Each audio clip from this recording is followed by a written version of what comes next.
हुंकार भरी है। अब की बार अब की बार मेरे परिवारजनों, कांग्रेस की एक और बड़ी नाकामी भी रही है। जब जब कांग्रेस सरकार में आती है, तब तब देश में आतंकवादियों और नक्सलियों के हौसले बढ़ जाते हैं। जहां भी देखो इधर कभी बम फूटने की खबर आती है, कभी उधर बम फूटने की खबर आती है, कभी यहां मार दिया काट दिया की खबर आती है, कभी यहां मार दिया काट दिया की खबर आती थी। जिस जिस राज्य में कांग्रेस सत्ता में होती है, वहां अपराध का, लूटपाट का राज ही चलता है। कांग्रेस सरकार नक्सल हिंसा को काबू करने में असफल रही है। बीते कुछ समय में भाजपा के अनेक कार्यकर्ताओं को हमसे छीना गया है। अभी भी कुछ दिन पहले हमारे एक साथी को गोली मार करके उसकी जीवन तबाह कर दिया। इसलिए भाइयों बहनों, क्या ये बम बंदूक के साए में जीना है क्या? ये बम बंदूक के साए में जीना है क्या? कितना ही पैसा क्यों न हो, बेटा शाम को घर न लौटे और बेटे की लाश घर पे आए, उन पैसों का क्या करेंगे हम लोग?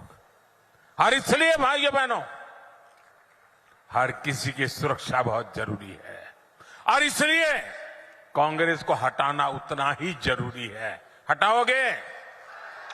बिल्कुल साफ कर दोगे? हर कोने में से हटाओगे? हर पोलिंग बूथ में से हटाओगे? पक्का हटाओगे? जरा पीछे वाले हाथ ऊपर करके बताइए, हटाओगे? हर पोलिंग बूथ में से हटाओगे? यहां सरगुजा संभाग में कानून व्यवस्था की क्या स्थिति है, ये आप अच्छी तरह जानते हैं। कांग्रेस सरकार में सरगुजा क्षेत्र में मानव तस्करी और नशे का कारोबार बेतहाशा बढ़ गया है। यहां बहनों बेटियों को अपराधी निशाना बना रहे हैं। हमारे आदिवासी परिवारों की, गरीब परिवारों की अनेक बच्चियां गायब हुई है। बेटियां कहां गई, इसका कांग्रेस के नेताओं के पास कोई जवाब नहीं है। यहां कांग्रेस द्वारा वोट के लिए अवैध घुसपैठियों को बढ़ावा दिया जा रहा है। आदिवासियों की जमीन छीनी जा रही है। कांग्रेस की तुष्टीकरण की नीति के कारण यहां तीज त्योहार मनाना तक मुश्किल हो गया है। इसलिए पूरे सरगुजा से एक ही आवाज आ रही है, बच्चा बच्चा एक ही बात बोल रहा है, माता बहनें एक ही बात बोल रहे हैं, गांव हो या शहर हो, हर कोई एक ही बात कह रहा है, औ नहीं सही वो, औ नहीं सही वो, औ नहीं सही वो, औ नहीं सही वो, बदल के रही वो। मेरे परिवारजनों, कांग्रेस ने दशकों तक दिल्ली में सरकार चलाई है। देश के कोने कोने में उन्हीं का राज था। पंचायत से लेकर के पार्लियामेंट तक कांग्रेस के सिवाय किसी का झंडा ही नहीं था। लेकिन कांग्रेस ने हमेशा गरीबों को सिर्फ झूठे नारे दिए। अगर आज मेरे 10 साल के सेवा काल में इतना काम हो सकता है, तो उनको तो 5-5, 6-6 दशक मिले थे, वो कर सकते थे कि नहीं कर सकते थे? लेकिन उनको अपने जेब भरना, घर भरने के सिवा कोई काम ही नहीं था। 5 दशक से कांग्रेस बोल रही है कि गरीबी हटाएंगे। 50 साल से क्या बोल रहे हैं? गरीबी हटाएंगे। तो फिर कब तक ये गाना गाते रहोगे? कहीं से तो हटाओ। गरीबी हटाएंगे कहते कहते कांग्रेस के नेता खुद हर साल और अमीर होते जा रहे हैं। पहले साइकिल पे चलते थे, अब बड़ी बड़ी गाड़ियां लेकर के घूम रहे हैं। जब ये भाजपा सरकार है जो गरीबी हटाने के लिए पूरी ईमानदारी से काम कर रही है। आपका ये मोदी गरीबी से ही निकल करके आया है। एक गरीब के बेटे को आपने यहां तक पहुंचाया है। मैं गरीब का दर्द भली भांति समझ सकता हूं, क्योंकि मैंने गरीबी को जिया है। मैंने गरीबी को भाषण में नहीं सुना है, अखबार में नहीं पढ़ा है, किताबों में नहीं पढ़ा है। मैं गरीबी झेल करके आया हूं। जब कोरोना का संकट आया तो सारी दुनिया मौत से मुकाबला कर रही थी। दुनिया का कोई देश नहीं था जो लोग जिंदगी बचाने के लिए जूझते न हो। सारा दुनिया का जीवन ठप हो गया था। हमारा देश भी बचा नहीं था। और तब जाकर के मैंने तय किया था, मुसीबत बहुत बड़ी है।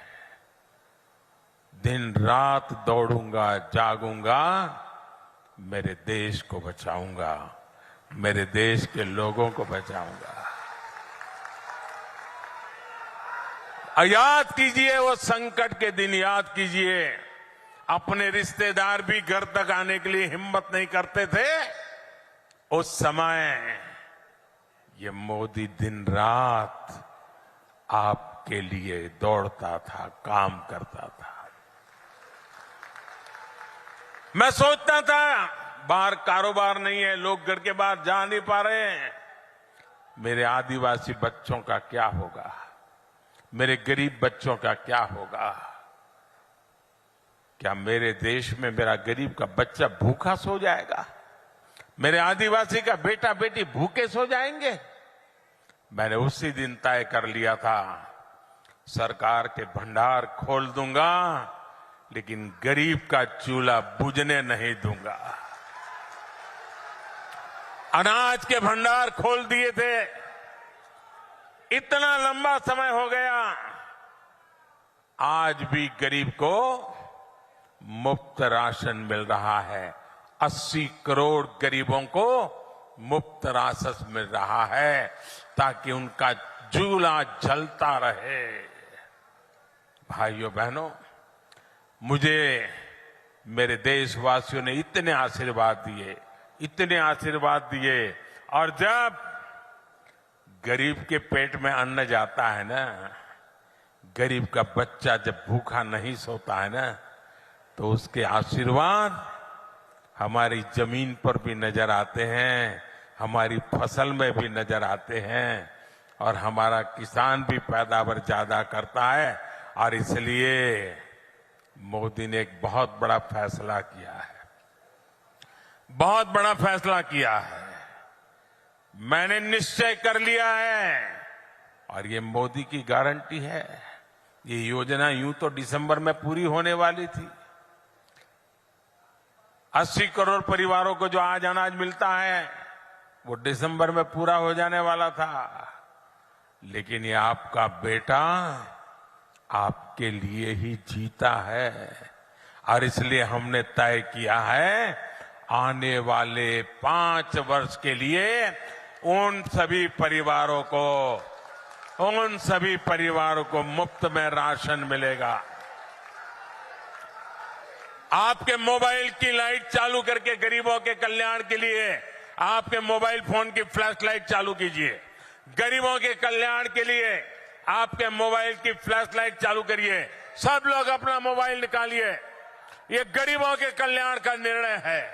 ये गरीबों के बच्चों को रात को खाने पिया न सो जाए, इसके लिए निर्णय है। आप अपना लाइट चालू करके इसका समर्थन कीजिए। ये गरीबों की भलाई के लिए हुआ काम है भाइयों बहनों। आपका ये प्यार और ये गरीबों के लिए आपका प्यार, ये आपका गरीबों के लिए प्यार है, मेरे आदिवासी बच्चों के लिए प्यार है। आपका ये समर्थन, यही मेरी ताकत है भाइयों बहनों। बोलो मेरे साथ भारत माता की, मेरे साथ बोलो भारत माता की। हमारे देश में अब किसी गरीब का बच्चा भूखा नहीं रहेगा, कोई मां बहन बेटी भूखी नहीं सोएगी। मेरे परिवारजनों, भाजपा सरकार जो कहती है वो करके दिखाती है। भाजपा ने कहा था हर गरीब को 5 लाख रुपए तक के मुफ्त इलाज की सुविधा देंगे।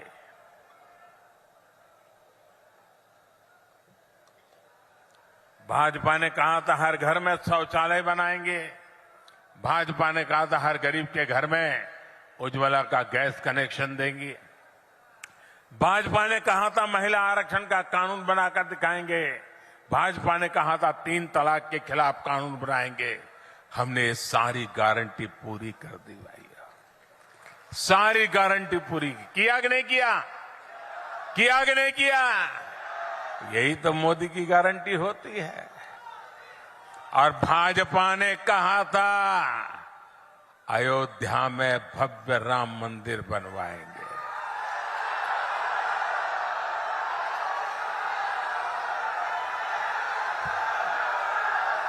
और ये मोदी है, अयोध्या में भव्य राम मंदिर भी बनता है और 4 करोड़ गरीबों का घर भी बनता है।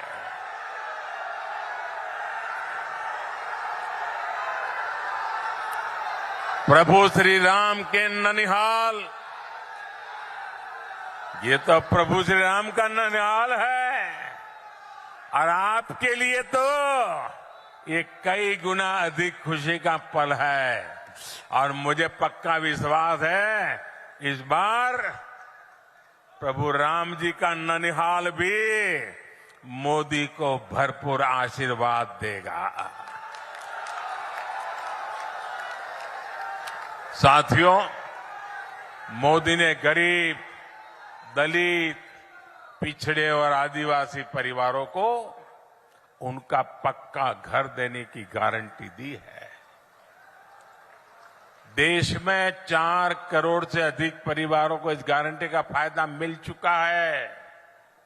लेकिन छत्तीसगढ़ में कांग्रेस की सरकार गरीबों को पक्के घर नहीं मिलने दे रही है। मैं जोर लगाता रहा, समझाता रहा, लेकिन वो नहीं किया। अब मैं आपको कहता हूं कि अब कांग्रेस की विदाई पक्की है, आपका घर भी पक्का है। आपके पास अभी तक पक्का आवास नहीं है, आप लिख लीजिए मोदी की गारंटी। यहां भाजपा सरकार बनते ही फिर से मेरा काम शुरू हो जाएगा।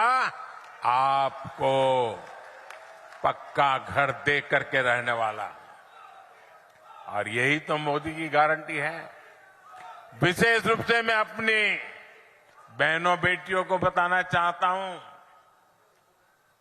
ये घर बनता है लाखों रुपयों का, लेकिन अब पहले हमें मालूम हमारे समाज में कैसी व्यवस्था थी। घर है तो पिता के नाम पे या पति के नाम पे, दुकान है तो पति के नाम पे या बेटे के नाम पर, खेत है तो पति के नाम पे या बेटे के नाम पर, गाड़ी लाए तो पति के नाम पर, बेटी के नाम पर कुछ नहीं, महिला के नाम पर कुछ है ही नहीं। सब कुछ या तो पति के नाम पर या तो बेटे के नाम पर। ये मोदी ने तय किया, अब जो घर देगा ना सरकार, माताओं बहनों के नाम दिया जाएगा। मालिक मेरी माताएं बहनें बनेगी। अब आप महिलाओं के नाम पर भी कोई संपत्ति होगी, अब आप महिलाएं भी लखपति होगी, अपने घर की मालकिन होगी। और जब ऐसा ट्रैक रिकॉर्ड हो तभी लोग कहते हैं मोदी की गारंटी यानी हर गारंटी पूरा होने की गारंटी। तभी छत्तीसगढ़ का भरोसा होता है, भाजपा ने बनाया है, भाजपा ही संवारेगी।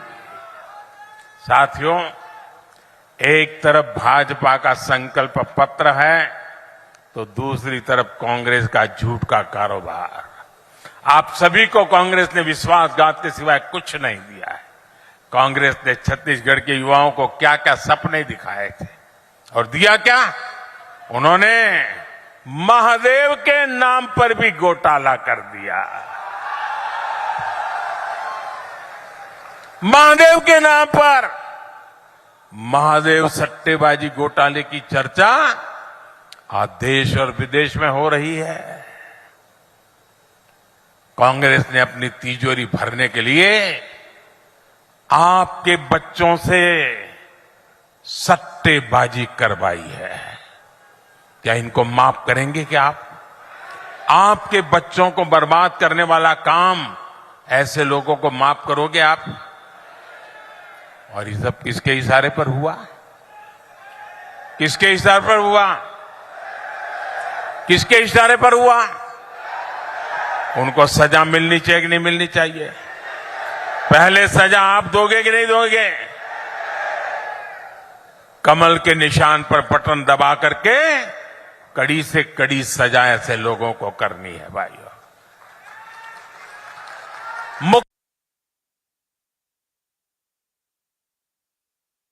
कैसे बना हुआ था? और ये कक्का आपका,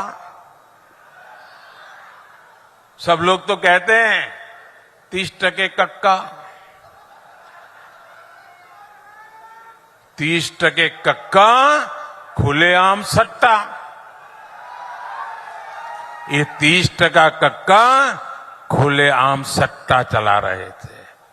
आज यहां के मुख्यमंत्री के करीबी जेल में बंद है। छापों में नोटों के बड़े बड़े ढेर मिल रहे हैं जी, सबूत के साथ करोड़ों रुपए पकड़े जा रहे हैं। जो घोटाले का सबसे बड़ा आरोपी है वो टीवी पर आकर कह रहा है कि उसने मुख्यमंत्री को 500 करोड़ रुपए से ज्यादा रिश्वत दी है। अब आपको सबूत की जरूरत है क्या? देने वाला खुद कह रहा है रुपये मिल रहे हैं और फिर भी आपसे वो वोट मांग रहे हैं। शर्म नाम की चीज नहीं है इनको। इनको साफ करना पड़ेगा भाइयों, साफ करना पड़ेगा। करोगे? हर पोलिंग बूथ में से सफाई करनी पड़ेगी, क्योंकि ऐसे आरोपों से घिरे मुख्यमंत्री को एक दिन भी सीएम की कुर्सी पर नहीं रहना चाहिए। आज आप देख रहे हैं कि यहां के मुख्यमंत्री, उन पर लगे आरोपों के बाद कांग्रेस के बड़े बड़े दिग्गजों ने भी उनसे किनारा कर लिया है। ये आरोप इतने गंभीर है, सबूत इतने सटीक है कि कांग्रेस से अपने मुख्यमंत्री का बचाव करना भी मुश्किल हो गया है। हो सकता है आज जब मैंने कहा तो हो सकता है कांग्रेस के नेता कुछ उनके बचाव में दो चार आधी अधूरी बात बोल करके खाना पूर्ति कर लें, लेकिन कांग्रेस का एक नेता इनकी पापों के पक्ष में एक शब्द बोल नहीं रहा है। सब चुप हो गए क्योंकि उनको मालूम है कि इन्होंने अपने और अपने बच्चों की भलाई के लिए पूरी कांग्रेस पार्टी को डुबो दिया। लेकिन मैं आपको विश्वास दिलाता हूं, आपको मेरे विश्वास पे भरोसा है? आपको भरोसा है? आपको मैं गारंटी देता हूं, महादेव सट्टेबाजी घोटाले में भाजपा दूध का दूध और पानी का पानी करके रहेगी। कोई कितना ही बड़ा नाम क्यों ना हो, कितना ही चमरबंदी क्यों ना हो, आपके बच्चों को बर्बाद करने वाले ऐसे लोगों को जेल जाकर के जिंदगी पूरी करनी पड़ेगी। आपके बच्चों के साथ खेला गया है। मेरे परिवारजनों, कांग्रेस के नेताओं को कभी आपके बेटे बेटियों की, आने वाली पीढ़ियों की परवाह नहीं रही है। कांग्रेस के नेताओं ने आपके बच्चों को नौकरी देने का भी वादा किया था, लेकिन पीएससी की भर्तियों में कांग्रेस के नेताओं ने अपने बच्चों को भर्ती कर लिया। आपके बच्चे बेरोजगार रहे, इससे कांग्रेस को कोई फर्क नहीं पड़ता। और मुझे तो यहां सरकारी कर्मचारियों की भी परेशानी पता चल रही। यहां कांग्रेस ने ट्रांसफर पोस्टिंग के नाम पर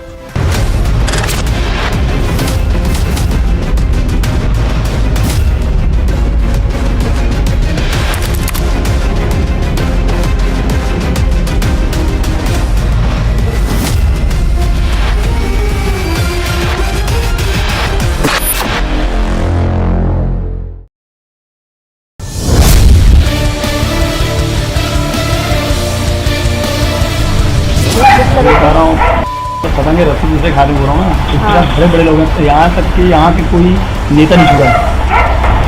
बड़े बड़े लोग भाई, यहाँ कितने पुलिस वाले सस्पेंड हो गए इस चक्कर में।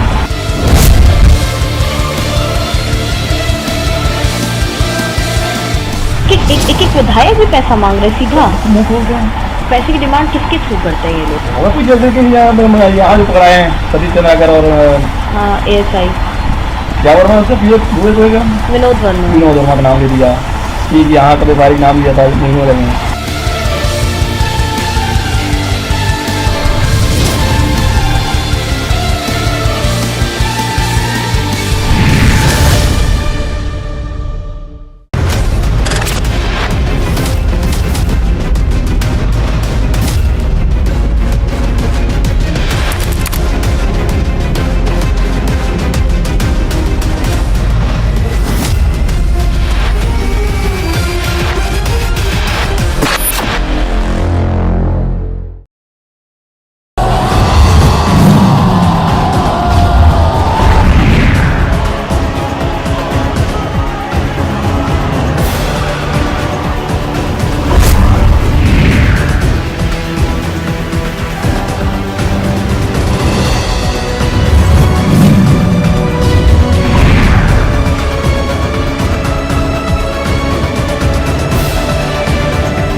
नए अवसर पैदा होंगे।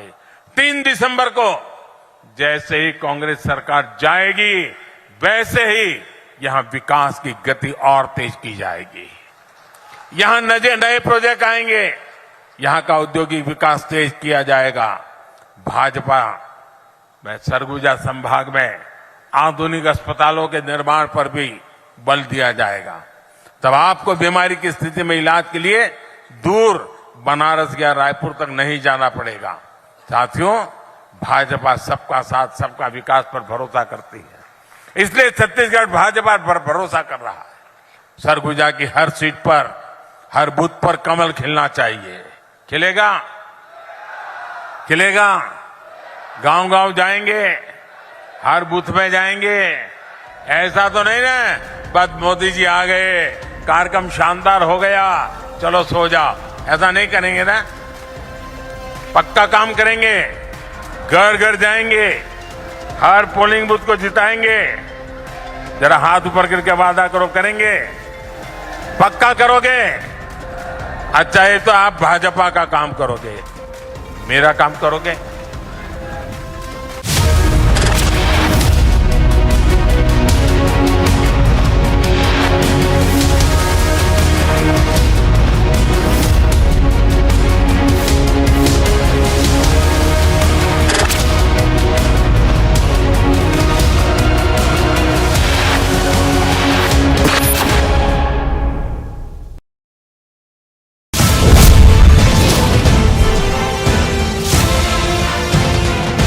लोग ये पूरी बर्बाद कर सकते हैं। अरे सकते क्या, हम लोग तो पैसा पूरा चला रहे हैं। ये जो वेड ये सब चीज छोटे बने लोगों ने पूरा टोटल में मतलब जोड़ लगता है।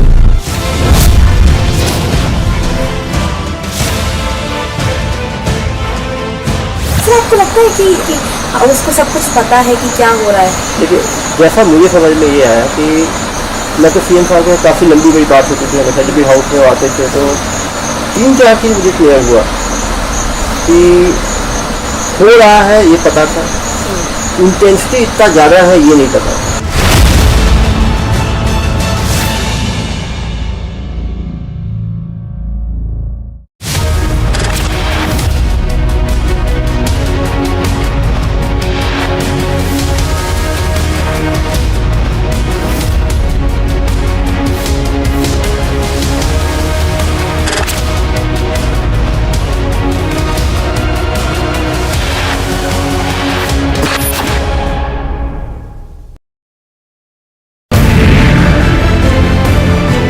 तस्वीरें हम लगातार दिखा रहे हैं। जोरदार धमाका हुआ, गाड़ी को नुकसान पहुंचा है। हम यहाँ पर रिपोर्ट करने पहुंचे थे और अचानक जोरदार अलर्ट जारी किया गया और उसके बाद ये तस्वीर निकलकर सामने आई जहाँ धमाका हुआ है। तकरीबन 50 मीटर की दूरी पर थे जब ये प्रोजेक्टाइल जो है वो यहाँ पर आकर गिरता है। गुरसमन, ये जो हम तस्वीरें दिखा रहे हैं, ये इम्पैक्टफुल अटैक इसलिए किया गया क्योंकि हमास को कहीं न कहीं बॉर्डर लाइन करने की कोशिश हो रही है। हम लोग नीचे थे, वही कारण है कि बच पाए, अदरवाइज जो इसके शेल्स थे, जो इसके फ्रेगमेंट्स थे, वो भी लग सकते थे और उससे भी नुकसान हो सकता था।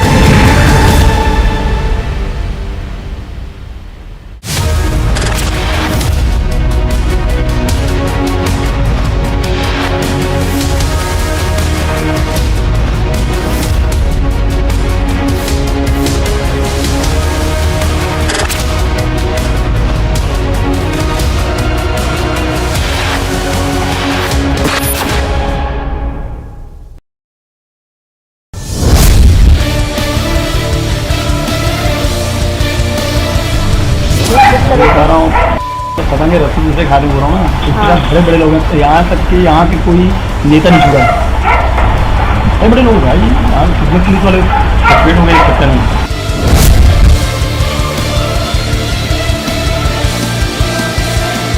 एक विधायक भी पैसा मांग रहे सीधा मुँह खोल गए। पैसे की डिमांड किसके थ्रू करते हैं ये लोग? और कुछ जैसे कि यहाँ जो पकड़ाए हैं सतीश चंद्राकर और हाँ, ASI क्या बोल रहा है उससे विनोद वर्मा का नाम ले दिया कि यहाँ कभी बारी नाम लिया था महीनों लगे।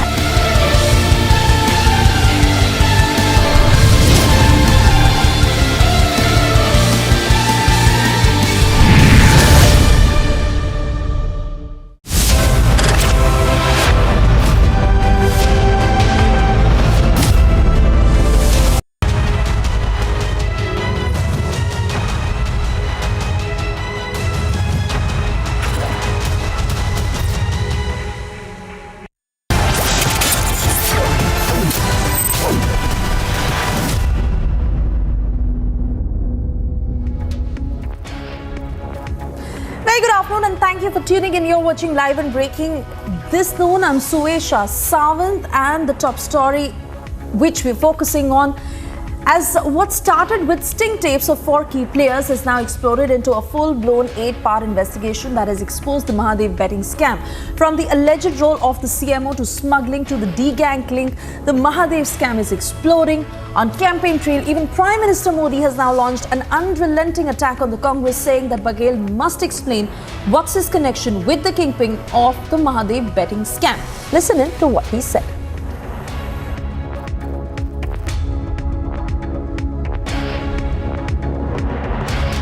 छत्तीसगढ़ के युवाओं को क्या क्या सपने दिखाए थे और दिया क्या? उन्होंने महादेव के नाम पर भी घोटाला कर दिया। महादेव के नाम पर महादेव सट्टेबाजी घोटाले की चर्चा आज देश और विदेश में हो रही है। कांग्रेस ने अपनी तिजोरी भरने के लिए आपके बच्चों से सट्टेबाजी करवाई है। क्या इनको माफ करेंगे क्या आप? आपके बच्चों को बर्बाद करने वाला काम ऐसे लोगों को माफ करोगे आप? और ये सब किसके इशारे पर हुआ? किसके इशारे पर हुआ? किसके इशारे पर हुआ? उनको सजा मिलनी चाहिए कि नहीं मिलनी चाहिए? पहले सजा आप दोगे कि नहीं दोगे? कमल के निशान पर बटन दबा करके कड़ी से कड़ी सजा ऐसे लोगों को करनी है भाइयों।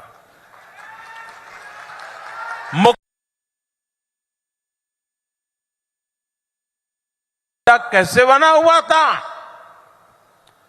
और ये कक्का आपका, सब लोग तो कहते हैं 30% कक्का, 30% कक्का, खुलेआम सट्टा। ये 30% कक्का खुलेआम सट्टा चला रहे थे। आज यहां के मुख्यमंत्री के करीबी जेल में बंद है। छापों में नोटों के बड़े बड़े ढेर मिल रहे हैं जी, सबूत के साथ। करोड़ों रुपए पकड़े जा रहे हैं। जो घोटाले का सबसे बड़ा आरोपी है वो टीवी पर आकर कह रहा है कि उसने मुख्यमंत्री को 500 करोड़ रुपए से ज्यादा रिश्वत दी है। अब आपको सबूत की जरूरत है क्या? देने वाला खुद कह रहा है रुपये मिल रहे हैं और फिर भी आपसे वो वोट मांग रहे हैं। शर्म नाम की चीज नहीं है इनको। इनको साफ करना पड़ेगा भाइयों, साफ करना पड़ेगा। करोगे? हर पोलिंग बूथ में से सफाई करनी पड़ेगी, क्योंकि ऐसे आरोपों से घिरे मुख्यमंत्री को एक दिन भी सीएम की कुर्सी पर नहीं रहना चाहिए। आज आप देख रहे हैं कि यहां के मुख्यमंत्री, उन पर लगे आरोपों के बाद कांग्रेस के बड़े बड़े दिग्गजों ने भी उनसे किनारा कर लिया है। ये आरोप इतने गंभीर है, सबूत इतने सटीक है कि कांग्रेस से अपने मुख्यमंत्री का बचाव करना भी मुश्किल हो गया है। हो सकता है आज जब मैंने कहा तो हो सकता है कांग्रेस के नेता कुछ उनके बचाव में 2-4 आधी अधूरी बात बोल करके खाना पूर्ति कर लें, लेकिन कांग्रेस का एक नेता इनकी पापों के पक्ष में एक शब्द बोल नहीं रहा है। सब चुप हो गए क्योंकि उनको मालूम है कि इन्होंने अपने और अपने बच्चों की भलाई के लिए पूरी कांग्रेस पार्टी को डुबो दिया।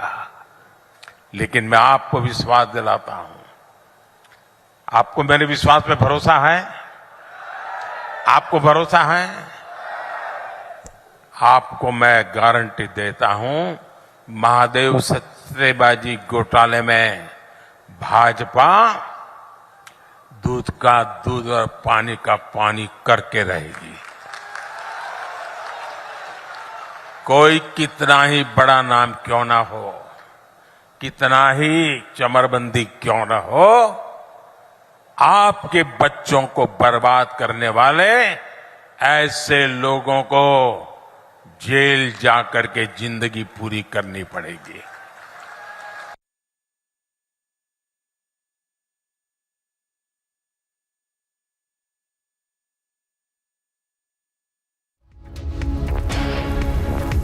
The Mahadev scam investigation that has become the biggest talking point this election season, with BJP launching an all-out attack on the Congress, several union ministers who are questioning the Chhattisgarh chief minister. Listening.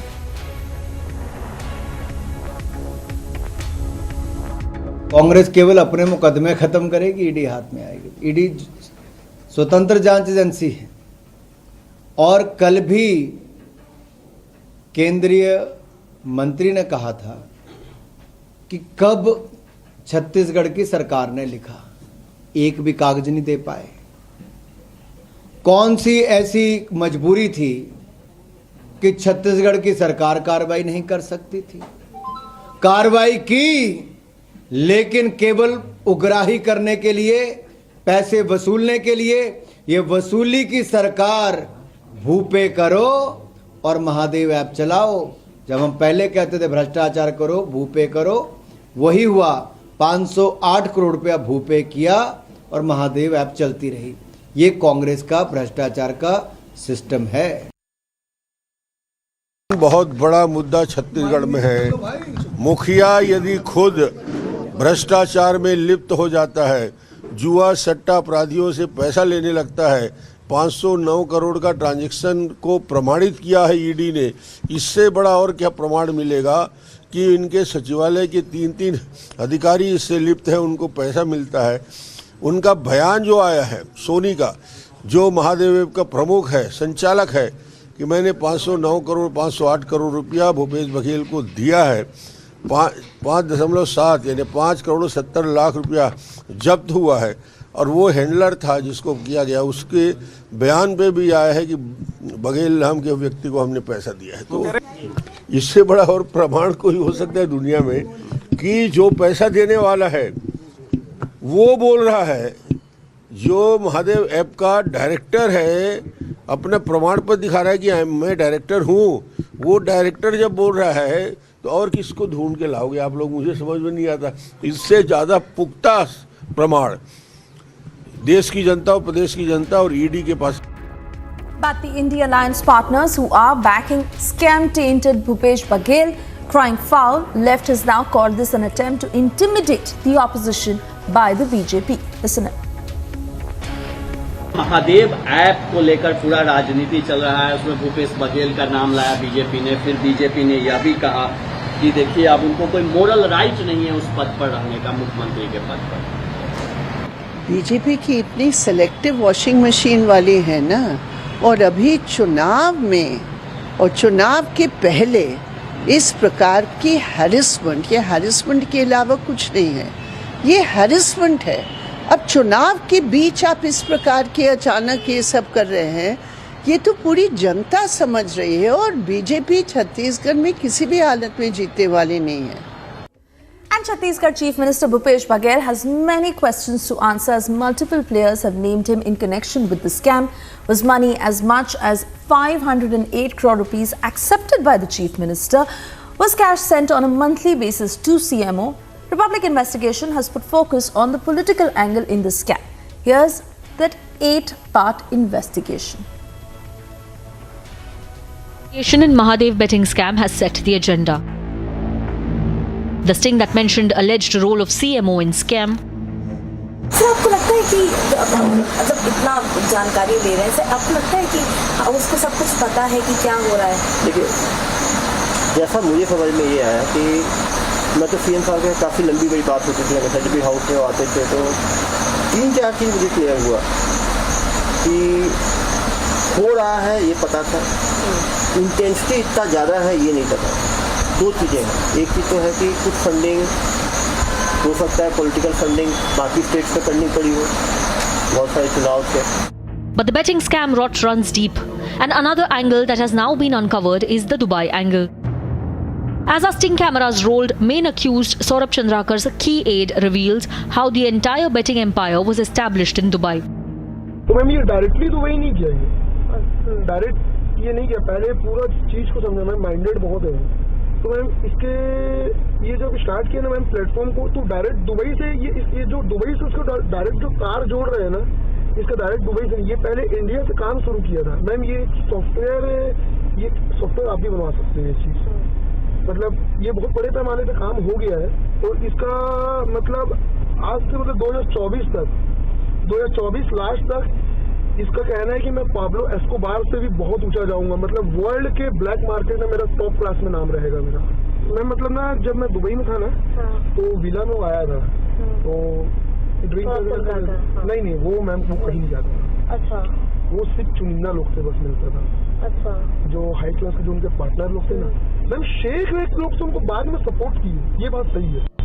और ये इसका जो cruise वगैरह है ma'am वाकई में इसका cruise उस समय था 2021 में 400 करोड़ का क्रूज लिया था मैम उसने। मेरे को हितेश पंजवानी ने भेजा था। मैम हम लोग पूरा पैनल ऑपरेट करते थे, मतलब हमको एक ब्रांच दे दिया जाता था। वो ब्रांच में मतलब एक लीडर होता था। वो पूरा मतलब हम लोग उस पूरी टीम को ऑपरेट करके चलते थे। कितना टाइम रहोगे सौरभ तुम दुबई में? मैम मैं था करीबन 4.5 महीना था। Saurabh Chandrakar's aide claims he too visited Dubai and witnessed the operations firsthand. अभी सेकंड टाइम में मैं अभी पकड़ा गया था, मैं अभी जेल में था। कब की बात? अभी मैं अभी 11 सितंबर को मैं छूटा मैं।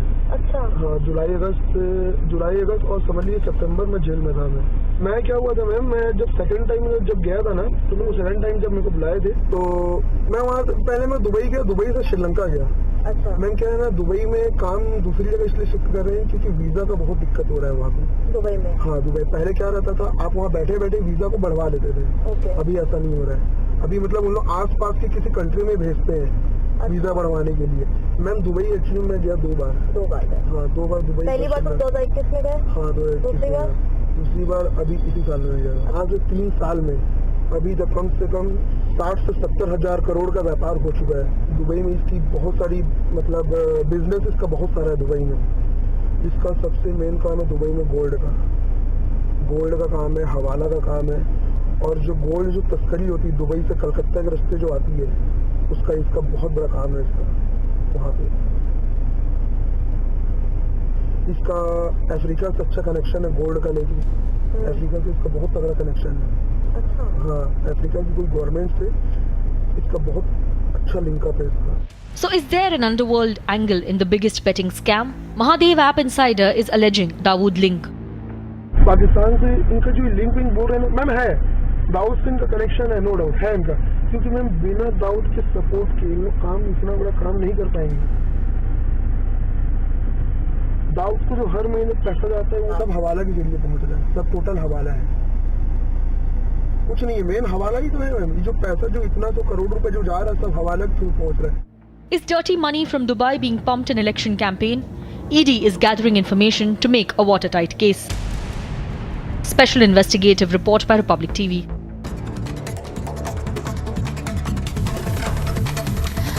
A public meeting that has been organized by the BJP in Hyderabad, where Prime Minister Modi will address BC Atma Gaurav Sabha at LB Stadium.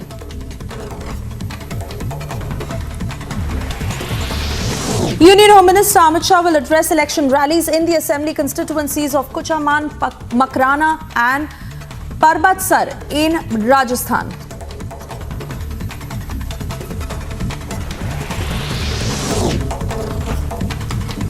ED has summoned former Mumbai Mayor and Uddhav Thackeray faction leader Kishori Pednekar on the 8th of November in connection with the COVID body bag scam case. AAP MLAs asked Chief Minister Arvind Kejriwal not to resign if he is arrested by the ED and continue to run the Delhi government from jail.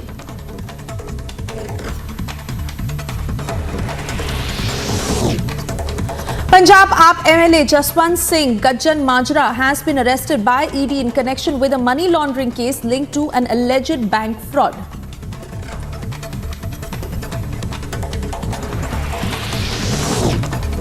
Delhi NCR region continues to battle toxic air and is enveloped under a thick layer of smog, with visibility dropping as AQI remains under the severe category.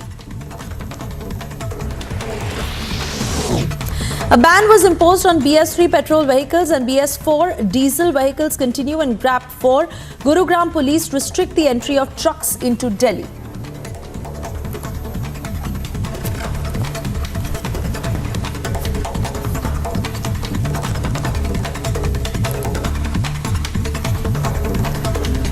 Meanwhile, waterlogging has been reported at several places in Bengaluru as torrential rains pound the city. We are getting you this ground report on what the situation is like. Take a look.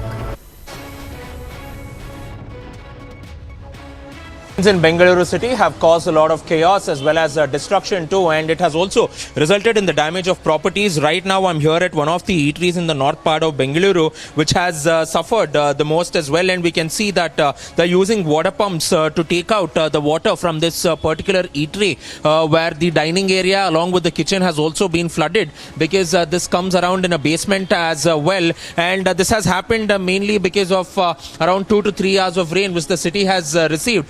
And you can see at this point of time that the water level has decreased over half a feet of water. But if you can clearly go ahead and notice the steps right where we are standing here at this point of time, it is clearly wet, meaning to state that around 2 to 3 feet of water was there. And the entire basement has also been completely clogged, because there is yet another business establishment next to this eatery as well. So this clearly goes ahead and shows the sorry state of affairs. And if this is what we are speaking about brand Bengaluru, this is definitely going to go on and take a hit as well, because this is just not a single night's rain which is causing the problem. This has happened every now and then. People are suffering every now and then, and this is exactly what has to be done, because these eateries would have opened by now, but until now they're looking on and they're pumping out water as well. And you can look at it that they will have to do this all by themselves with no help even from the civic authorities too, where the rain water is now being taken away from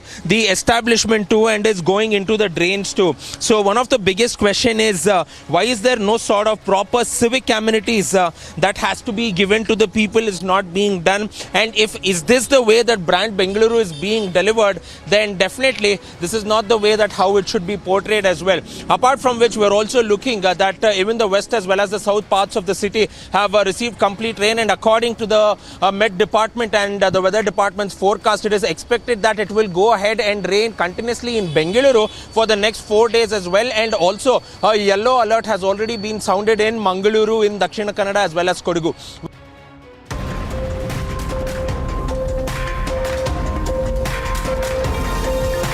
Time now for a short commercial break. On the other side, stage is set for 2024 election season kicks off. Voting underway in Mizoram and Chhattisgarh.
हवाला में जो काम हो रहा है ना, अब देखिए अब इनको पैसा कैसे आएगा? प्राइवेट जेट से प्राइवेट जेट से आएगा या तो हेलीकॉप्टर के थ्रू इस्तेमाल किए कभी पहले किए।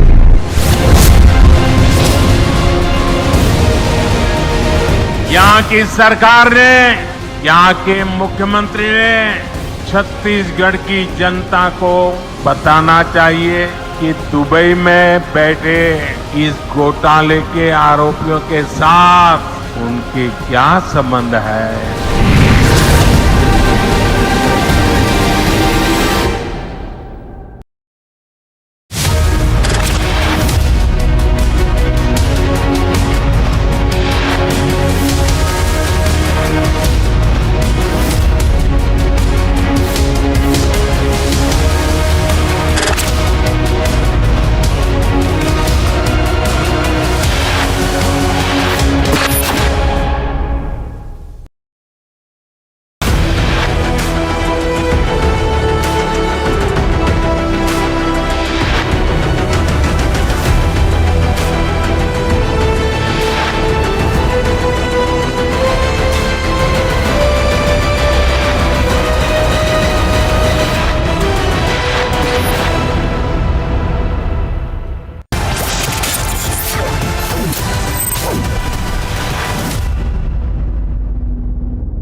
Prime Minister Modi spoke to Iranian President Sayyid Ibrahim Raisi on the difficult situation in West Asia arising out of the Israel-Hamas conflict.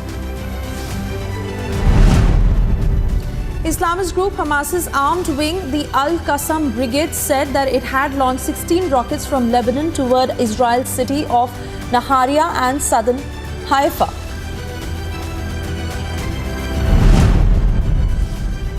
Israeli security forces killed 4 Palestinian terrorists who they said were a part of a cell in the occupied West Bank that was directed by Hamas and behind numerous shooting attacks.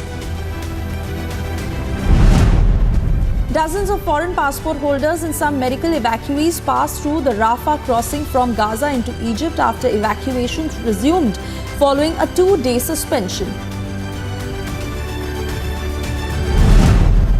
At least 10,022 Palestinians were killed, including 4,104 children in Israeli strikes on Gaza, and since October 7, Israeli airstrikes on 2 refugee camps in Gaza last day have killed several people, leading to an increase in that count.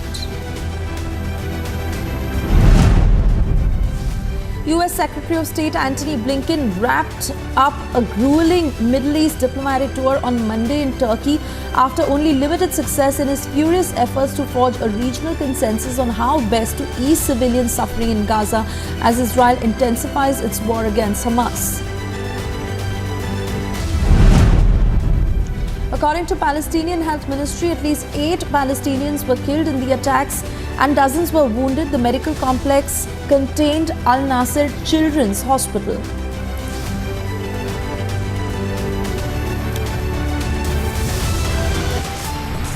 Time now for a short break. On the other side, Republic Media Network's 8-part investigation into the Mahadev betting scam becomes the #1 election issue. In Chhattisgarh's Surajpur, Prime Minister launches a scathing attack on Baghel, says Chief Minister house has become a den for gamblers.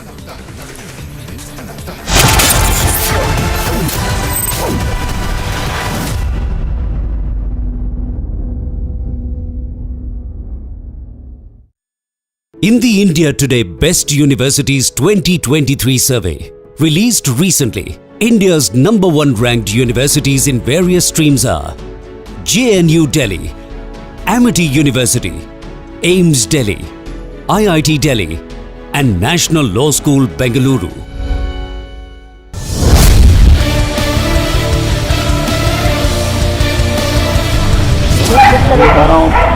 पता नहीं रस्सी दूसरे खाली हो रहा हूँ ना, इसके साथ बड़े बड़े लोग हैं, यहाँ तक कि यहाँ के कोई नेता नहीं छुड़ा, बड़े बड़े लोग भाई, यहाँ खिदमत पुलिस वाले सस्पेंड हो गए इस चक्कर में।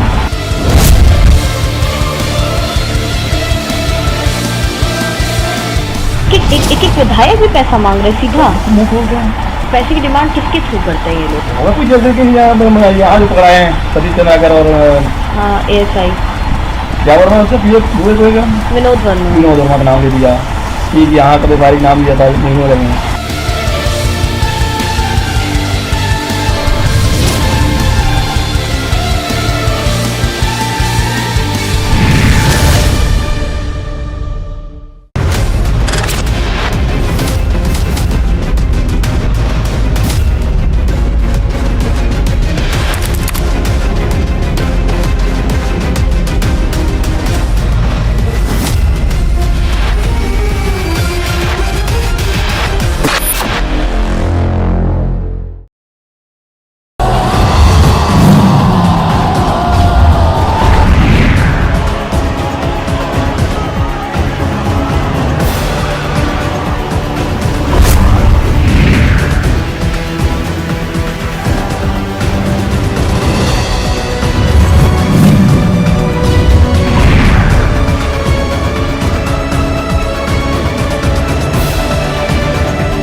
deposit and they are on their way.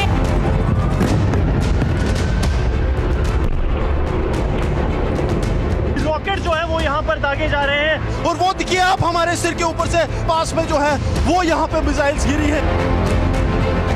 Israel अब ये इंतजार कर रहा है कि जैसे ही सभी लोगों को बाहर लेकर आया जाएगा, आतंकी को खत्म करने को लेकर जो स्ट्रैटेजी इजराइल ने बनाई है उसकी तैयारी भी की जाएगी। ಇಸ್ರೇಲ್ ಹಾಗೂ ಹಮಾಸ್ ನಡುವಿನ ಸಂಘರ್ಷ 12ನೇ ದಿನಕ್ಕೆ ಕಾಲಿಟ್ಟಿದೆ. ರಿಪಬ್ಲಿಕ್ ಕನ್ನಡ ದಿಟ್ಟ ವರದಿಯನ್ನ ಇಲ್ಲಿಂದಲೇ ಮಾಡ್ತಾ ಇದ್ದು गोलियों की बौछार हमास के आतंकियों द्वारा कर दी गई। So there is an alert. There is an alert which has been given.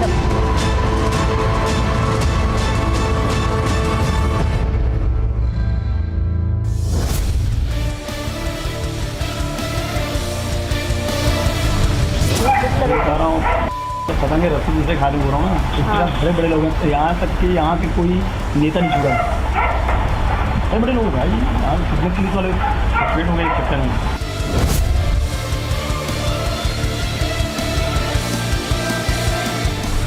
एक विधायक भी पैसा मांग रहे सीधा मुँह खोल के। पैसे की डिमांड किसके थ्रू करते हैं ये लोग? और कुछ जैसे कि यहाँ जो पकड़ाए हैं सतीश चंद्राकर और हाँ ASI क्या बोल रहा हूँ उससे विनोद वर्मा का नाम ले दिया कि यहाँ कभी बारीक नाम लिया था महीनों लगे।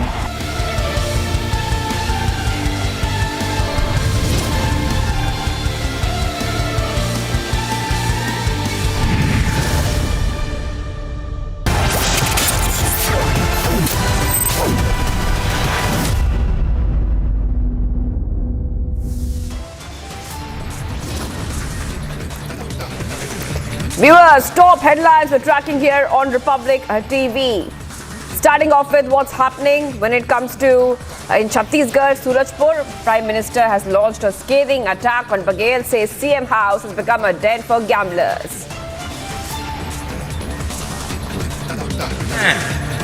नोटों के बड़े बड़े ढेर मिल रहे हैं जी। जो घोटाले का सबसे बड़ा आरोपी है वो टीवी पर आकर कह रहा है कि उसने मुख्यमंत्री को 500 करोड़ रुपए से ज्यादा रिश्वत दी है।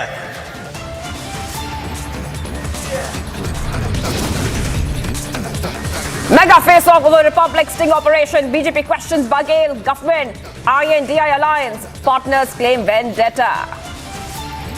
तो ये वसूली की सरकार भूपे करो और महादेव ऐप चलाओ। जब हम पहले कहते थे भ्रष्टाचार करो भूपे करो, वही हुआ। 508 करोड़ रुपया भूपे किया और महादेव ऐप चलती रही। Republic Media Network's 8-part investigation into Mahadev betting scam becomes #1 election issue.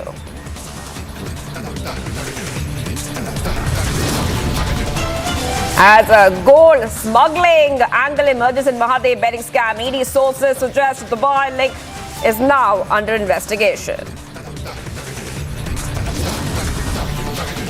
Massive impact of Republic Mahadev investigation. ED sources tell Republic summons to be issued soon.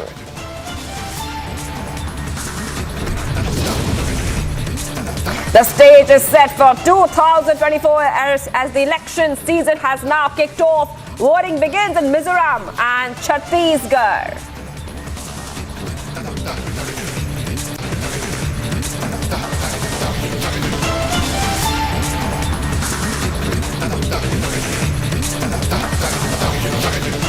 Viewers, we're live and breaking this Tuesday afternoon. I'm Shivangi Shukla getting you the latest, and we know that in the national capital, the air quality is extremely bad. And as the debate over AQI in Delhi NCR continues to rage on, in the latest development, the Supreme Court has now pulled up the Punjab government over stubble burning. The court also has put the onus on the centre, suggesting it should stop. I repeat, suggesting it should stop supporting minimum support price or MSP for paddy in Punjab and should rather find ways to make farmers shift to alternative crops. That is right, viewers. Top updates coming in Republic TV. Remember, there has been many concerns being raised over the worsening air quality in Delhi NCR region. The Supreme Court has asked the Punjab government to stop stubble burning. That is right. to stop stubble burning. And the apex court has also observed that there cannot be a political battle and blame game all the time, every time Delhi NCR's air quality worsens, viewers. Top updates coming in Republic TV. And remember that the stubble burning season is reaching a peak, and we have seen how the air quality has completely worsened in the national capital. The Supreme Court asking the Maan government to stop stubble burning. Let's go to Harsha, who's joining us live right now. And Harsha, this is a very important observation, a very important statement coming in from the Supreme Court. It's extremely important because, it's basically saying that as the air quality worsens every year, at the same time, we cannot have a political battle because this, in fact, is all about the citizens' health. That also should matter, Harsha. And Shivangi, this debate doesn't stop. Every time, every year, only this month, from October to November, this is the main concern. Right now, Delhi is breathing, and in a situation like a gas chamber, PM25 at major places is at 400 plus, which is at worst place. And right now, the ongoing hearing, which is right now running in Supreme Court, there on the air pollution, the Supreme Court has directly instructed Punjab government, the Maan government, to stop stubble burning because the political battle can't continue. This is the Aam Aadmi Party government in Punjab continuously hitting at central government that the measures have not been taken. But right now the issue is paddy crop burning, and therefore the stubble burning should be stopped as soon as possible. This is the instruction which has been given directly from the Supreme Court to the Maan government. Also, no more war of words should be, no more war of words should be erupted between both the government. That is the instruction which is being given by the Supreme Court, because right now Delhi, Punjab, UP, Haryana, Rajasthan, each and every state is heavily impacted by the bad air quality right now, which we are breathing in, and the political battle can't continue. Therefore, the instruction has also come from Supreme Court that the states like UP, Punjab, Rajasthan, Haryana should hold an urgent meeting and should sort a suggestion and a solution in the stubble burning, and also how the air pollution could be reduced in the Delhi NCR and the adjoining areas. So right now, very important hearing on the air pollution in Delhi NCR is ongoing in Supreme Court, where the direct instruction came from Supreme Court that the stubble burning should be stopped in Punjab. The Chief Secretary and the DG of Punjab has to look into it. Back to you. All right, Harsha, thank you for getting us all the details coming in. And we also saw a short while back that Noida has banned the entry of trucks and cars into Delhi NCR as the air quality is worsening, viewers. At the same time, Supreme Court pulling up the Punjab government and making it very clear it's high time that stubble burning stops, and we cannot have a political battle every time. A very strong statements coming in from the Supreme Court. The court also has put the onus on the centre, saying that the centre should stop supporting MSP for paddy in Punjab.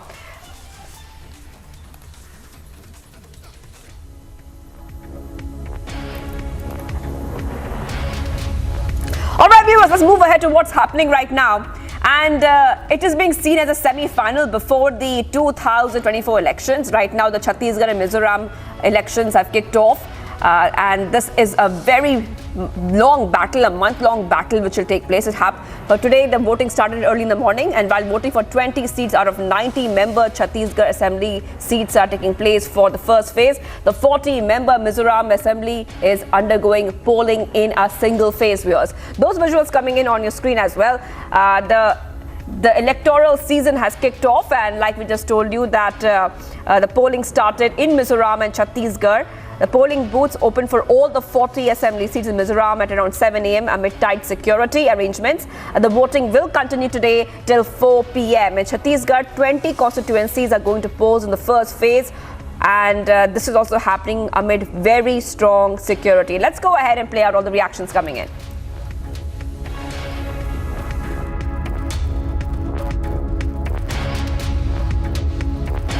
Well, I have cast my vote, and I visited half of my constituency also. And I believe that from the political atmospheres and of this voting day, I believe that we shall be able to form the government. And in my constituency, in the East 1, we hope we shall be having an overwhelming victory. So if you look at the history of the Mizoram election, it has always been an alternate government of the Congress and the MNF. At this time, the ZPM has emerged as a dark horse. What do you have to say on that? Well, this time we have finished only one term. So normally, at least they had the 2 terms, 10 years. But anyhow, this is not the most important. The most important is how you perform during your government. So during this, even in the COVID period, we have performed very well, and I believe that people appreciated it, and we shall be able to form the government. Will you be in a position to form government on your own, or will you be needing the support? Well, I certainly believe that we shall be able to form the government on our own, not of any coalition type. If situation arises, with whom you will allow it? Situation will not arise in which we will need other parties. MNF will be able to form the government. Sir, of late we have seen that BJP, which was your ally, which is still your ally, you have been attacking the Bharatiya Janata Party, and the Bharatiya Janata Party in their manifesto has said that there will be a SIT to probe the SEDP, which they call it a scam. Well, during the election campaign time, any party can say anything. So this time we have performed the SEDP very good. And we have given them through the bank account transfer system. There is nothing to investigate. BJP is still your friend? BJP, our friend in the sense that in the center we are the NDA partner, but not here in the state.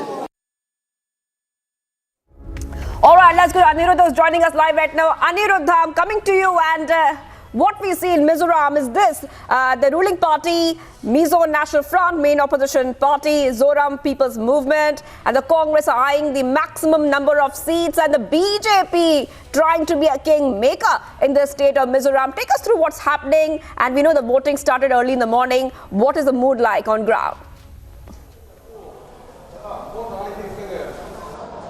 Yes, Shivangi, high voter turnout has been witnessed in Mizoram, and as we report from a polling booth here, you can see people are still coming in large number to cast their votes. There have been several issues that concerns the voters this time. We have tried to interact with a few voters, and they have said that there are many issues that concerns them this elections. However, apart from the polling that has been witnessed, high voter turnout is being expected.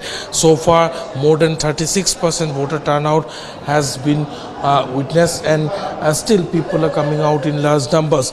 And as far as issues are concerned, this election there have been several issues that concern the voters, particularly the issues of unemployment, issue of corruption are the first topics that people often talk about when they come to the state polling station.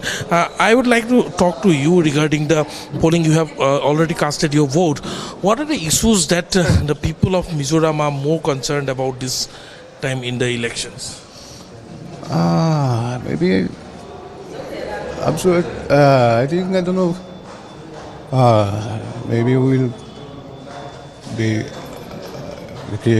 so many clearly also. What your question? Issues that concerns the people. What concerns you? What are the issues that you have voted for? I think I don't know. Well, I mean, you sorry, you mean the concern? Yes. You can see people have come out in large numbers. Some people are not willing to talk much on the issues that concerns them the most. You can also see how the Mizoram People's Forum and Young Mizo Association have been manning the polling booth. Officials from the MPF and the YMA particularly have been keeping a very tight vigil in this election so that no candidate indulges in corrupt practices, and also they are ensuring that rather than disturbing the public atmosphere by holding political rallies, there should be a common platform should be given to all the candidates where they can debate on the issues that concern the voters. And that is the reason why this time particularly Mizoram has witnessed a completely different political scenario, with the common platform being provided by the MPF to all the candidates in order to convince the voters on the various issues. We would like to talk to the officials manning this. You are from the MPF, and how many volunteers of the MPF have been mobilized particularly for these elections? Around we are 10 to 20 people involved in this MPF counter duty. Each and every polling booth? Yeah, no. Here, particularly in our here it is we have two booths. One is here. This is booth number 2, and then the booth number 1 is up there, and then we are separated on two counters. So you can see in this particular constituency more than 20 volunteers are there who have been trying to man this polling booth all over across Mizoram. As far as this polling is concerned, the MPF and the YMA, the two civil society bodies alone have mobilized more than 1,000 volunteers so that the elections can be held in a peaceful manner. And yes, Sibangi. Absolutely, Anirudh. Thank you for getting us all the details which are coming in. Polling booths have opened for all 40 assembly seats in Mizoram. And in Chhattisgarh, viewers, 20 constituencies are going to polls in the first phase amid thick security cover. My colleague Piyush spoke to the former CM of Chhattisgarh, Raman Singh. Listen in. Sir, सबसे पहले तो मैं आपसे पूछना चाहता हूँ कि आज बहुत ही अहम चुनाव है, नक्सल प्रभावित क्षेत्रों में चुनाव है, लेकिन तब भी लोग आ रहे हैं। पहले तो मैं आपसे चाहूँगा कि आप वोटरों को क्या बोलेंगे जो नक्सल प्रभावित क्षेत्र में भी मतलब डट के आ रहे हैं और वोट करना चाह रहे हैं। मैं सभी मतदाता भाइयों को खासतौर से दंतेवाड़ा, सुकमा, कोंटा, नारायणपुर, बीजापुर, दूरस्थ अंचल के उमानपुर, मोहला, चौकी को धन्यवाद और बधाई देना चाहता हूं कि लोकतंत्र के इस पर्व में आपकी भागीदारी से ही लोकतंत्र मजबूत हुआ है और आपके वोट से ही जो सरकार बनेगी उस सरकार में आपकी हिस्सेदारी होगी। और आप आइए, ज़्यादा से ज़्यादा संख्या में वोट डालिए, मतदान का अधिकार आपको है और उसका उपयोग पूरा करिए। नक्सलिज्म का खात्मा कब होगा सर? क्योंकि नक्सलिज्म बहुत बड़ा मुद्दा है। हम नहीं चाहते आज 20 सीट्स में मतलब चुनाव हो रहे हैं, उसमें कई ऐसे राज्य जहाँ पे मतलब नक्सलिज्म है, हिंसा हो रही है, तो इसका खात्मा कब होगा ये ज़रूरी है जानना। अगले 5 सालों में स्थिति में बड़ा परिवर्तन होगा। सरगुजा में स्थिति बदली है, बस्तर भी हो जाएगा। सर, नक्सलिज्म के अलावा अब मैं पूछना चाहता हूँ कि भ्रष्टाचार कितना बड़ा मामला है। महादेव में तो आपने अपनी टिप्पणी दे दी है, लेकिन कांग्रेस तो बोलती है कि ये सब एक साजिश है धूमिल करने की उनको, और चुनाव के बाद सब कुछ भुला दिया जाएगा। तो अब मुझे आप बताइए कि महादेव सट्टा घोटाला, जो लेकर घोटाला जो आप बोल रहे हैं, ये कितने बड़े मुद्दे हैं जो वोटर्स हैं उनके माइंड में? भ्रष्टाचार 15,000 करोड़ का घोटाला, और अकेले महादेव की बात नहीं कर रहा हूँ मैं। शराब में 2,100 करोड़ का घोटाला, 500 करोड़ का कोयले में घोटाला, 600 करोड़ का चावल का घोटाला, गौठान में 1,300 करोड़ का घोटाला। ये तो सभी क्षेत्रों में, और अब तो पीएससी में भी घोटाला करके पैसा कमाने की साजिश हो रही है। तो एक प्रकार से सरकार का महकमा सिर्फ और सिर्फ उगाही में लगा हुआ है, भ्रष्टाचार में लगा। मेरा आखिरी सवाल आपसे बस यही है सर, मुझे मालूम है कि सारे और भी वोटर और भी पत्रकार जो आपसे बात करना चाहते हैं। मेरा आखिरी सवाल आपसे ये है सर कि छत्तीसगढ़ की जनता को आज आप क्या वादा करेंगे कि आप डिलीवर कर पाएंगे? क्योंकि छत्तीसगढ़ को हम भी चाहते हैं कि एक विकसित राज्य बने, हम चाहते हैं कि इस राज्य से भ्रष्टाचार खत्म हो, इस राज्य से नक्सलिज्म खत्म हो। क्या वादा करना चाहेंगे आज आप कि छत्तीसगढ़ एक विकसित राज्य बने, यहाँ पर भ्रष्टाचार मुक्त सरकार बने और नक्सलिज्म खत्म हो? एक लाइन माननीय नरेंद्र मोदी जी ने कहा था उसको मैं रिपीट करता हूँ, छत्तीसगढ़ हमने बनाया है, हम ही इसको संवारेंगे। अटल बिहारी वाजपेयी ने 2000 में छत्तीसगढ़ का निर्माण किया, अब इसके विकास के लिए 15 साल हम लोगों ने काम किया था, आगे इसको संवारने की जवाबदारी भारतीय जनता पार्टी की।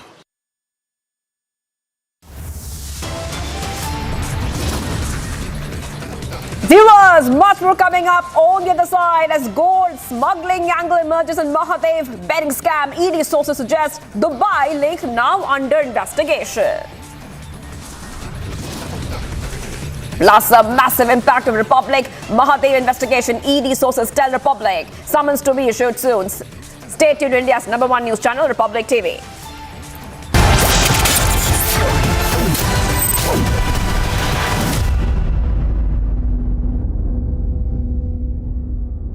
In the India Today Best Universities 2023 survey, released recently, India's #1 ranked universities in various streams are JNU Delhi, Amity University, AIIMS Delhi, IIT Delhi, and National Law School Bengaluru.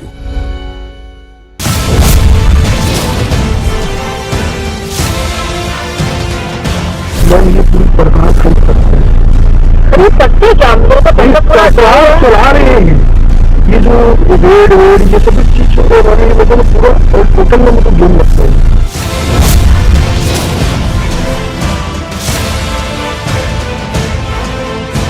आपको लगता है कि उसको सब कुछ पता है कि क्या हो रहा है? देखिए, जैसा मुझे समझ में ये आया कि मैं तो सीएम साहब के काफ़ी लंबी बड़ी बात होती थी, हमेशा जब भी हाउस में आते थे तो 3-4 चीज़ मुझे क्लियर हुआ कि हो रहा है ये पता था, इंटेंसिटी इतना ज़्यादा है ये नहीं पता।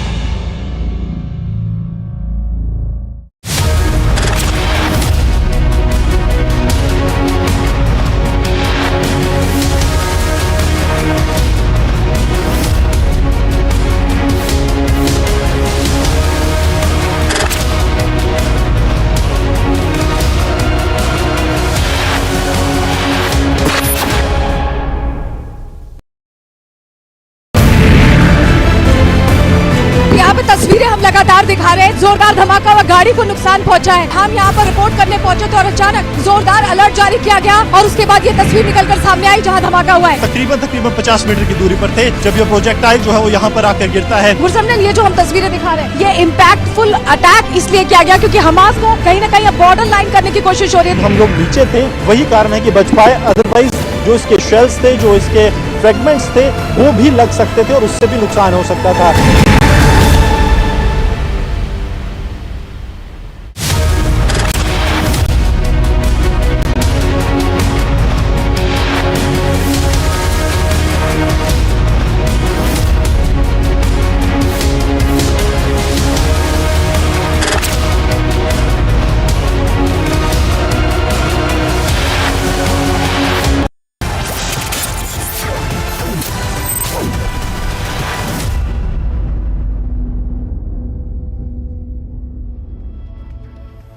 Welcome back, viewers. The air quality across Delhi is very severe and it continues to remain severe. Now, the Delhi government has announced the return of the odd-even system after a gap of 4 whole years, starting from November 13th to November 20th.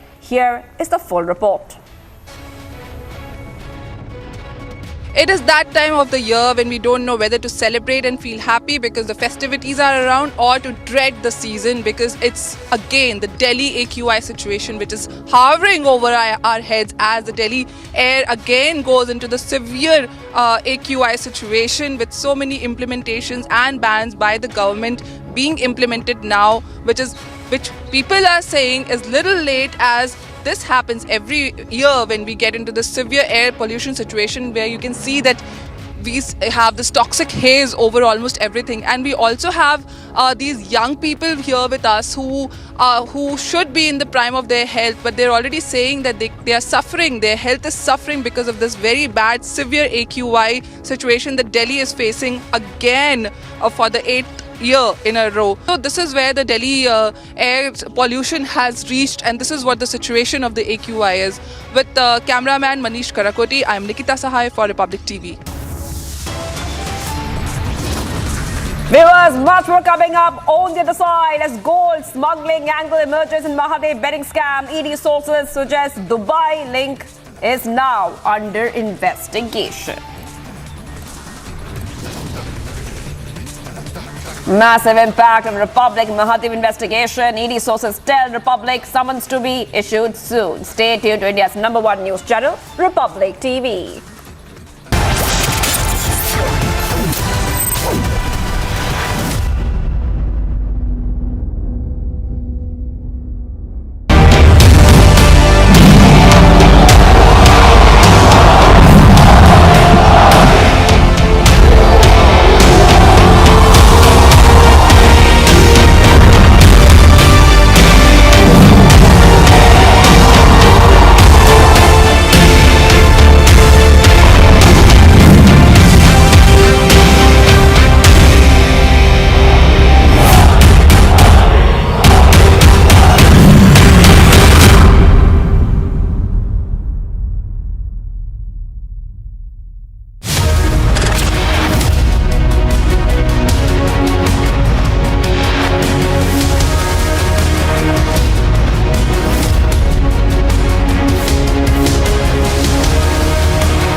हवाला में जो काम हो रहा है ना, अब देखिए अब इनको पैसा कैसे आएगा? प्राइवेट जेट से प्राइवेट जेट से आएगा या तो हेलीकॉप्टर के थ्रू इस्तेमाल किए कभी पहले किए।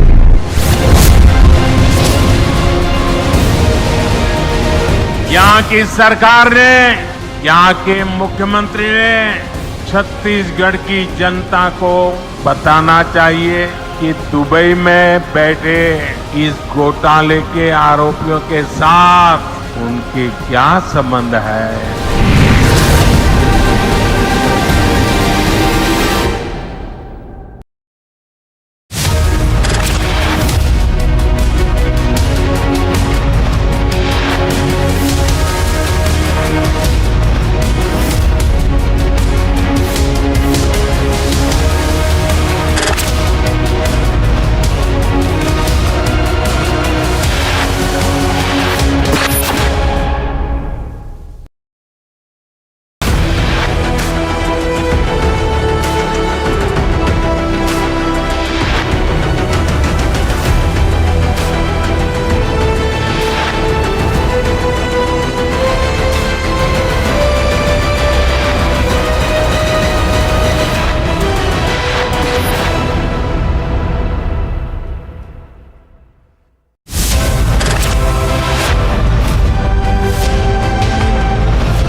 तस्वीरें हम लगातार दिखा रहे हैं। जोरदार धमाका व गाड़ी को नुकसान पहुंचा है। हम यहाँ पर रिपोर्ट करने पहुंचे तो अचानक जोरदार अलर्ट जारी किया गया और उसके बाद ये तस्वीर निकलकर सामने आई जहाँ धमाका हुआ है। तकरीबन 50 मीटर की दूरी पर थे जब ये प्रोजेक्टाइल जो है वो यहाँ पर आकर गिरता है। मुरसमन, ये जो हम तस्वीरें दिखा रहे हैं ये इम्पैक्टफुल अटैक इसलिए किया गया क्योंकि हमास को कहीं न कहीं बॉर्डर लाइन करने की कोशिश हो रही है। हम लोग नीचे थे, वही कारण है कि बच पाए, अदरवाइज जो इसके शेल्स थे, जो इसके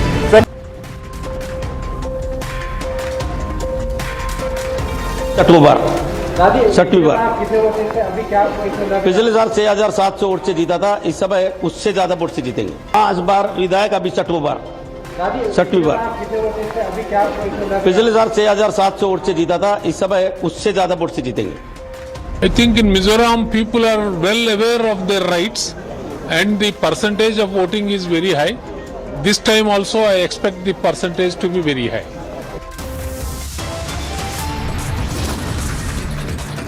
Much more coming up. On this side, Republic Media Network's 8-part investigation into Mahadev betting scam becomes #1 election issue.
छापों में नोटों के बड़े बड़े ढेर मिल रहे हैं जी।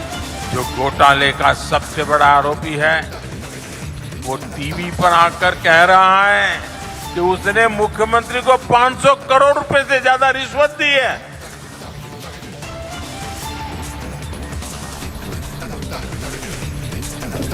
In Chhattisgarh, Surajpur, Prime Minister launches a scathing attack on Baghel, says CM house has become a den for gamblers.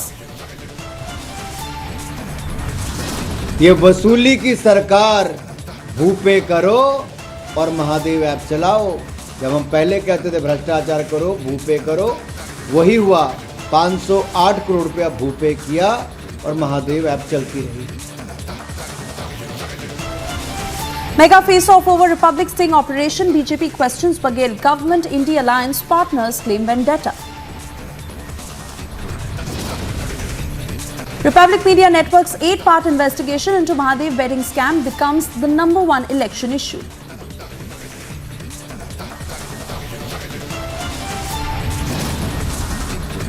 As gold smuggling angle emerges in Mahadev betting scam, ED sources suggest Dubai link now under investigation.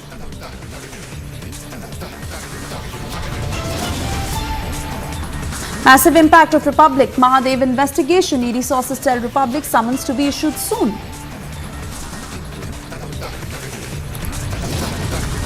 The stage is set for 2024 as election season kicks off. Voting begins in Mizoram and Chhattisgarh.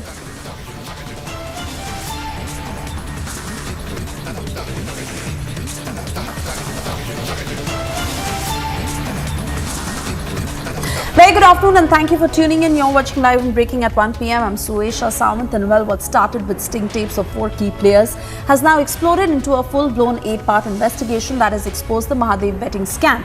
From the alleged role of the CMO to smuggling and D-gang link, the Mahadev scam is exploding. On campaign trail, even Prime Minister Modi has now launched an unrelenting attack on the Congress, saying that Baghel must explain what his connection with the kingpin of the Mahadev betting scam is. Listen into that statement. Chhattisgarh के युवाओं को क्या क्या सपने दिखाए थे और दिया क्या? उन्होंने महादेव के नाम पर भी घोटाला कर दिया। महादेव के नाम पर महादेव सट्टेबाजी घोटाले की चर्चा आज देश और विदेश में हो रही है।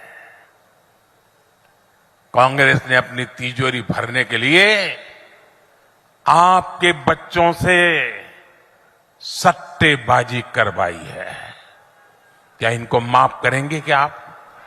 आपके बच्चों को बर्बाद करने वाला काम ऐसे लोगों को माफ करोगे आप? और ये सब किसके इशारे पर हुआ? किसके इशारे पर हुआ? किसके इशारे पर हुआ? उनको सजा मिलनी चाहिए कि नहीं मिलनी चाहिए? पहले सजा आप दोगे कि नहीं दोगे?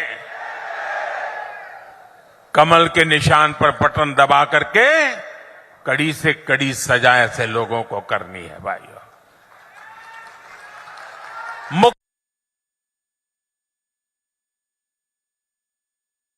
कैसे बना हुआ था? और ये कक्का आपका, सब लोग तो कहते हैं 30% कक्का, 30% कक्का, खुलेआम सट्टा। ये 30% कक्का खुलेआम सट्टा चला रहे थे। आज यहां के मुख्यमंत्री के करीबी जेल में बंद है। छापों में नोटों के बड़े बड़े ढेर मिल रहे हैं जी, सबूत के साथ। करोड़ों रुपए पकड़े जा रहे हैं। जो घोटाले का सबसे बड़ा आरोपी है वो टीवी पर आकर कह रहा है कि उसने मुख्यमंत्री को 500 करोड़ रुपए से ज्यादा रिश्वत दी है। अब आपको सबूत की जरूरत है क्या?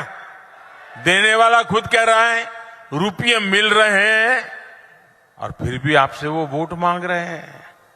शर्म नाम की चीज नहीं है इनको। इनको साफ करना पड़ेगा भाइयों, साफ करना पड़ेगा। करोगे? हर पोलिंग बूथ में से सफाई करनी पड़ेगी, क्योंकि ऐसे आरोपों से घिरे मुख्यमंत्री को एक दिन भी सीएम की कुर्सी पर नहीं रहना चाहिए। आज आप देख रहे हैं कि यहां के मुख्यमंत्री, उन पर लगे आरोपों के बाद कांग्रेस के बड़े बड़े दिग्गजों ने भी उनसे किनारा कर लिया है। यह आरोप इतने गंभीर है, सबूत इतने सटीक है कि कांग्रेस से अपने मुख्यमंत्री का बचाव करना भी मुश्किल हो गया है। हो सकता है आज जब मैंने कहा तो हो सकता है कांग्रेस के नेता कुछ उनके बचाव में 2-4 आधी अधूरी बात बोल करके खाना पूर्ति कर लें, लेकिन कांग्रेस का एक नेता इनकी पापों के पक्ष में एक शब्द बोल नहीं रहा है जी। सब चुप हो गए क्योंकि उनको मालूम है कि इन्होंने अपने और अपने बच्चों की भलाई के लिए पूरी कांग्रेस पार्टी को डुबो दिया। लेकिन मैं आपको विश्वास दिलाता हूं, आपको मेरे विश्वास पे भरोसा है? आपको भरोसा है? आपको मैं गारंटी देता हूं, महादेव सट्टेबाजी घोटाले में भाजपा दूध का दूध और पानी का पानी करके रहेगी। कोई कितना ही बड़ा नाम क्यों ना हो, कितना ही चमरबंदी क्यों ना हो, आपके बच्चों को बर्बाद करने वाले ऐसे लोगों को जेल जाकर के जिंदगी पूरी करनी पड़ेगी।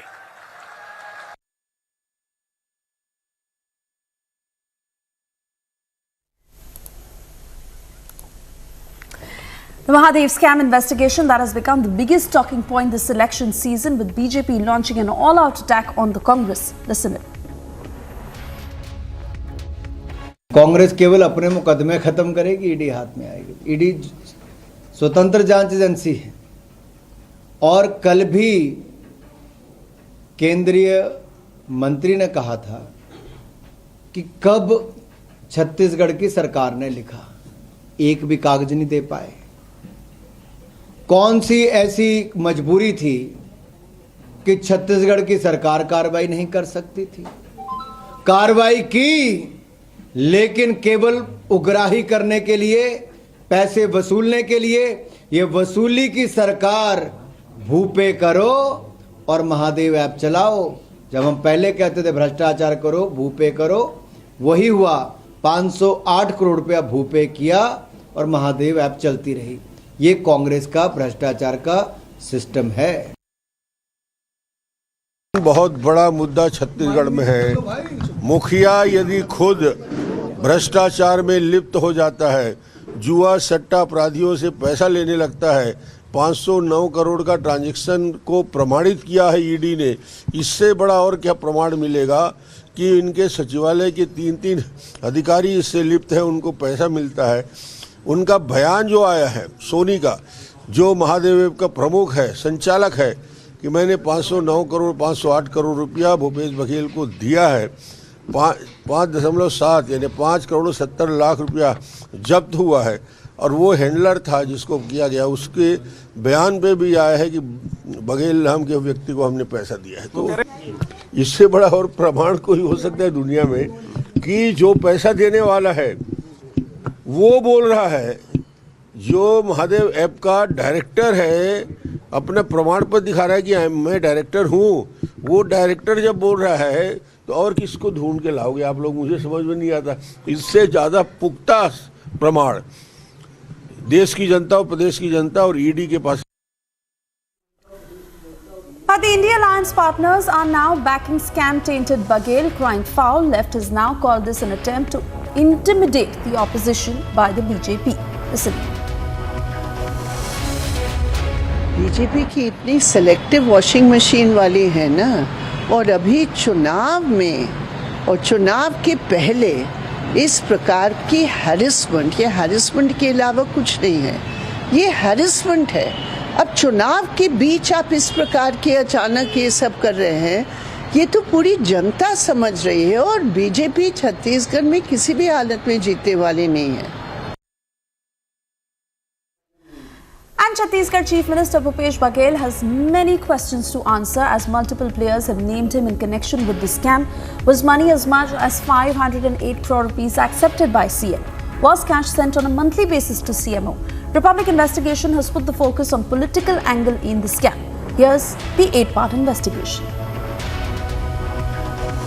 Investigation in Mahadev betting scam has set the agenda. The sting that mentioned alleged role of CMO in scam. Sir, आपको लगता है कि मतलब इतना जानकारी ले रहे हैं, सर आपको लगता है कि उसको सब कुछ पता है कि क्या हो रहा है? देखिए, जैसा मुझे समझ में ये आया कि मैं तो सीएम साहब के काफ़ी लंबी बड़ी बात होती थी, हमेशा जब भी हाउस में आते थे तो 3-4 चीज़ मुझे क्लियर हुआ कि हो रहा है ये पता था, इंटेंसिटी इतना ज़्यादा है ये नहीं पता।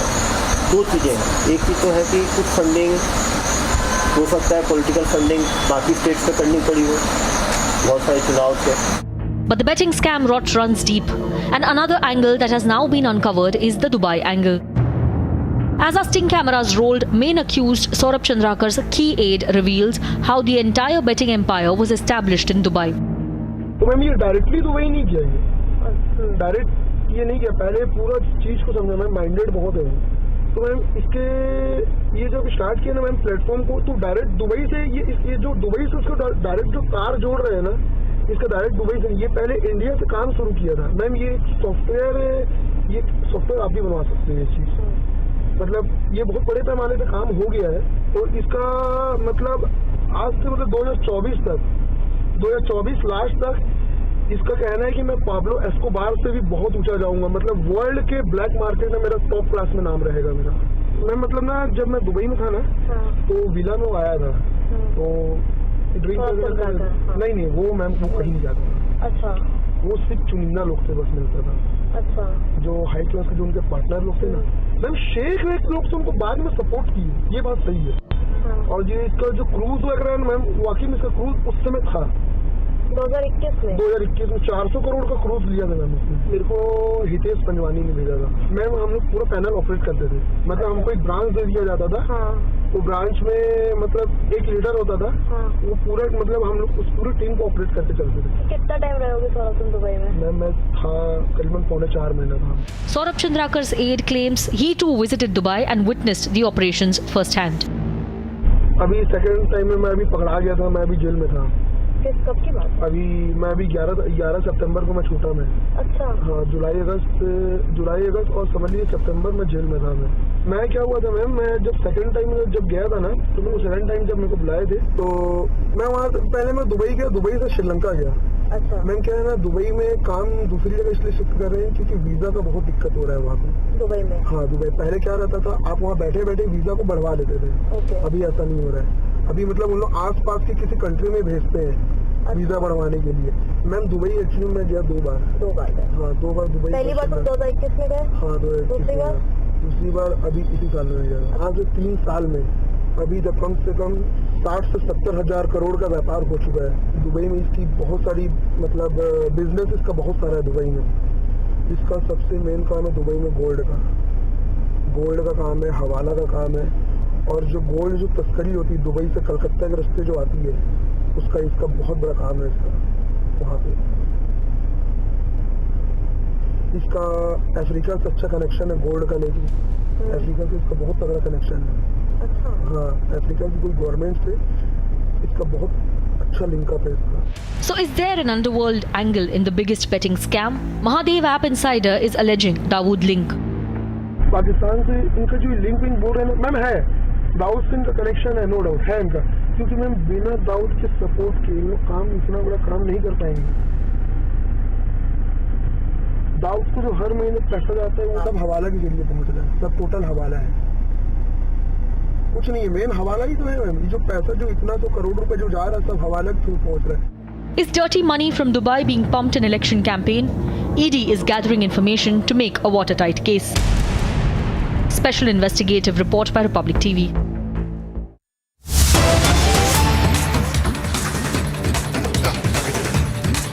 Cutting across to breaking news coming in, it is a big lead in the Liquorgate case. Delhi Chief Minister Arvind Kejriwal chaired an emergency meeting with all the councillors. This comes a day after Kejriwal chaired a meeting with the MLAs. This is the second key meet that has been organised in the last 24 hours. And according to sources, Arvind Kejriwal has chaired this second meet yet again.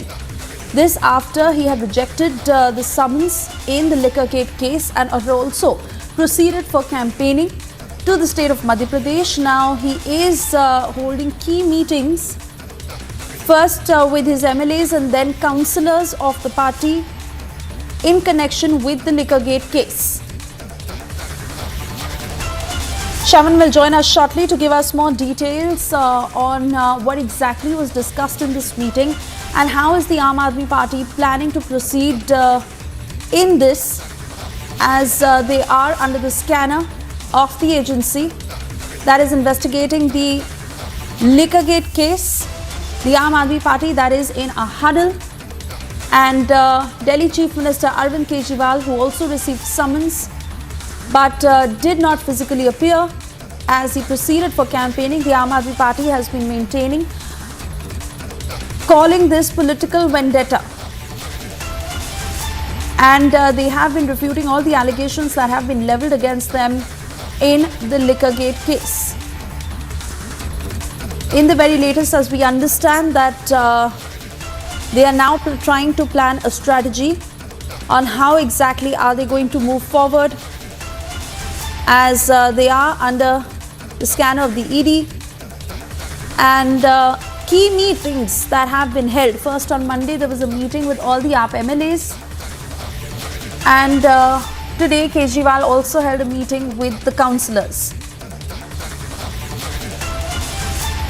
Anuj is joining us on the phone line to give us more details on the same. Anuj, what exactly has been discussed in these two meetings, and how is the Aam Aadmi Party going to tackle this? Well, one thing is very much clear if we talk about from these meetings, because this is meetings after meetings happening in the national capital. Yesterday it was the meeting of all MLAs of Aam Aadmi Party, which was the meeting was chaired by none other but the CM himself, Arvind Kejriwal, was chairing the meeting, and today it is going to be another meeting of all the councillors of Aam Aadmi Party in the Delhi. So this is one thing which is making it clear that this is worrisome situation for Aam Aadmi Party, because Arvind Kejriwal of AAP and the Chief Minister of Delhi have been summoned by the enforcement directorate. We do know that earlier or last time this was the letter which was written by Arvind Kejriwal giving different reasons, several reasons to enforcement directorate why he was not there, calling it a political vendetta, calling it illegal, but he has to be there. He has to be there in front of the enforcement directorate when we are talking about this investigation, and this is all about the liquor policy.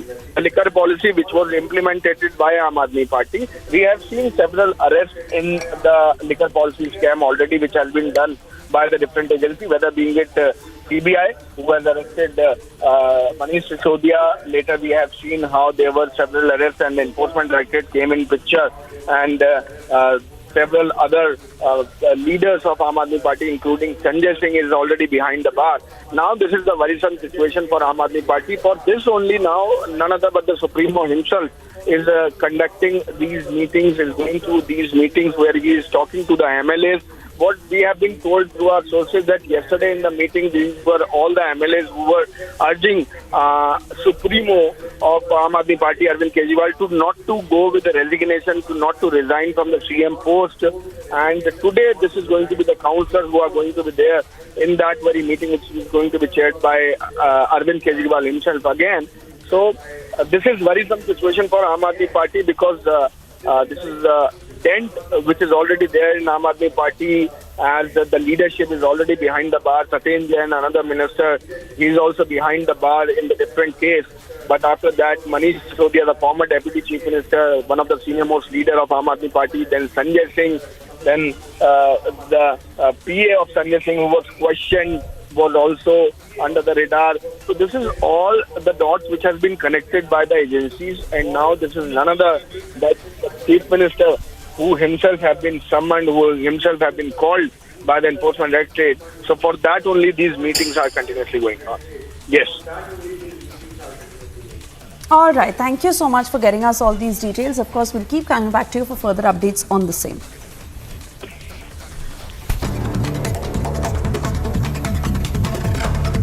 The Supreme Court has pulled up the Punjab government and asked the Punjab government to stop stubble burning. Supreme Court has also observed that there can't be a political battle all the time.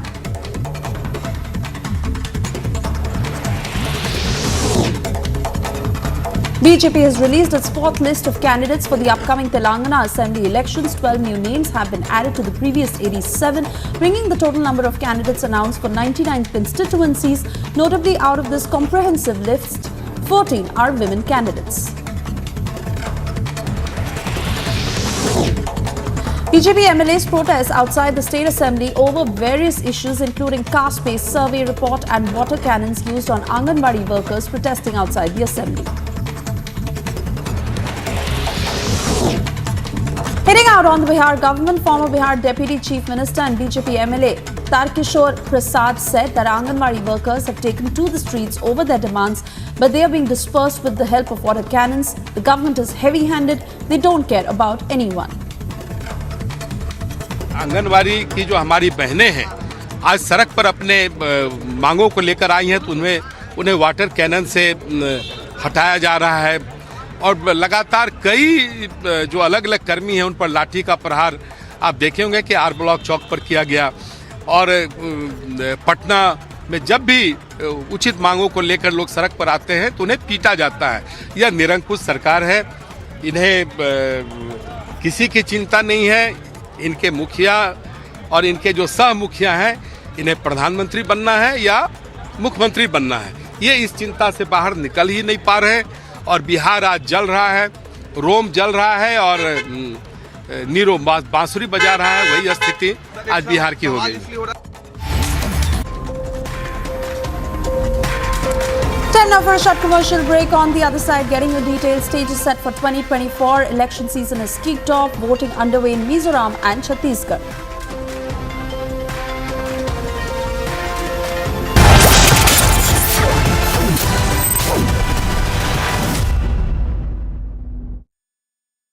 In the India Today Best Universities 2023 survey, released recently, India's #1 ranked universities in various streams are JNU Delhi, Amity University, AIMS Delhi, IIT Delhi, and National Law School Bengaluru.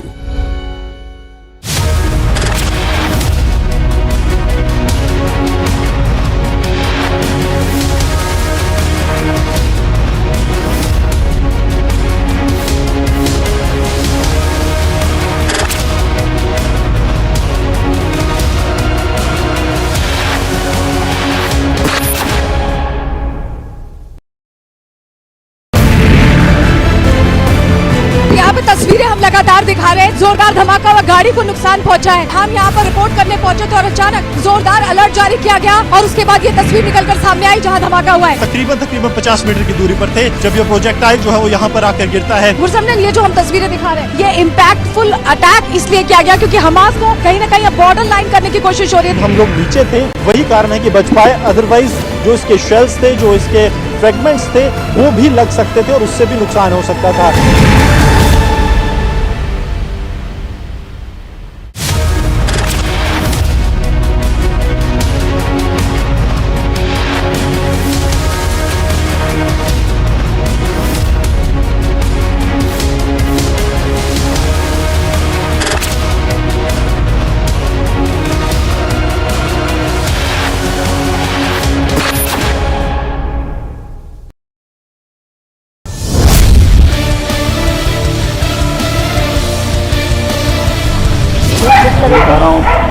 पता नहीं रस्सी दूसरे खाते बोल रहा हूँ ना, बड़े बड़े लोग हैं, यहाँ तक कि यहाँ के कोई नेता नहीं छुड़ा, बड़े बड़े लोग भाई, यहाँ कितने पुलिस वाले सस्पेंड हो गए इस चक्कर में।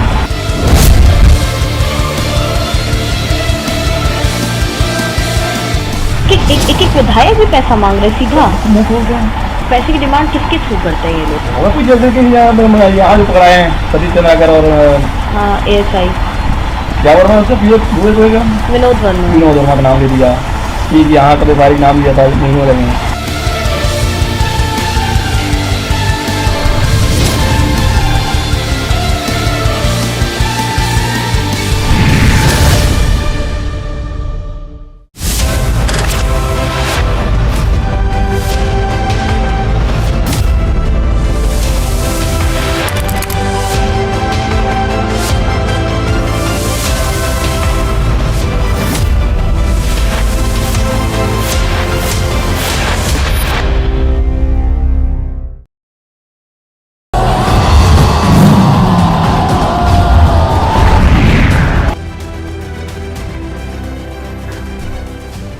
Prime Minister Modi spoke to Iranian President Sayyed Ibrahim Raisi on the difficult situation in West Asia arising out of the Israel-Hamas conflict. Islamist group Hamas's armed wing, the Al-Qassam Brigade, said that it had launched 16 rockets from Lebanon towards Israel's city of Nahariya and southern Haifa. Israeli security forces killed 4 Palestinian terrorists who they said were a part of a cell in the occupied West Bank that was directed by Hamas and behind numerous shooting attacks.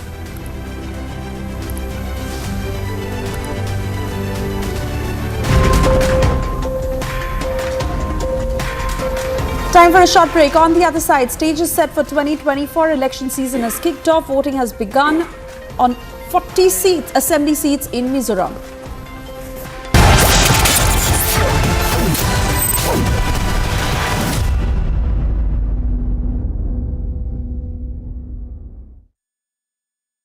In the India Today Best Universities 2023 survey, released recently, India's #1 ranked universities in various streams are JNU Delhi, Amity University, AIMS Delhi, IIT Delhi, and National Law School, Bengaluru.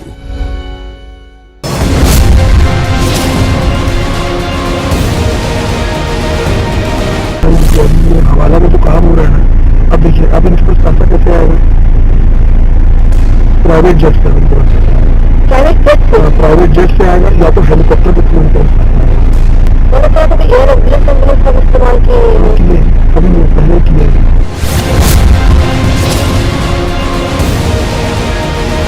यहाँ की सरकार ने, यहाँ के मुख्यमंत्री ने छत्तीसगढ़ की जनता को बताना चाहिए कि दुबई में बैठे इस घोटाले के आरोपियों के साथ उनके क्या संबंध है।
तस्वीरें हम लगातार दिखा रहे हैं। जोरदार धमाका व गाड़ी को नुकसान पहुंचा है। हम यहाँ पर रिपोर्ट करने पहुंचे तो और अचानक जोरदार अलर्ट जारी किया गया और उसके बाद ये तस्वीर निकलकर सामने आई जहाँ धमाका हुआ है। तकरीबन 50 मीटर की दूरी पर थे जब ये प्रोजेक्टाइल जो है वो यहाँ पर आकर गिरा।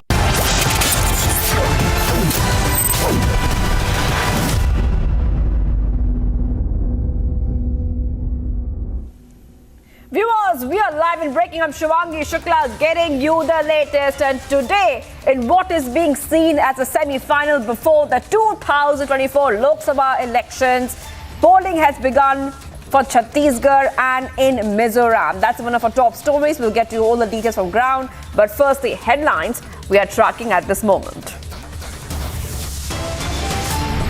छापों में नोटों के बड़े बड़े ढेर मिल रहे हैं जी। जो घोटाले का सबसे बड़ा आरोपी है वो टीवी पर आकर कह रहा है कि उसने मुख्यमंत्री को 500 करोड़ रुपए से ज्यादा रिश्वत दी है। In Chhattisgarh, Surajpur Prime Minister launches a scathing attack on Baghel, says CM House has become a den for gamblers.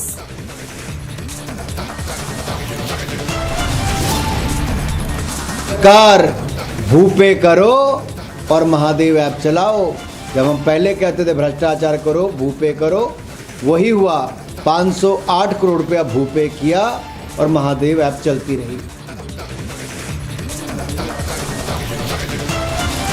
Mega face-off over Republic sting operation. BJP questions Baghel government. INDI alliance partners claim vendetta.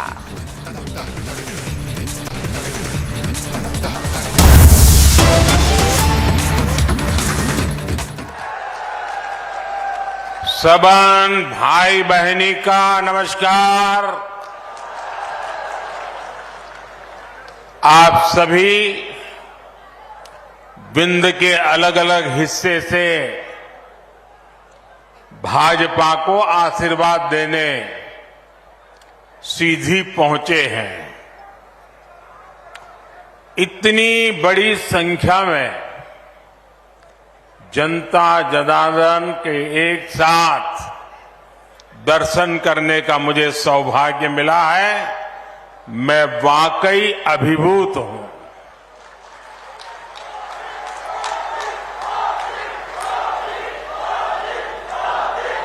और जहां तक मेरी नजर पहुंचे मुझे लोग ही लोग नजर आ रहे हैं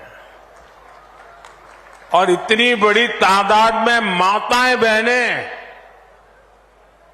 आपके आशीर्वाद हम सबकी बहुत बड़ी शक्ति है। मैं माताओं बहनों को इस विशाल संख्या में आने के लिए विशेष रूप से प्रणाम करता हूं। आपके इस प्यार, इस उत्साह से साफ है कि एमपी में फिर एक बार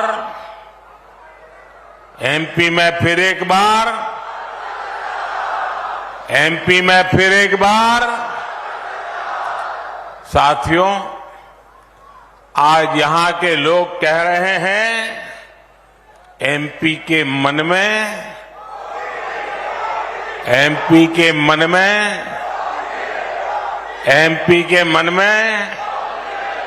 और मोदी के मन में ईश्वर रूपी जनता जनार्दन आप लोग मोदी के मन में है, मोदी के दिल में है। एमपी के मन में मोदी क्यों है भाई? भाजपा क्यों है? ये कोई रहस्य की बात नहीं रह गई है। कांग्रेस ने केंद्र में हमारे यहां सेवा काल शुरू हुआ उसके पहले 10 साल तक जो सरकार चलाई उसमें उसने गरीब और मध्यम वर्ग को लूटने का ही काम किया था। लेकिन आपके सेवक मोदी ने करीब 10 साल जो सरकार चलाई है, आपकी सेवा में 10 साल पूरे लगन से समर्पित किए हैं। उसमें घोटाले बंद हुए हैं, गरीब और मिडिल क्लास की बचत हुई है, उन्हें अधिक सुविधा मिली है। आप देखिए, टेलीकॉम घोटाला करके, कोयला घोटाला करके कांग्रेस ने आपके लाखों करोड़ रुपए लूट लिए। याद है ना? भूल गए? अब आप बताओगे तो पता चलेगा मुझे। याद है? लूटते थे कि नहीं लूटते थे? करोड़ों रुपए लूटते थे कि नहीं लूटते थे? ये आपका हक का पैसा था कि नहीं था? आपकी मेहनत का पैसा था कि नहीं था? आपके बच्चों के भविष्य के लिए वो पैसा था कि नहीं था? लूट लिया। भाजपा सरकार में वो लाखों करोड़ रुपए के घोटाले बंद हो चुके हैं और घोटालों से हम जो पैसा बचा रहे हैं वो पैसा गरीब के हित में, मध्यम वर्ग के हित में लगा रहे हैं।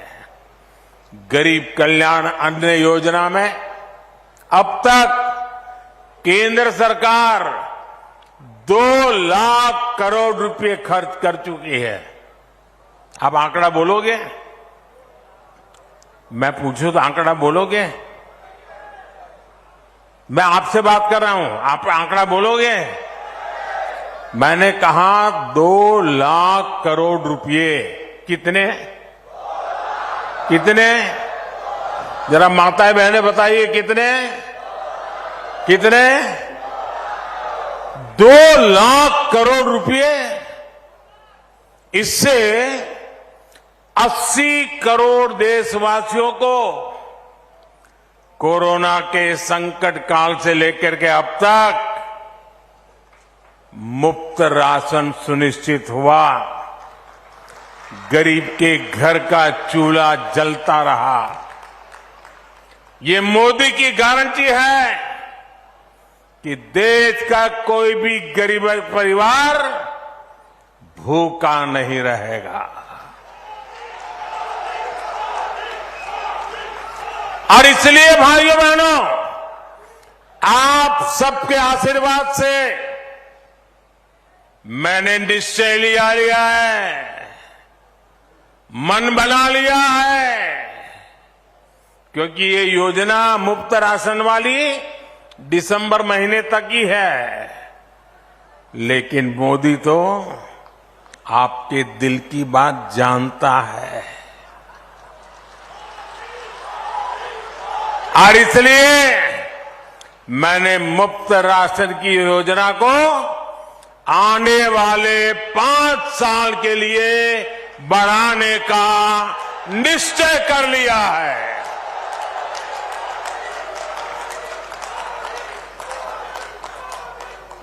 अगर हम एक परिवार में 4-5 लोग भी मान लें, तो ऐसे हर परिवार को मुफ्त राशन योजना की वजह से हर महीने 700, 800, 900 रुपया बचने वाले हैं। साथियों, गरीब का पैसा गरीब के पास जाए, गरीब के लिए खर्च हो, और कोई बिचौलिया बीच में वो पैसे लूटे नहीं, यही मोदी की विशेषता है।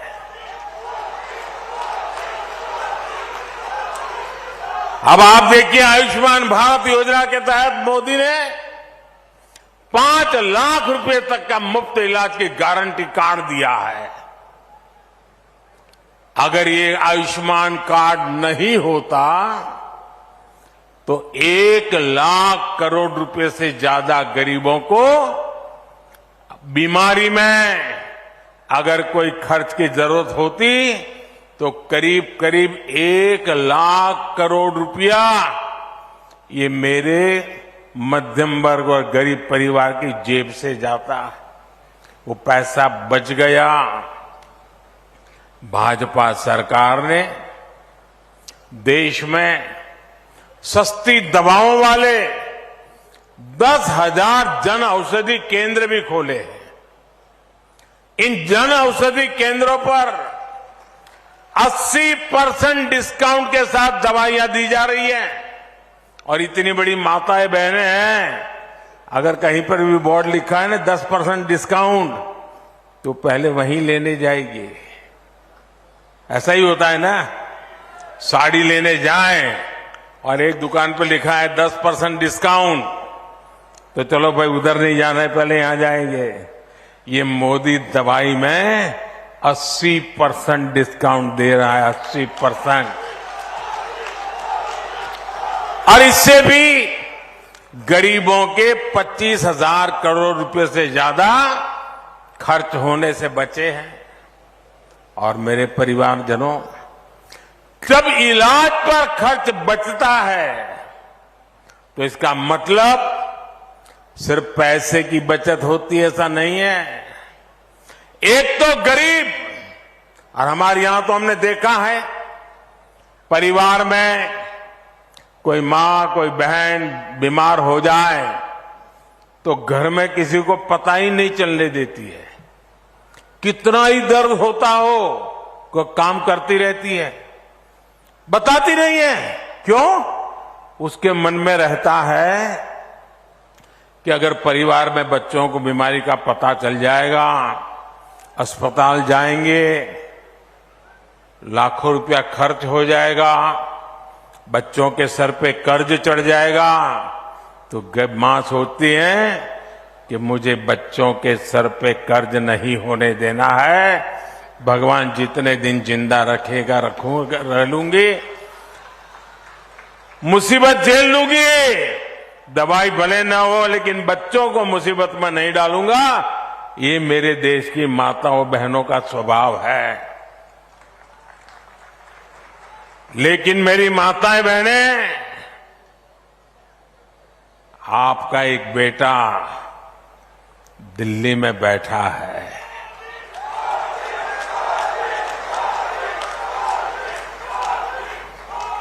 वो आपकी पीड़ा को समझता है। मेरी कोई मां, कोई बहन बीमारी झेलती झेलती जिंदगी काटे, ये उसका बेटा सह नहीं सकता। और इसलिए आयुष्मान योजना से सिर्फ पैसे बचते ऐसा नहीं, पूरा परिवार बच जाता है। परिवार के सपने फिर से जिंदा हो जाते हैं। परिवार फिर एक बार खुशहाल हो जाता है, नई जिंदगी जीना शुरू कर देता है। साथियों, देश भर के गरीब परिवारों को अपना पक्का घर मिले, ये गारंटी भी मोदी ने दी है। पीएम आवास की इस योजना पर ही अभी तक 4 लाख करोड़ रुपए सरकार खर्च कर चुकी है। आंकड़ा याद रहेगा आपको? कितना? जरा बोलना पड़ेगा भाई। कितना? इधर वाले बोलो ना, कितना? जो पत्रकार है उनको बोलने की जरूरत है, वो तो लिख लेंगे। जो पत्रकार नहीं है वो बोले। कितना? 4 लाख करोड़ रुपया। लोग राम मंदिर बन रहा है उसकी तो चर्चा कर रही है। 4 करोड़ लोगों के घर भी बन रहे हैं दोस्तों। लाखों करोड़ खर्च करके घर बन रहे हैं। शौचालय हो, उज्ज्वला का मुफ्त गैस कनेक्शन हो, इस पर भी हजारों करोड़ रुपयों का निवेश सरकार ने किया है। हाल में उज्ज्वला की लाभार्थी बहनों के लिए सिलेंडर 500 रुपया तक सस्ता कर दिया गया है। यानी हमने गरीबों को सुविधाएं भी दी है और उनका पैसा भी बचाया है। मेरे परिवारजनों, कांग्रेस का इतिहास डगर डगर पे झूठ बोलना, लोगों को भ्रमित करना और बिल्कुल चेहरे पर कोई असर ही नहीं, इतना आराम से झूठ बोल लेते हैं। उन्होंने गरीबों से जितना झूठ बोला है ना पिछले 50-60 साल में, आप कल्पना नहीं कर सकते। कांग्रेस ने गरीबों से झूठ बोला, महिलाओं से झूठ बोला, नौजवानों से झूठ बोला। कांग्रेस ने किसानों से कर्ज माफी के वादे किए। झूठ बोलने की हिम्मत देखिए इनकी। और उनको लगता है देश की जनता पहले की तरह ऐसी है, भली बोली है। अब तो मेरे देश का नौजवान जाग चुका है, उसके मोबाइल में सारी जानकारियां होती है। वो परिवार को कहता है ये कांग्रेस वाले झूठे हैं। भाइयों बहनों, आज भी कांग्रेस यही कर रही है। इन लोगों ने 5 साल पहले 2018 में कहा था 10 दिन में कर्ज माफ करेंगे, लेकिन 15 महीने में भी उनको सरकार से चलाने का मौका मिला, कुछ भी नहीं किया। वहीं भाजपा सरकार जो कहती है वो करके दिखाती है, डंके के चोट पे करते हैं। हमने किसानों को प्रधानमंत्री सम्मान योजना, किसान सम्मान योजना के तहत उसके खाते में पैसा जमा कर रहे हैं और साल में 3 बार करते हैं। अब तक कितना किया है मालूम है आपको? मालूम है? भूल जाते हो ना? मैं बताता हूं, याद रखोगे? याद रखोगे? जरा हाथ ऊपर करके बताओ, याद रखोगे? हमने पीएम किसान सम्मान निधि के तहत इस देश के किसानों के बैंक खातों में सीधा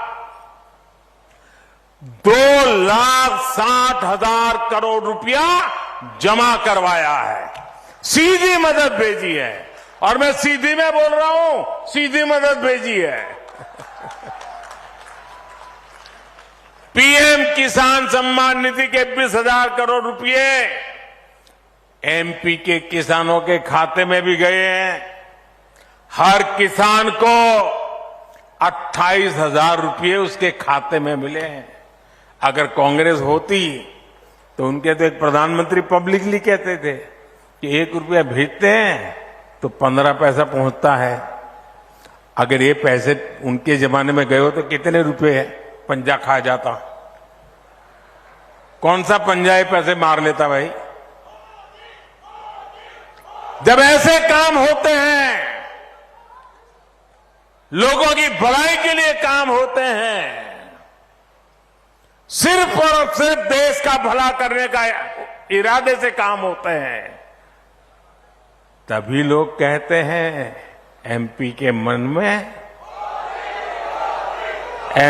मन में मेरे परिवारजनों, भाजपा सरकार की योजनाओं के जो भी लाभार्थी हैं, उनमें से अधिकतर हमारे दलित, हमारे पिछड़े और हमारे आदिवासी परिवार हैं। कांग्रेस के लंबे शासनकाल में सबसे बुरी स्थिति दलितों की, आदिवासी बस्तियों की थी। प्रधानमंत्री ग्रामीण सड़क योजना के सबसे अधिक लाभ हमारे इस इलाके के नागरिकों को हुआ है।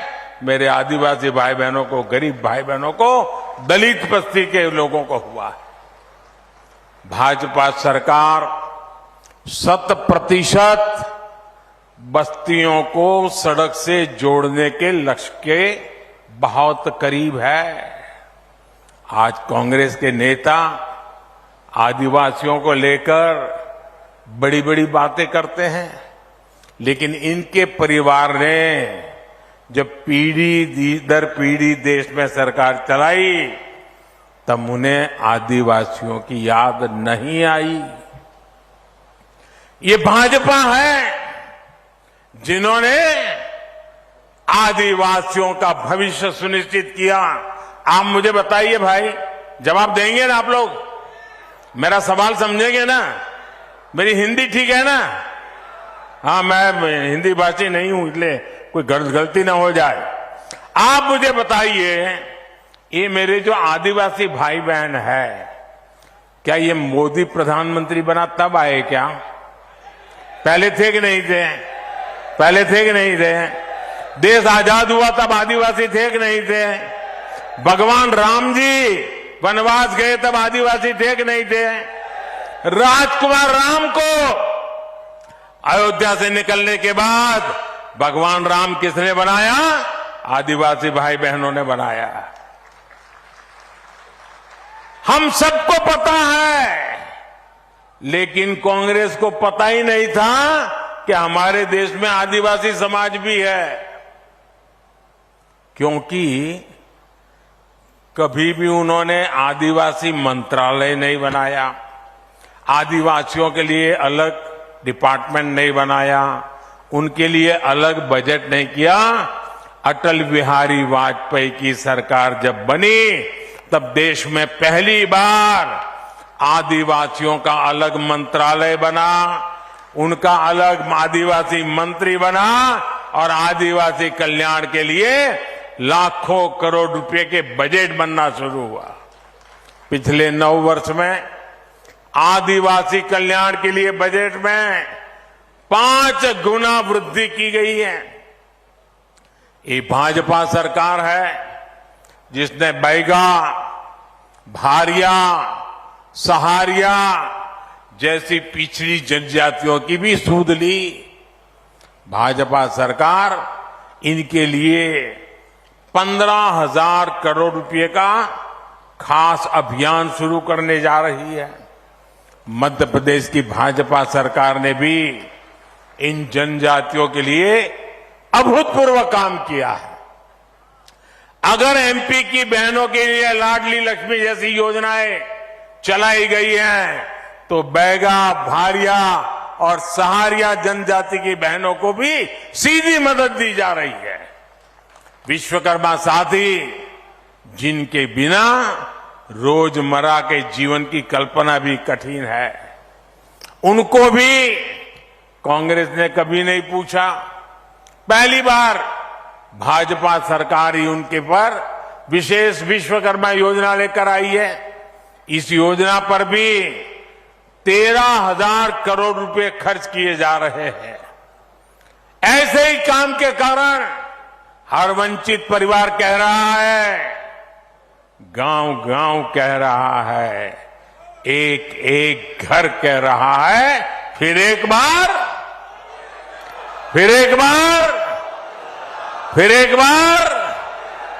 मेरे परिवारजनों, सीधी बीरबल की जन्मभूमि है और इसलिए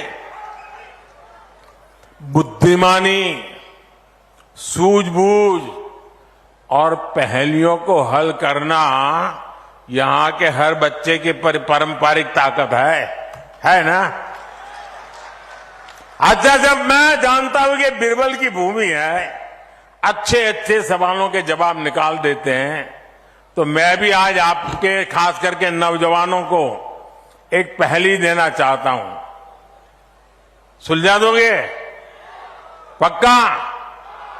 देखिए, मध्य प्रदेश के जो युवा हैं ना, उसमें जो हमारे फर्स्ट टाइम वोटर है, जो पहली बार इस बार वोट डालने के लिए जाने वाले हैं, उनके सामने मैं गुत्थी रखना चाहता। आप ये पहले सुलझाएंगे? पक्का सुलझाएंगे? अनेक दशकों तक देश में पंचायत से लेकर पार्लियामेंट तक कांग्रेस का ही झंडा था, कांग्रेस की ही सरकारें थी। लेकिन आज गिनती के कुछ राज्यों में ही बची है। जरा सोचिए, गुत्थी सुलझाइए, ये इनकी बर्बादी ऐसी क्यों हुई, इनका ऐसा पतन क्यों हुआ? साथियों, वो इसलिए हुआ क्योंकि कांग्रेस का नारा रहा है, गरीब की जेब साफ, गरीब की जेब और काम हाफ, जेब साफ। यूपी, बिहार, गुजरात, पश्चिम बंगाल, तमिलनाडु, उड़ीसा, कितने राज्य गिनाऊं मैं, एक बार कांग्रेस गई तो वहां के लोगों ने कांग्रेस को दोबारा घुसने नहीं दिया है। यहां एमपी में भी 2 दशक से अधिक हो गए जब कांग्रेस बहुमत के लिए तरस गई है। आज गरीब, दलित, ओबीसी और आदिवासी समाज समझ गया है कि कांग्रेस उनकी प्रतिनिधि नहीं है। कांग्रेस ने सिर्फ वोट के लिए इस्तेमाल किया है। साथियों, कांग्रेस का पूरा इतिहास देखिए, उन्होंने केवल उन्हीं को आगे बढ़ाया जो दिल्ली दरबार में हाजिरी लगाते थे। एससी, एसटी, ओबीसी, इन समाज के प्रभावशाली नेतृत्व को कांग्रेस ने कभी उभरने नहीं दिया। इनकी यही दरबारी मानसिकता है जिसके कारण ये दिन रात, सुबह शाम बाकी सब काम भूल जाते हैं, एक काम कभी नहीं भूलते। आपने देखा होगा, कांग्रेस की विशेषता है, बाकी सब काम भूल जाएंगे, एक काम कभी भूलते नहीं है, और वो काम है सुबह शाम मोदी को गाली देना। एक ही काम, गालियां देते रहते हैं। मोदी को गाली दे देते ये पूरे ओबीसी समाज को गालियां देने लगे हैं।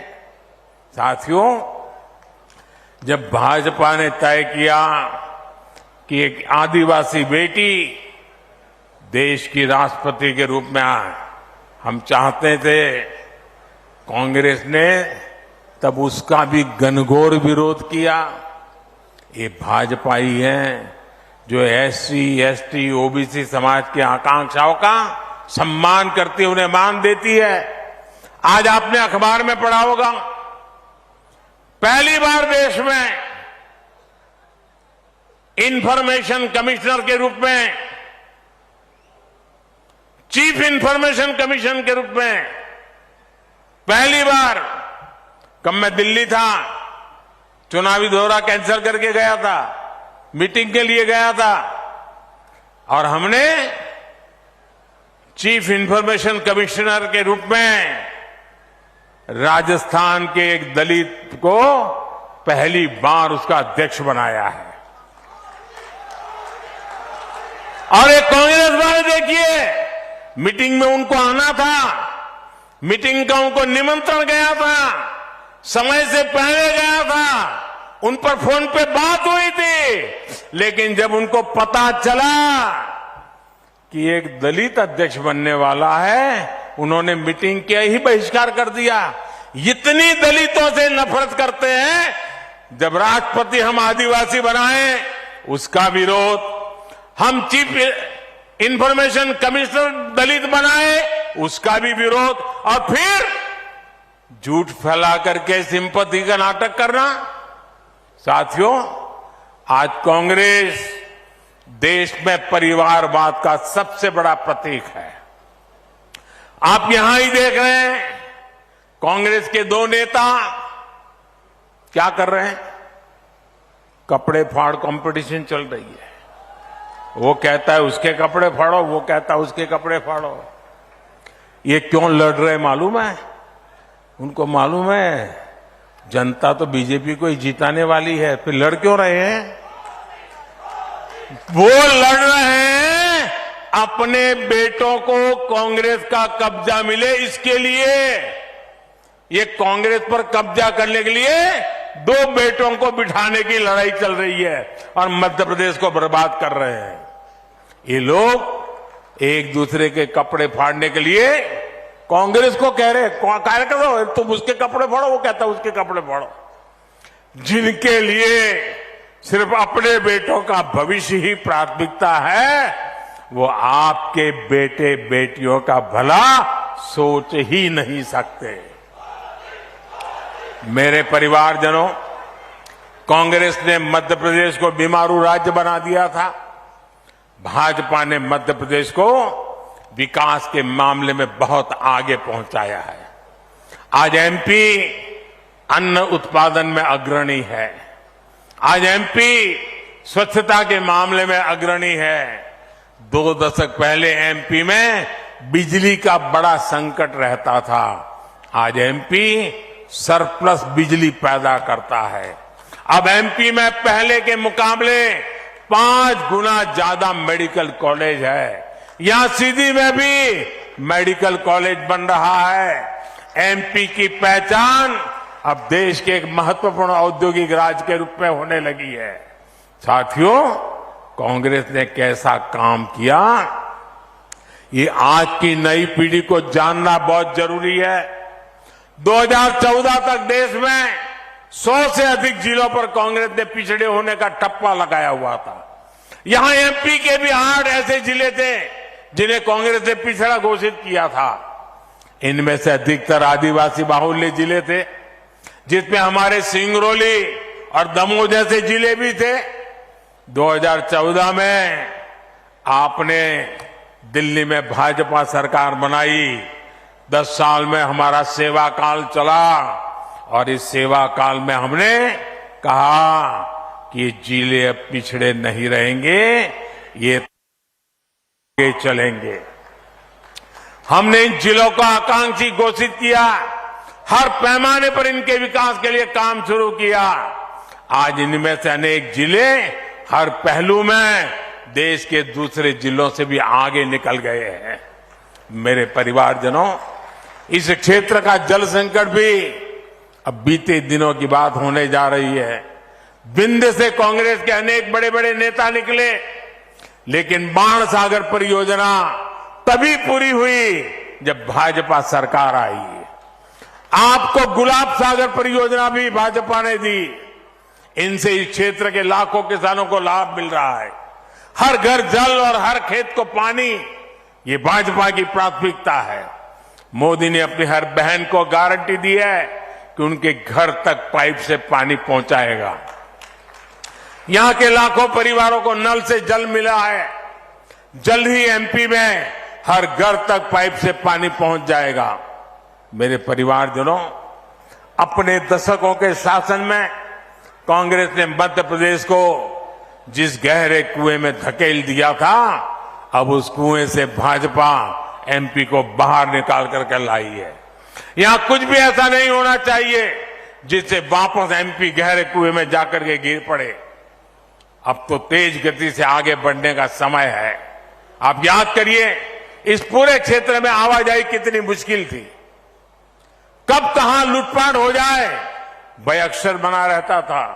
आज देखिए, सीधी रेवा हाईवे से बाईपास बनने से कितनी सुविधा हो रही है।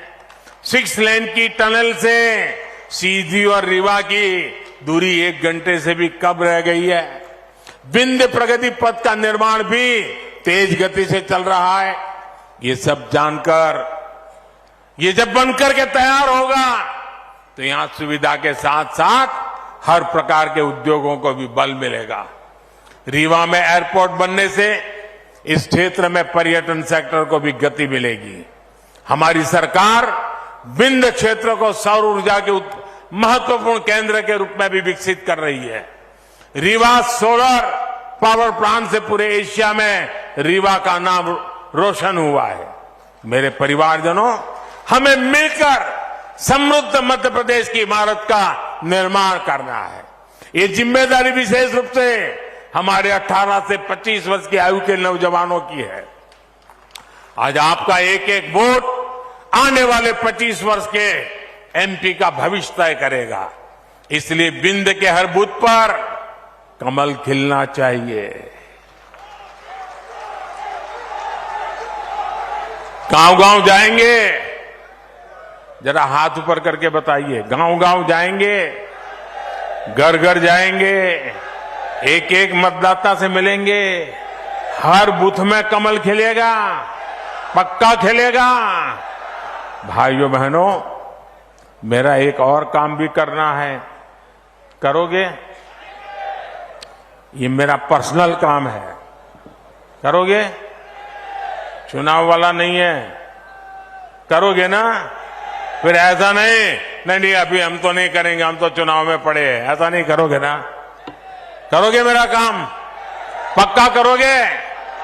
अच्छा, आप जाकर के हर परिवार में जाके मिलना और उनको कहना कि अपने मोदी जी सीधी आए थे। कहेंगे ना? और उनको कहना, मोदी जी सीधी आए थे, उन्होंने आपको प्रणाम भेजा है। ये मेरा काम कर दोगे? हर घर मेरा प्रणाम पहुंचा दोगे? क्योंकि उनके आशीर्वाद मुझे एक नई ताकत देते हैं, नई ऊर्जा देते हैं, देश के लिए दौड़ने के लिए एक नई हिम्मत दे देते हैं। और इसलिए घर घर जाकर के मेरे प्रणाम पहुंचा दीजिए। मेरी यही अपेक्षा है आपसे। मेरे साथ बोलिए, भारत माता की। पूरी ताकत से बोलिए दोस्तों, भारत माता की, भारत माता की, भारत माता की। बहुत बहुत धन्यवाद।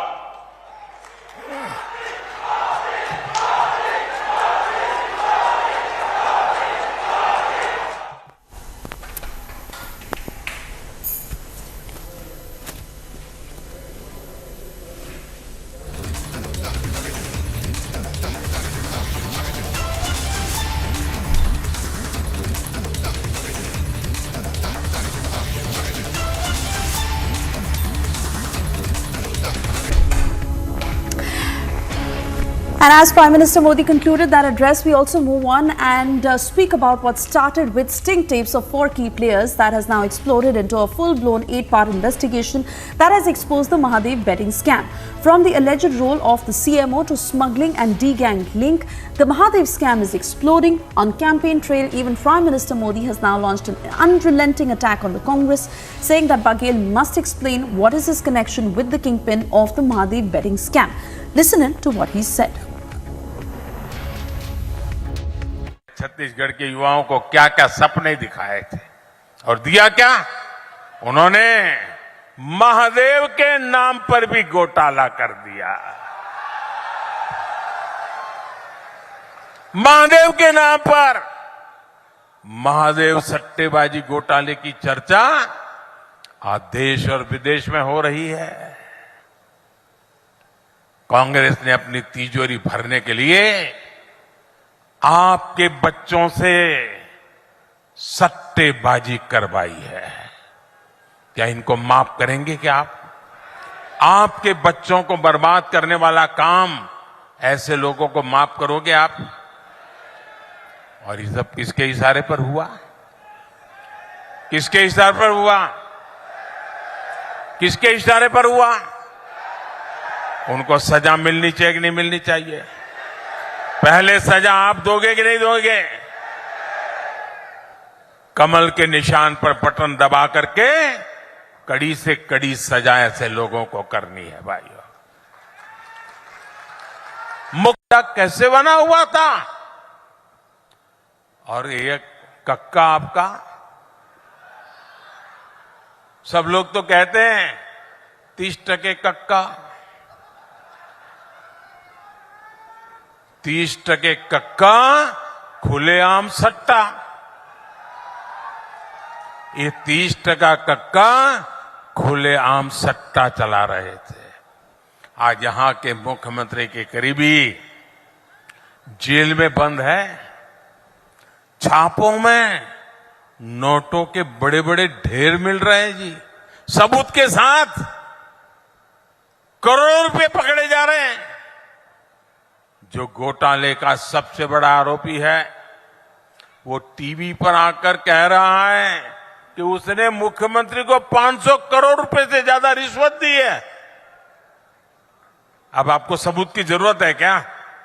देने वाला खुद कह रहा है रुपये मिल रहे हैं और फिर भी आपसे वो वोट मांग रहे हैं।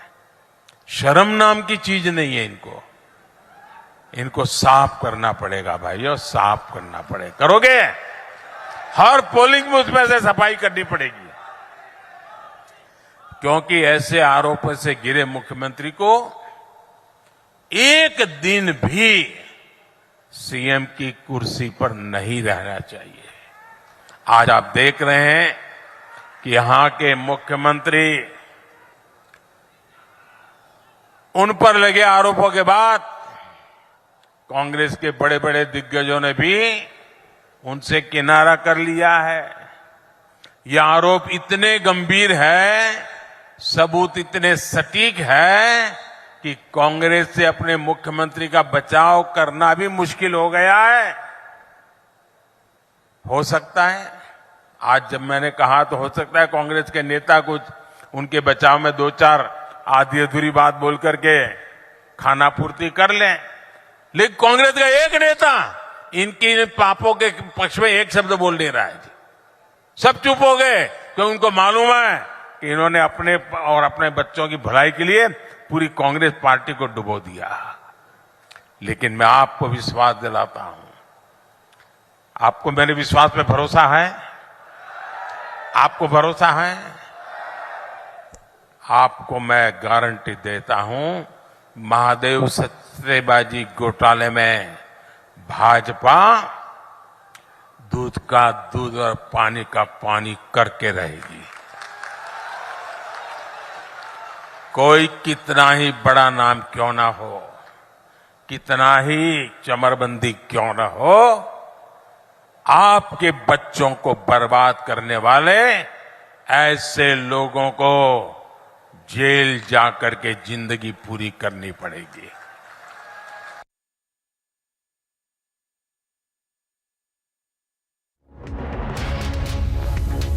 The Mahadev scam investigation has become the biggest talking point this election season, with BJP launching an all-out attack on the Congress. Listen in. Congress केवल अपने मुकदमे खत्म करेगी, ईडी हाथ में आएगी। ईडी स्वतंत्र जांच एजेंसी है और कल भी केंद्रीय मंत्री ने कहा था कि कब छत्तीसगढ़ की सरकार ने लिखा, एक भी कागज नहीं दे पाए। कौन सी ऐसी मजबूरी थी कि छत्तीसगढ़ की सरकार कार्रवाई नहीं कर सकती थी? कार्रवाई की, लेकिन केवल उगराही करने के लिए, पैसे वसूलने के लिए। ये वसूली की सरकार, भूपे करो और महादेव ऐप चलाओ। जब हम पहले कहते थे भ्रष्टाचार करो, भूपे करो, वही हुआ। 508 करोड़ रुपया भूपे किया और महादेव ऐप चलती रही। ये कांग्रेस का भ्रष्टाचार का सिस्टम है। बहुत बड़ा मुद्दा छत्तीसगढ़ में है।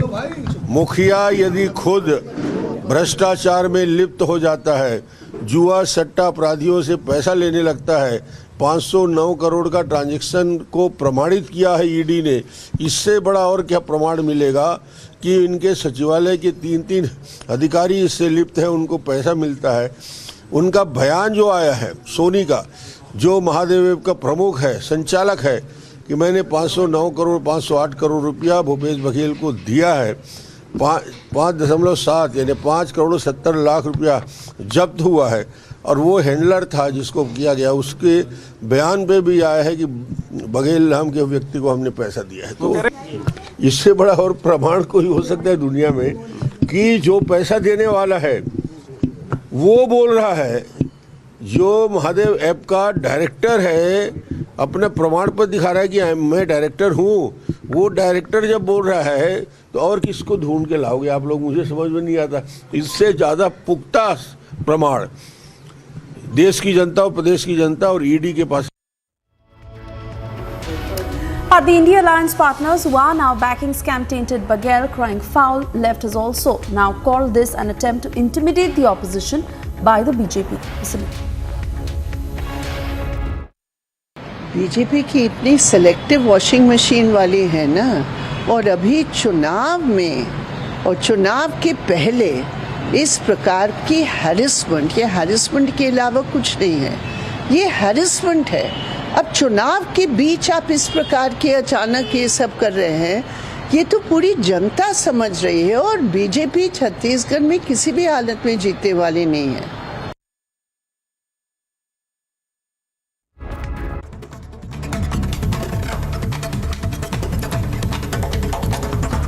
Supreme Court has pulled up the Punjab government and asked the Punjab government to stop stubble burning. Supreme Court has also observed that there can't be a political battle all the time.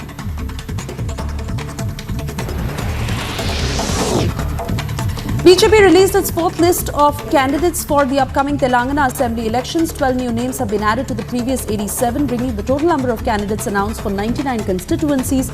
Notably, out of this comprehensive list, 14 are women candidates. BJP MLAs protest outside the State Assembly over various issues, including caste-based survey report and water cannons used on Anganwadi workers protesting outside the Assembly.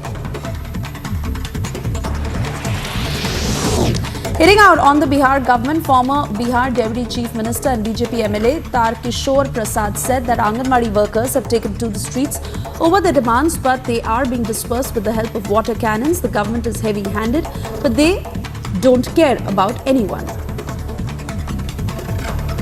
Anganwadi की जो हमारी बहनें हैं आज सड़क पर अपने मांगों को लेकर आई हैं, तो उन्हें वाटर कैनन से हटाया जा रहा है और लगातार कई जो अलग अलग कर्मी हैं उन पर लाठी का प्रहार आप देखे होंगे कि आर ब्लॉक चौक पर किया गया। और पटना में जब भी उचित मांगों को लेकर लोग सड़क पर आते हैं तो उन्हें पीटा जाता है। यह निरंकुश सरकार है, इन्हें किसी की चिंता नहीं है। इनके मुखिया और इनके जो सह मुखिया हैं, इन्हें प्रधानमंत्री बनना है या मुख्यमंत्री बनना है, ये इस चिंता से बाहर निकल ही नहीं पा रहे।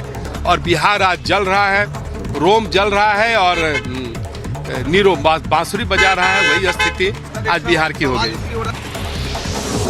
Congress leader and LOP in Lok Sabha Adhir Ranjan Chaudhary writes a letter to President Draupadi Murmu regarding the selection of the Chief Information Commissioner Hira Lal Samaria.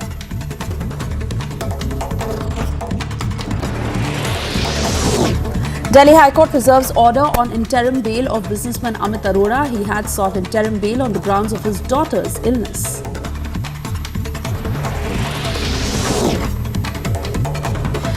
Heavy rainfall in Tamil Nadu, Kerala and coastal Andhra Pradesh has led to severe waterlogging and flooding in some parts of the states, leading to water entering residential areas.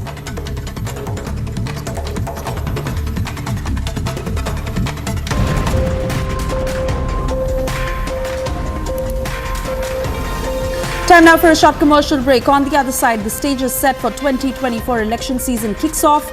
Voting underway in Mizoram and Chhattisgarh.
हवाला में जो काम हो रहा है अब देखिए अब इनके पास पैसा कैसे आएगा प्राइवेट जेट से प्राइवेट जेट से आएगा या तो हेलीकॉप्टर के थ्रू इनके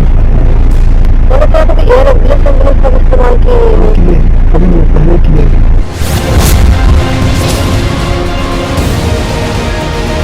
यहाँ की सरकार ने यहाँ के मुख्यमंत्री ने छत्तीसगढ़ की जनता को बताना चाहिए कि दुबई में बैठे इस घोटाले के आरोपियों के साथ उनके क्या संबंध है।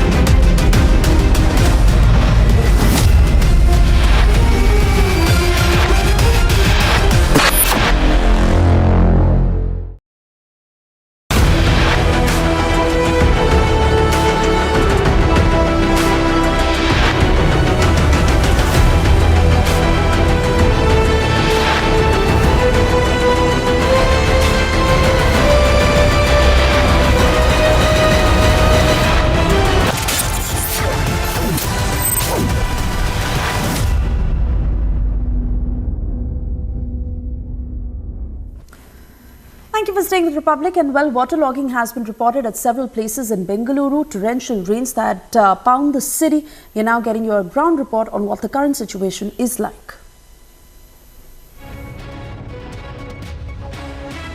It's another road, it's the same city as well, but the scenario remains the same too. And now it is not only the houses which has been inundated, flooded, but also a car which has been damaged. Not only one particular vehicle, but all the vehicles which were parked on this road has now completely come to a state where they cannot be repaired as well. And some of the mechanics, in fact, speaking off the record, stated that it is beyond repair. This is a costly car, anywhere costing between 15 to 20 lakh rupees. And you can see the insides of the car as well, completely filled up with water, 3 to 3.5 feet above the ground level too. And you can see that these costly interiors of the car too has completely been destroyed now. None of the mechanics are ready to come here and repair, because it is not in a fit position where they can in fact come here and repair as well, because it is completely flooded. Now they cannot even start the car because the water has entered inside, and it might even lead to go ahead with the engine choking as well. So looking at it,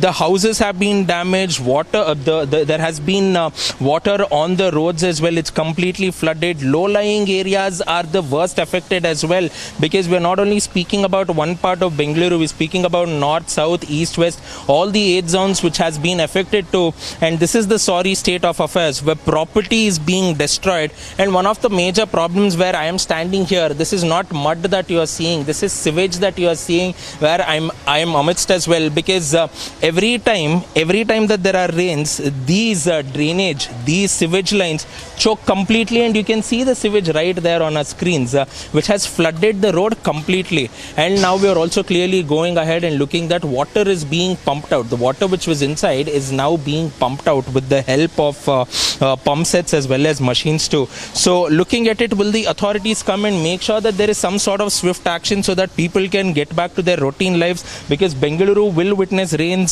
for the next 3 to 4 days is what the Met Department has predicted so far. So will the BBMP authorities wake up, or will they sit in the confines of their air-conditioned cabins and rooms and then monitor the situation only from there?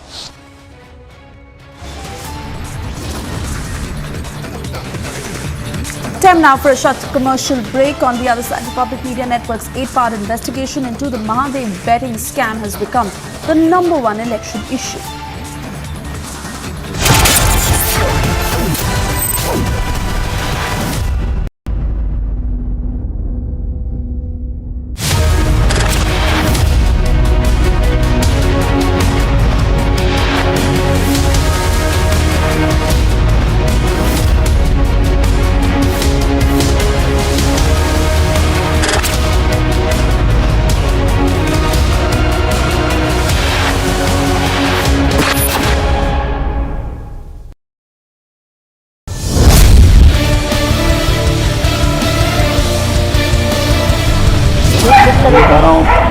पता नहीं रस्सी से खाली हो रहा हूँ ना, इस बड़े बड़े लोग हैं, यहाँ तक कि यहाँ के कोई नेता नहीं छुड़ा, बड़े बड़े लोग भाई, यहाँ कितने पुलिस वाले सस्पेंड हो गए इस चक्कर में।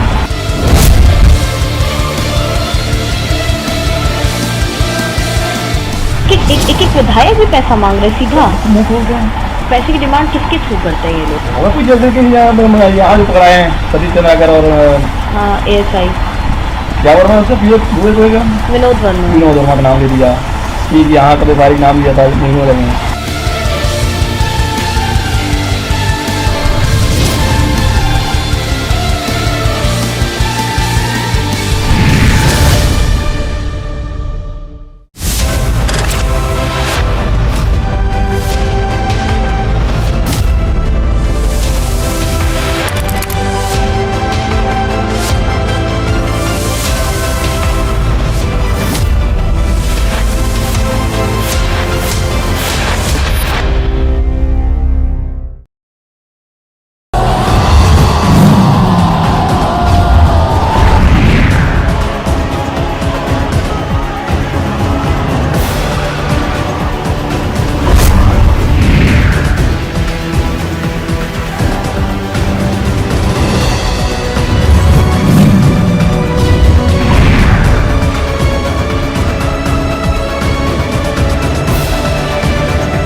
thank you for staying with Republic. And while the air quality across Delhi continues to remain in the severe category, the Delhi government has announced the return of odd-even system after a gap of 4 years, stating, I beg your pardon, that starts from the 13th of November until the 20th of November. Take a look at this report.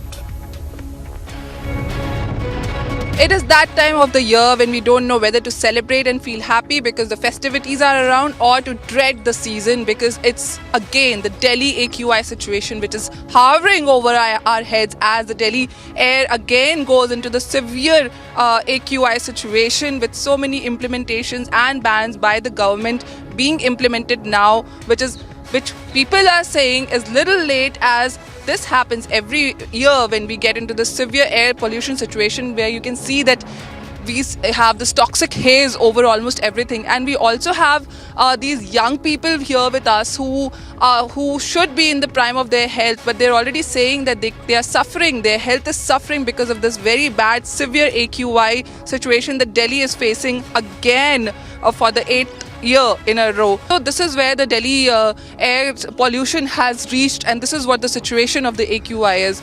With cameraman Manish Karakoti, I am Nikita Sahai for Republic TV. Time now for a short break. On the other side, Republic Media Network's 8-part investigation into Mahadev betting scam becomes the #1 election issue. In the India Today Best Universities 2023 survey, released recently, India's #1 ranked universities in various streams are JNU Delhi, Amity University, AIIMS Delhi, IIT Delhi, and National Law School Bengaluru.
तस्वीरें हम लगातार दिखा रहे हैं। जोरदार धमाका व गाड़ी को नुकसान पहुंचा है। हम यहाँ पर रिपोर्ट करने पहुंचे तो अचानक जोरदार अलर्ट जारी किया गया और उसके बाद ये तस्वीर निकलकर सामने आई जहाँ धमाका हुआ है। तकरीबन 50 मीटर की दूरी पर थे जब ये प्रोजेक्टाइल जो है वो यहाँ पर आकर गिरता है। गुरसमन, ये जो हम तस्वीरें दिखा रहे हैं, ये इम्पैक्टफुल अटैक इसलिए किया गया क्योंकि हमास को कहीं न कहीं बॉर्डर लाइन करने की कोशिश हो रही है। हम लोग नीचे थे, वही कारण है कि बच पाए, अदरवाइज जो इसके शेल्स थे, जो इसके फ्रेगमेंट्स थे, वो भी लग सकते थे और उससे भी नुकसान हो सकता था।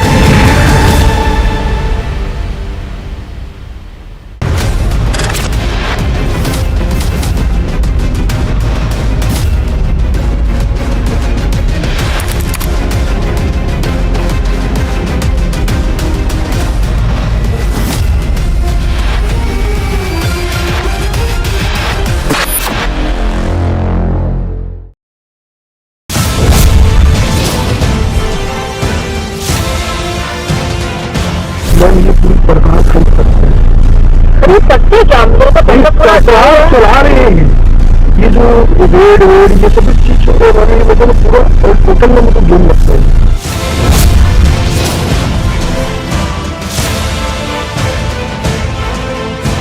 आपको लगता है कि उसको सब कुछ पता है कि क्या हो रहा है? देखिए, जैसा मुझे समझ में ये आया कि मैं तो सीएम साहब के काफ़ी लंबी बड़ी बात होती थी, हमेशा जब भी हाउस में आते थे।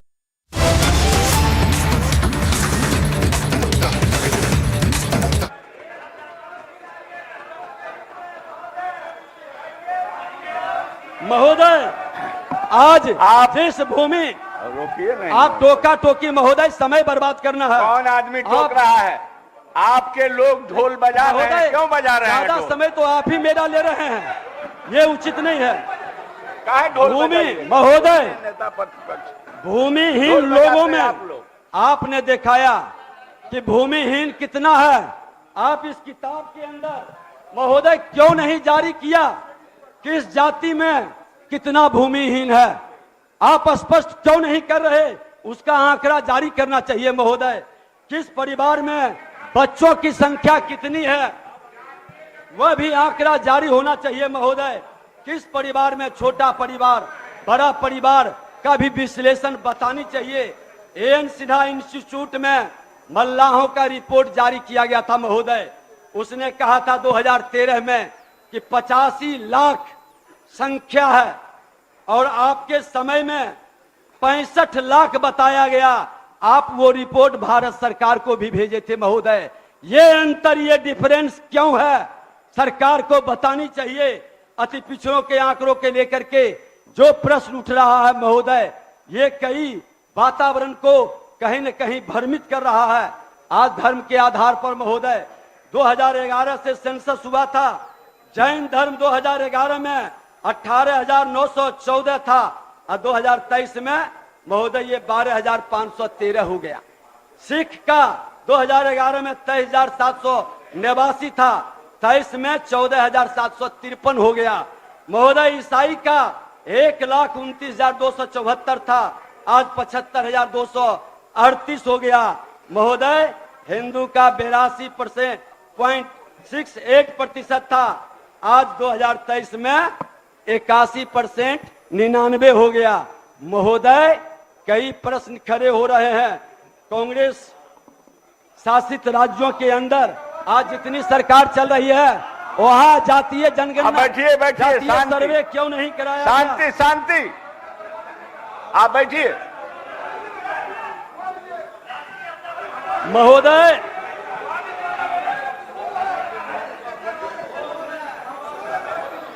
आप शोरगुल करिएगा महोदय। मैं एक चीज और कहता हूं महोदय, जो ढोल पीट रहे हैं माननीय मुख्यमंत्री जी, जो पौधे संभाल कर रखे जाते हैं, जो पौधे संभाल कर रखे जाते हैं वह कभी वृक्ष नहीं बनता।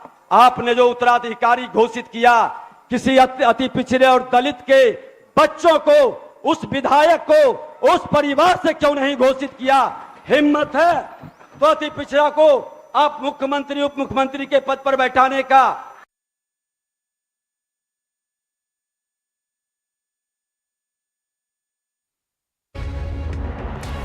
All right, viewers, what we see right now are updates coming in. Remember the data from the Bihar's government's caste-based survey and the full report on the economic condition of the 215 scheduled castes, scheduled tribes, backward classes and extremely backward classes that was tabled in the assembly this afternoon. Those visuals coming in on your screen, viewers, and big updates coming on Republic TV as we keep getting you more updates. And remember that this report says that 42% of families from scheduled caste and scheduled tribes are poor as well. 33% of those from backward and extremely backward classes are in the poor category, viewers. So top updates coming in on Republic TV as we keep getting you more updates. Let's tell you what has happened so far. We see that the Bihar caste survey, the data has now been tabled in the assembly this afternoon.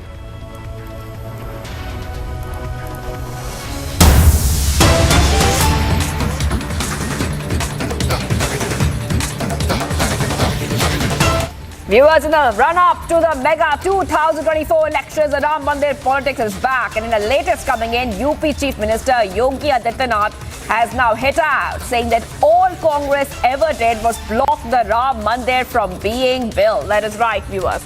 Top updates coming in on Republic TV. And in the run-up to the mega 2024 elections, the Ram Mandir politics is back. And in the latest coming in, UP CM Yogi Adityanath has now hit out. I repeat, UP CM Yogi Adityanath has now hit out, saying that all Congress ever did was block the Ram Mandir from being built, viewers. Let's go ahead and play out that reaction. 22 जनवरी 2024 को प्रधानमंत्री मोदी जी के कर कमलों से रामलला अपने मंदिर में विराजमान भी होंगे। ये जो तीनों प्रकार के कार्यक्रम हैं, आप में से भी और आपके पूर्वजों ने भी अयोध्या के राम मंदिर के लिए संघर्ष किया था। इससे बड़ा सौभाग्य और क्या हो सकता है कि जिसके लिए हमारे पूर्वज बलिदान हुए थे, जिसके लिए उन्होंने संघर्ष किया था, जिसके लिए उन्होंने साधना की थी, जो उनकी मनोकामना थी, हम अपनी आंखों से, भौतिक आंखों से आज उस कार्य को मूर्त रूप होते हुए देख रहे हैं। इसलिए मैंने कहा हम सौभाग्यशाली हैं, हमारी पीढ़ी सौभाग्यशाली है। लेकिन भाइयों बहनों, मैं आपसे पूछना चाहता हूं, अयोध्या में राम मंदिर का काम क्या कांग्रेस कर पाती? कांग्रेस तो चाहती ही नहीं थी, क्योंकि कांग्रेस का नाम ही समस्या है। कांग्रेस चाहती ही नहीं थी समस्या का समाधान हो। कांग्रेस ने तो कह दिया था कि नहीं, कोई परिवर्तन नहीं होना चाहिए। और तो राम भक्तों ने कहा कि गुलामी के ढांचे को हटा देंगे, न रहेगा बांस, न बजेगी बांसुरी।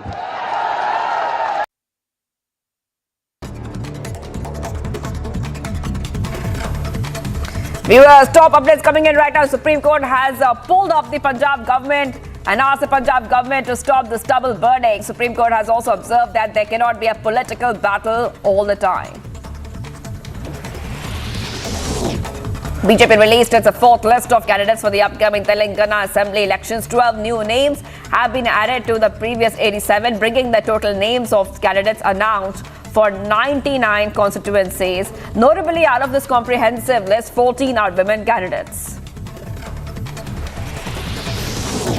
BJP MLAs protest outside the state assembly over various issues, including caste-based survey report and water cannons, which are used. And this is on the Anganwadi workers who are protesting outside the assembly.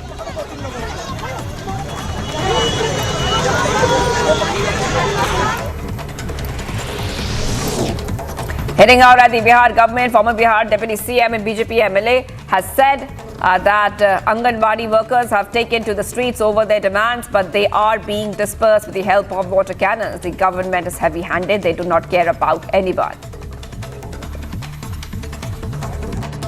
Anganwadi की जो हमारी बहनें हैं आज सड़क पर अपने मांगों को लेकर आई हैं, तो उन्हें वाटर कैनन से हटाया जा रहा है और लगातार कई जो अलग अलग कर्मी हैं उन पर लाठी का प्रहार आप देखे होंगे कि आर ब्लॉक चौक पर किया गया। और पटना में जब भी उचित मांगों को लेकर लोग सड़क पर आते हैं तो उन्हें पीटा जाता है। यह निरंकुश सरकार है, इन्हें किसी की चिंता नहीं है। इनके मुखिया और इनके जो सह मुखिया हैं, इन्हें प्रधानमंत्री बनना है या मुख्यमंत्री बनना है, ये इस चिंता से बाहर निकल ही नहीं पा रहे। और बिहार आज जल रहा है, रोम जल रहा है और नीरो बांसुरी बजा रहा है। वही स्थिति आज बिहार की हो गई। Congress leader and LOP in Lok Sabha Adhir Ranjan Chaudhary writes a letter to President Draupadi Murmu regarding the selection of the Chief Information Commissioner Hirilal Samaria. Delhi High Court reserves order of interim bail of businessman Amit Arora. He has sought interim bail on the grounds of his daughter's illness. Heavy rainfall in Tamil Nadu, Kerala and coastal Andhra Pradesh has led to severe waterlogging and flooding in some parts of the state, leading to water entering residential areas.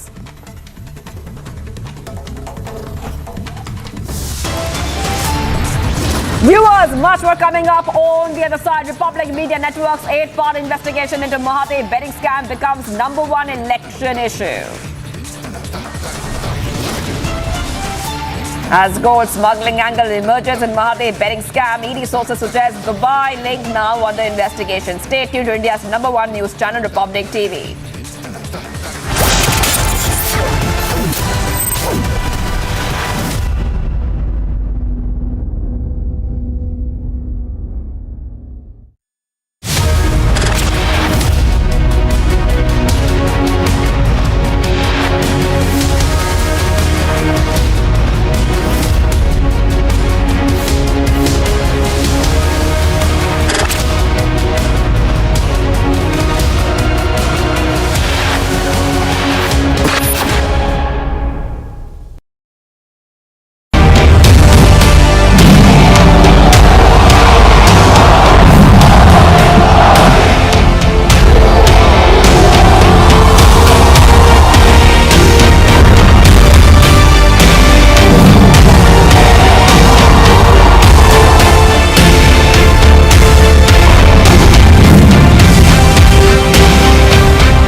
Ambala में जो काम हो रहा है ना, अब देखिए अब इनके पास पैसा कैसे आएगा?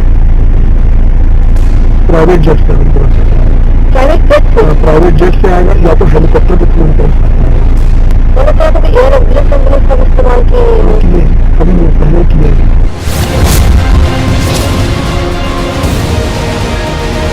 यहाँ की सरकार ने, यहाँ के मुख्यमंत्री ने छत्तीसगढ़ की जनता को बताना चाहिए कि दुबई में बैठे इस घोटाले के आरोपियों के साथ उनके क्या संबंध है।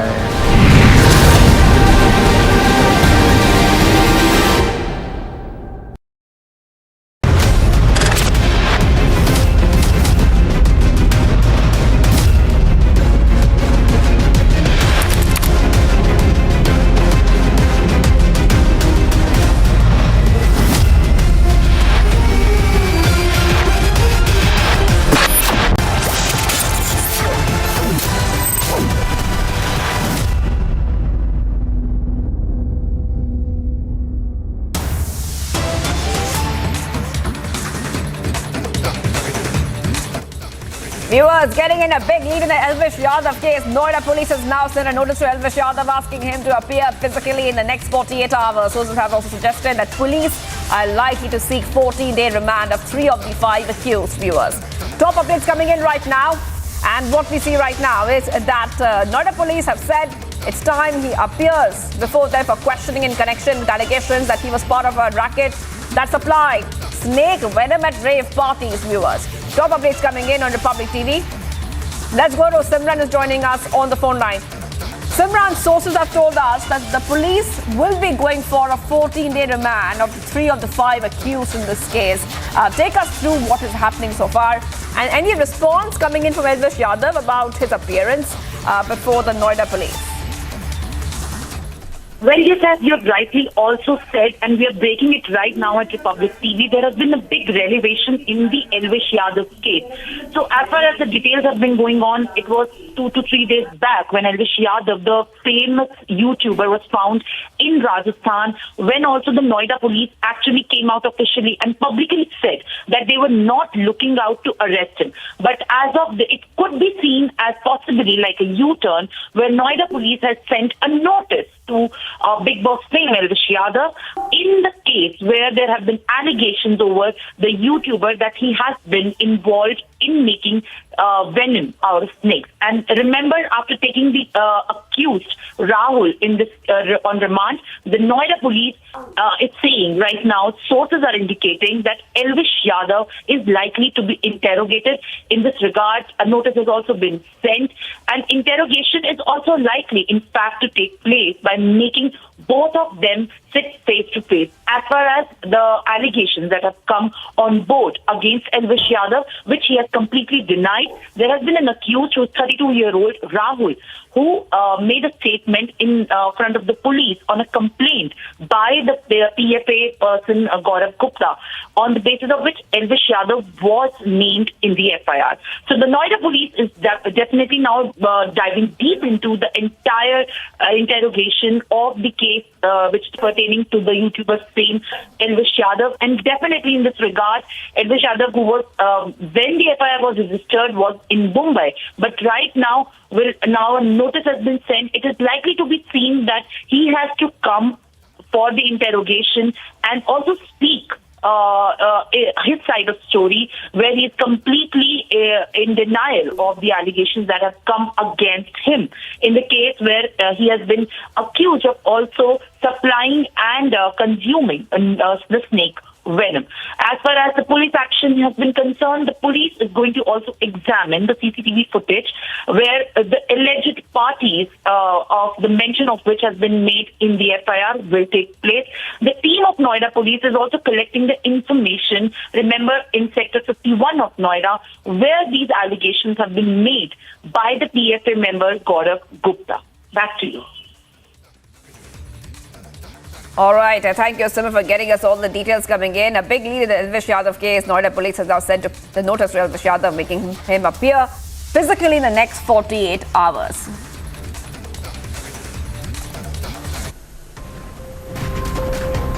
Time for a very short break. We are live in breaking and getting you top updates. The stage is set for 2024 as election season kicks off. Voting underway in Mizoram and Chhattisgarh. Stay tuned.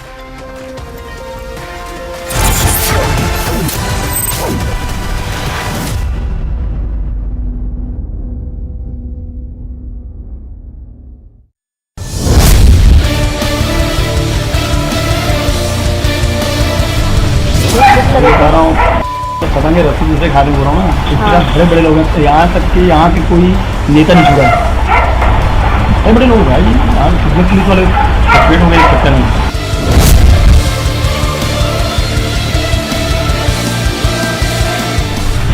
एक विधायक भी पैसा मांग रहे सीधा मुंह खोल रहे हैं। पैसे की डिमांड किसके थ्रू करते हैं ये लोग? और कुछ जैसे कि यहाँ जो पकड़ाए हैं सतीश चंद्राकर और क्या वर्मा, उससे विनोद वर्मा का नाम ले दिया कि यहाँ का व्यापारी नाम लिया था नहीं हो रहे हैं।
Welcome back, viewers. What started with sting tapes of 4 key players has now exploded into a full-blown 8-part investigation that has exposed the Mahadev betting scam. Now, from the alleged role of the CMO to smuggling and de-gang link, the Mahadev scam is exploring. On the campaign trail, even the Prime Minister Modi has now launched an unrelenting attack on the Congress, saying that Baghel must explain what's his connection with the kingpin of the Mahadev betting scam.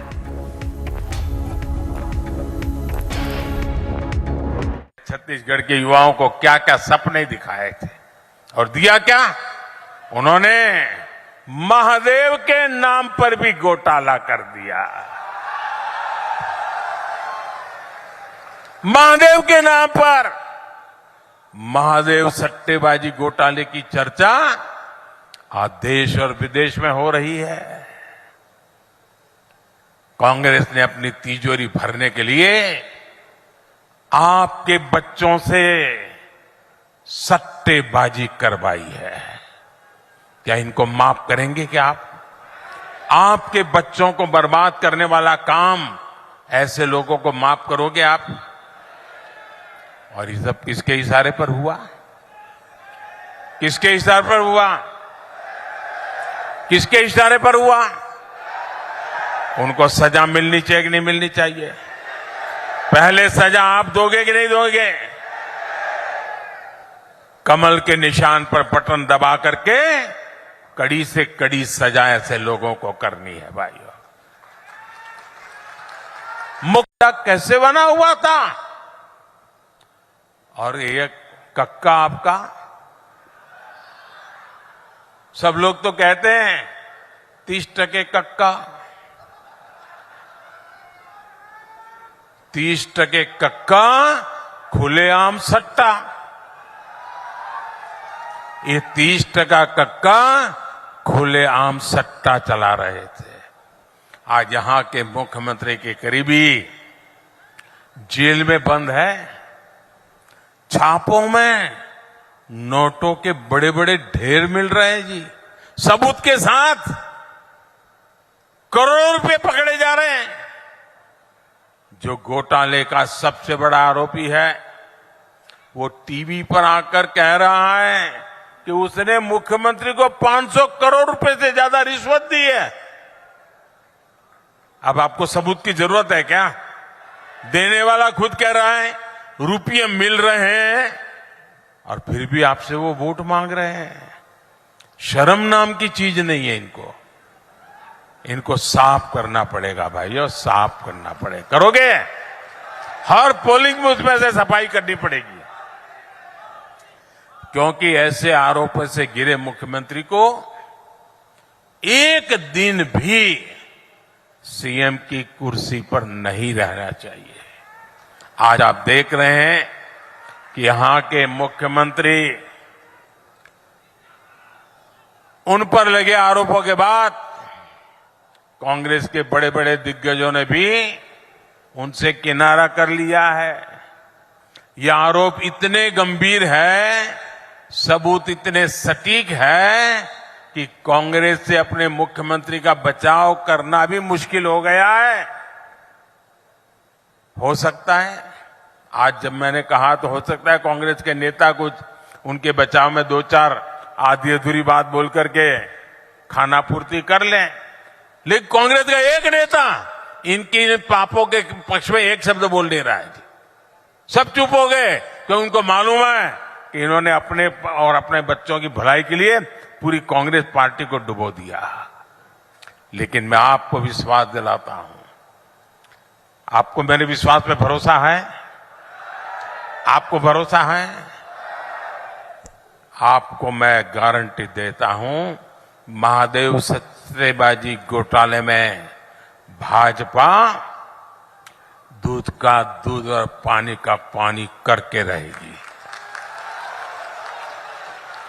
कोई कितना ही बड़ा नाम क्यों ना हो, कितना ही चमरबंदी क्यों ना हो, आपके बच्चों को बर्बाद करने वाले ऐसे लोगों को जेल जाकर के जिंदगी पूरी करनी पड़ेगी।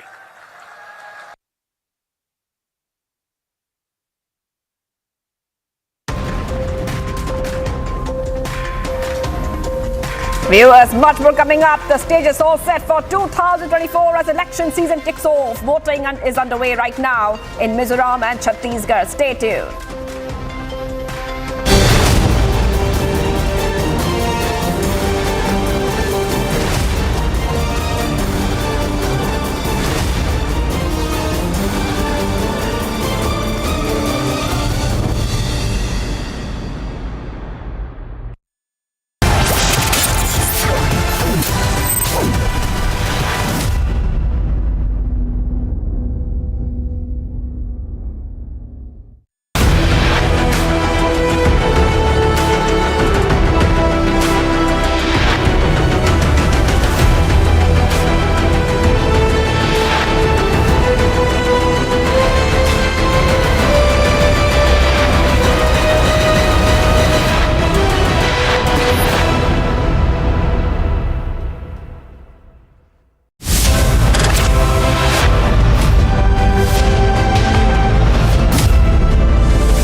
जोरदार धमाका व गाड़ी को नुकसान पहुंचा है। हम यहाँ पर रिपोर्ट करने पहुंचे तो और अचानक जोरदार अलर्ट जारी किया गया और उसके बाद ये तस्वीर निकलकर सामने आई जहाँ धमाका हुआ है। तकरीबन 50 मीटर की दूरी पर थे जब ये प्रोजेक्टाइल जो है वो यहाँ पर आकर गिरता है। गुरसमन, ये जो हम तस्वीरें दिखा रहे हैं, ये इम्पैक्टफुल अटैक इसलिए किया गया क्योंकि हमास को कहीं न कहीं बॉर्डर लाइन करने की कोशिश हो रही है। हम लोग नीचे थे, वही कारण है कि बच पाए, अदरवाइज जो इसके शेल्स थे, जो इसके फ्रेगमेंट्स थे, वो भी लग सकते थे और उससे भी नुकसान हो सकता था।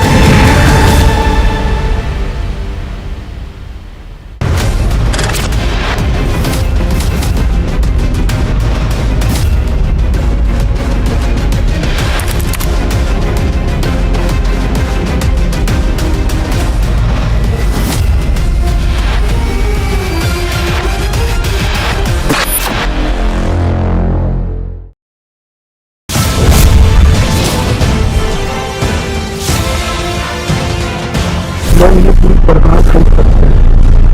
सकते क्या पूरा चला रहे हैं। ये जो वेड ये सब चीज हो रही है, मतलब पूरा टोटल में मतलब गेम लगता है।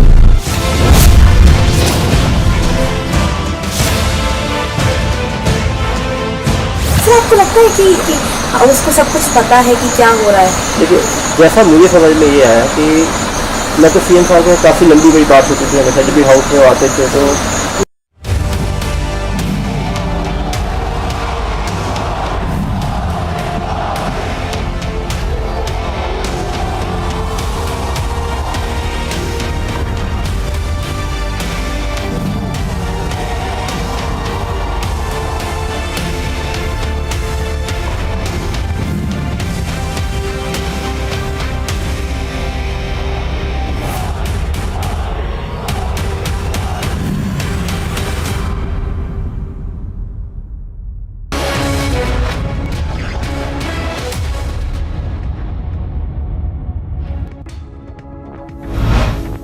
Good afternoon, you're watching Superfast 50. I'm Suesha Sawant. On to the first story. In the midst of the ongoing Phase 1 Assembly election, Prime Minister Modi landed in Chhattisgarh to speak at a rally and sounded the bugle for BJP's upcoming wave of campaigning leading up to the second phase of elections.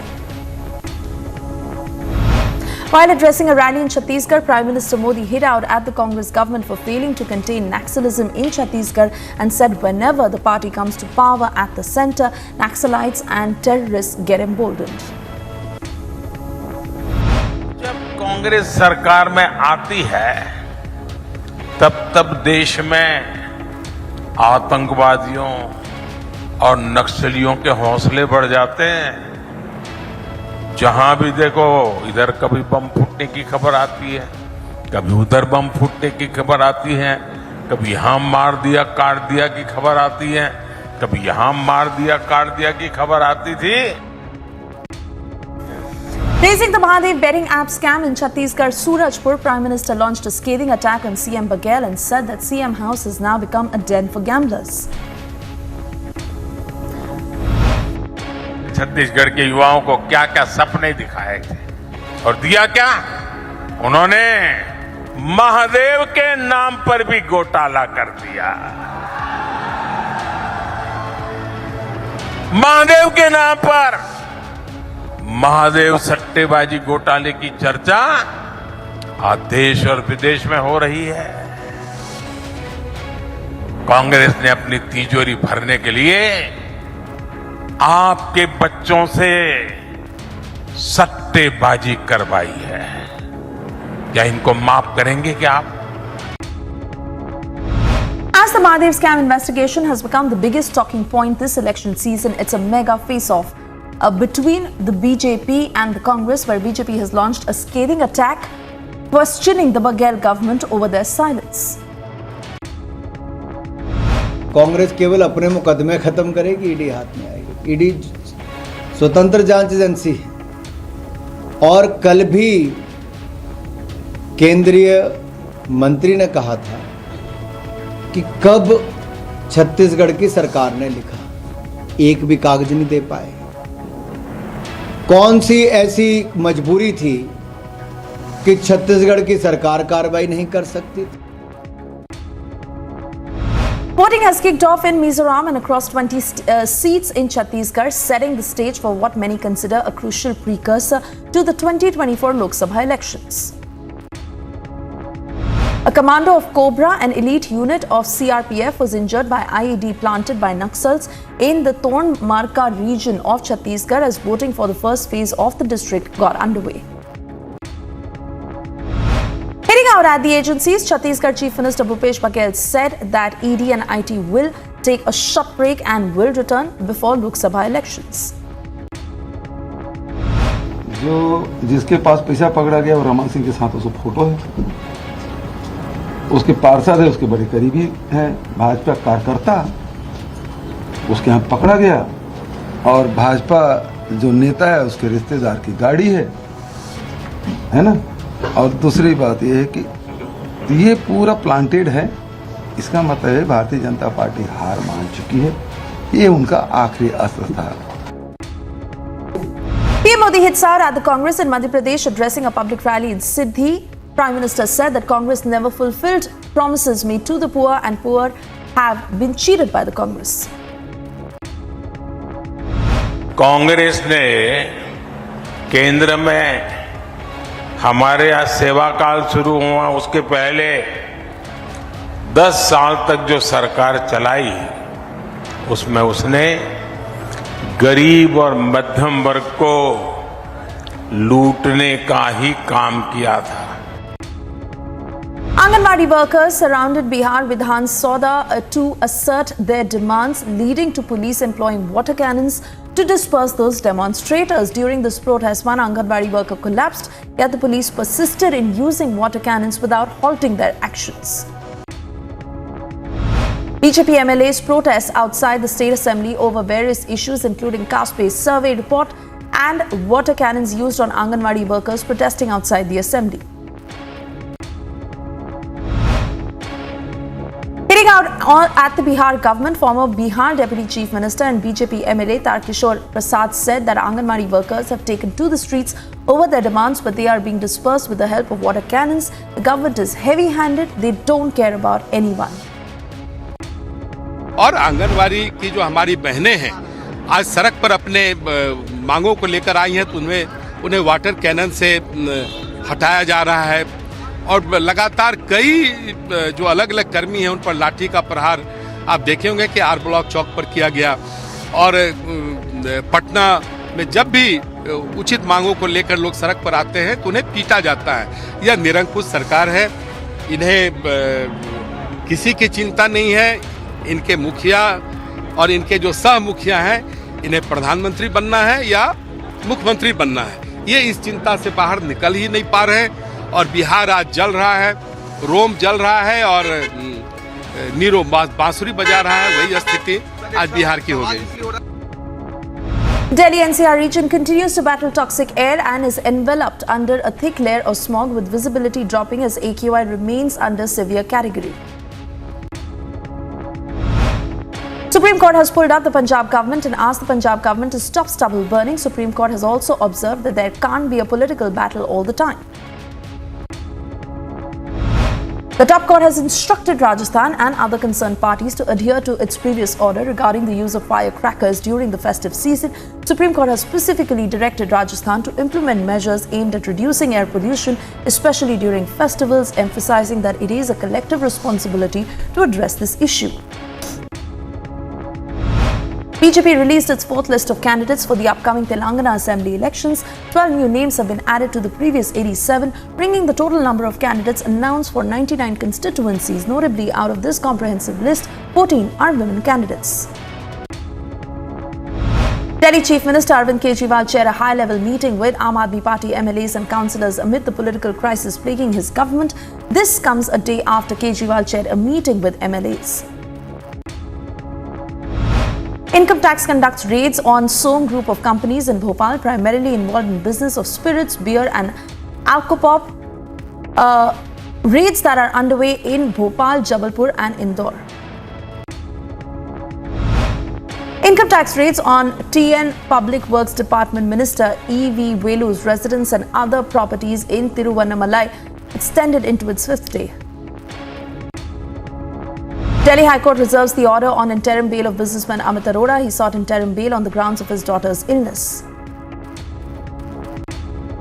In the run-up to the mega 2024 elections, Ram Mandir politics is back, and in the latest, Uttar Pradesh Chief Minister Yogi Adityanath hit out, saying that all the Congress ever did was block Ram Mandir from being built. लेकिन भाइयों बहनों, मैं आपसे पूछना चाहता हूं, अयोध्या में राम मंदिर का काम क्या कांग्रेस कर पाती? कांग्रेस तो चाहती ही नहीं थी, क्योंकि कांग्रेस का नाम ही समस्या है. Israeli army through airstrikes isolated northern Gaza and prepared for forthcoming ground battles with Hamas terrorists in Gaza's largest city, marking a potentially more intense phase of the month-long conflict. This conflict has rapidly become the deadliest Israeli-Palestinian violence in 75 years since Israel's establishment, with Israel committed to removing Hamas from power and dismantling its military capabilities. Pro-Palestinian demonstrators calling for a Gaza ceasefire disrupted traffic at the port of Tacoma, where a military supply ship, the Cape Orlando, had recently docked. Organizers claimed that they were acting against the Israel-Hamas conflict and believed that the ship was carrying weapons for Israel. Israeli military actions continued in Gaza, with smoke and flares visible in the morning sky. Israeli army's operation targeted northern Gaza, preparing for anticipated ground battles with Hamas terrorists in Gaza's largest city, marking a potentially more intense phase of the month-long conflict. UNSC remains deadlocked on a resolution for the Israel-Hamas conflict. US calls for humanitarian pauses, while other council members seek a humanitarian ceasefire to deliver aid and prevent further civilian casualties in Gaza. Secretary General Antonio Guterres has urged an immediate humanitarian ceasefire in Gaza and a halt to the escalating tensions in the region. Explosions and flare lit up the Gaza sky on Monday night during the Israeli bombardment. Israeli army conducted airstrikes in northern Gaza, preparing for upcoming ground clashes with Hamas terrorists. The Palestinian death toll, as reported by the health ministry of Hamas-run Gaza Strip, has now exceeded 10,000. Meanwhile, 1,400 Israelis, mainly civilians, killed during Hamas incursion on October 7 that initiated the conflict, having lost their lives.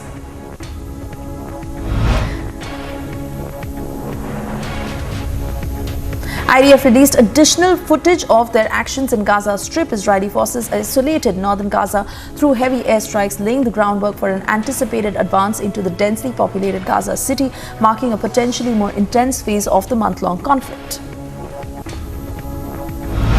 Israeli military spokesperson announced on Monday that Israel is intensifying its efforts against Hamas in Gaza City. Rear Admiral Daniel Hagari, speaking from Tel Aviv, stated that their forces are following operational plan, with recent operations in the 51st Battalion and other areas resulting in the elimination of several terrorists, further increasing pressure on Gaza City.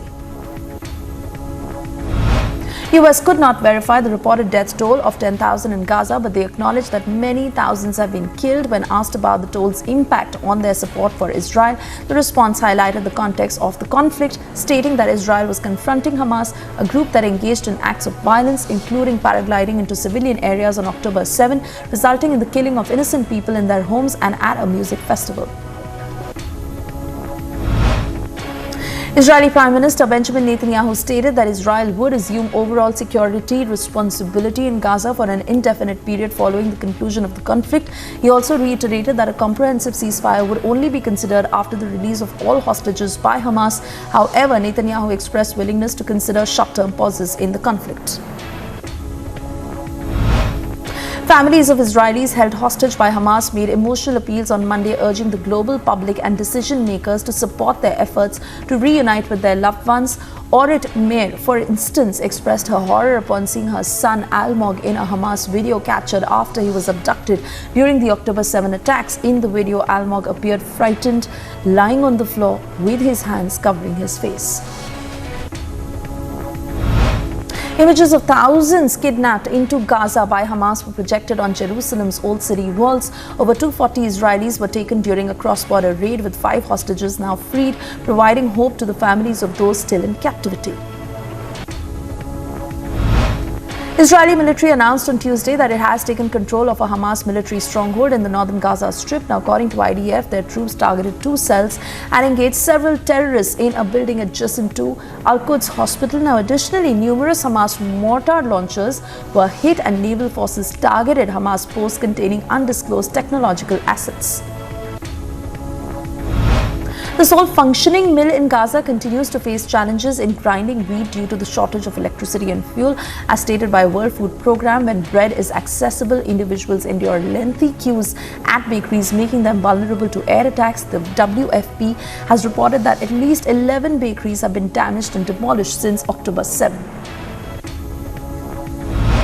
Israeli bombardment in Gaza persists after 1 month of conflict, resulting in at least 16 casualties during an overnight attack in Rafah. UN Chief Antonio Guterres laments Gaza's plight, referring to it as a graveyard for children, and reiterates the need for lasting ceasefire. Prime Minister Benjamin Netanyahu is open to short-term ceasefires and suggests that Israel will be responsible for Gaza's security indefinitely after the war. Russia's foreign ministry expressed concern about an Israeli junior minister's statement regarding the possibility of a nuclear strike on Gaza. Maria Zakharova, Russia's foreign ministry spokesperson, highlighted the potential admission of Israel having nuclear warheads. She suggested that if this were the case, UN's nuclear watchdog and international inspectors should be involved. Jordan has stated that it is keeping all options open in response of what it perceives as Israel's failure to distinguish between military and civilian targets in its ongoing bombardment and invasion of the Gaza Strip. Prime Minister Bashar al-Hassan did not specify the actions Jordan might take following its recent recall of ambassador from Israel in protest of Israel's offensive in Gaza triggered by a Hamas attack. Israel's Prime Minister Benjamin Netanyahu restated that a ceasefire in Gaza will only occur if Hamas agrees to release Israeli hostages. Activists from Jewish Voice for Peace, staged a sit-in demonstration at the Statue of Liberty. The group has been occupying high-profile New York City locations, calling for a ceasefire in Gaza. United Nations has issued a warning reporting that around 1.5 million individuals have been displaced since the commencement of the conflict between Israel and Hamas on the 7th of October. Within this displaced population, over 7 lakh people are currently seeking shelter in facilities managed by UN Relief and Works Agency. President Joe Biden and Israeli Prime Minister Benjamin Netanyahu discussed the ongoing Gaza crisis, developments in Israel and West Bank, and efforts to secure the release of hostages held by Hamas. They also talked about a tactical pause to allow civilians to leave Gaza. UK and Japan's foreign and defense secretaries met in Tokyo to discuss increased military cooperation enabled by a new security pact allowing joint exercises on each other's soil. This collaboration has grown due to concerns about China's influence. Japan has signed reciprocal access agreements with Australia and the UK, establishing semi-alliances. Iowa Governor Kim Reynolds backed Florida Governor Ron DeSantis for president, offering him a potential boost in the Republican primary. As he competes with Donald Trump, DeSantis has placed his hopes on Iowa to become a Trump alternative, and Reynolds' endorsement breaks with Iowa's traditional neutrality. To commemorate the 50th anniversary of their inaugural concert in China, 12 musicians from Philadelphia Orchestra have embarked on a performance tour in the country. This move signifies a thaw in relations between the two nations in anticipation of a potential meeting between Presidents Joe Biden and Xi Jinping. Australian Prime Minister Anthony Albanese met with Chinese Premier Li Qiang in Beijing, marking a significant improvement in bilateral relations. This is the first visit by the Australian leader to China in 7 years, underscoring renewed stability in relations. Albanese and Chinese Xi Jinping acknowledged recent progress in their ties, emphasizing the importance of engagement despite differences, including defense-related issues. A fire in southern Chile claimed the lives of 14 individuals on Monday, including 6 children and 8 adults. The blaze began in one of the wooden houses within a small community. According to Coronel municipality authorities, the fire department's efforts were hindered as one house was entirely engulfed in flames and the second was partially burnt when they arrived on the scene. An intense match at the Arun Jaitley Stadium in Delhi. Bangladesh secured a 3-wicket victory over Sri Lanka in an ICC Men's Cricket World Cup game. This game will be notable for Angelo Matthews's historic dismissal, as he became the first batsman in international cricket to be timed out at the age of 35. Vasco da Gama won 1-0 against the current leader of Brazilian Serie A Botafogo, marking Botafogo's third loss in their last 5 matches.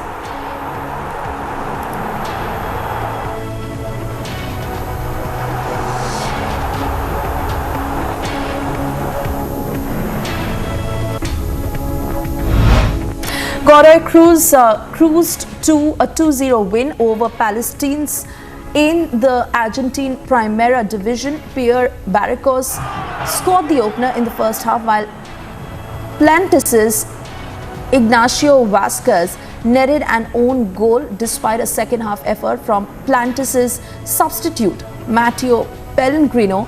Godoy Cruz goalkeeper Diego Rodriguez denied them.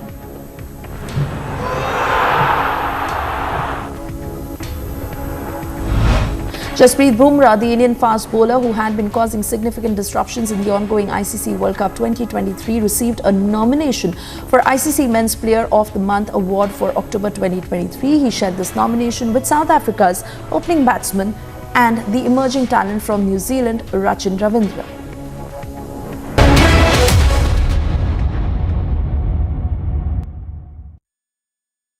In the India Today Best Universities 2023 survey, released recently, India's #1 ranked universities in various streams are JNU Delhi, Amity University, AIIMS Delhi, IIT Delhi, and National Law School, Bengaluru.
हवाला में जो काम हो रहा है, अब देखिए अब इनके पास पैसा कैसे आएगा?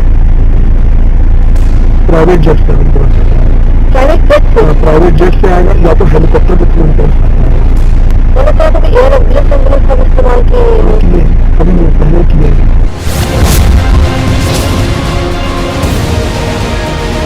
यहाँ की सरकार ने, यहाँ के मुख्यमंत्री ने छत्तीसगढ़ की जनता को बताना चाहिए कि दुबई में बैठे इस घोटाले के आरोपियों के साथ उनके क्या संबंध है।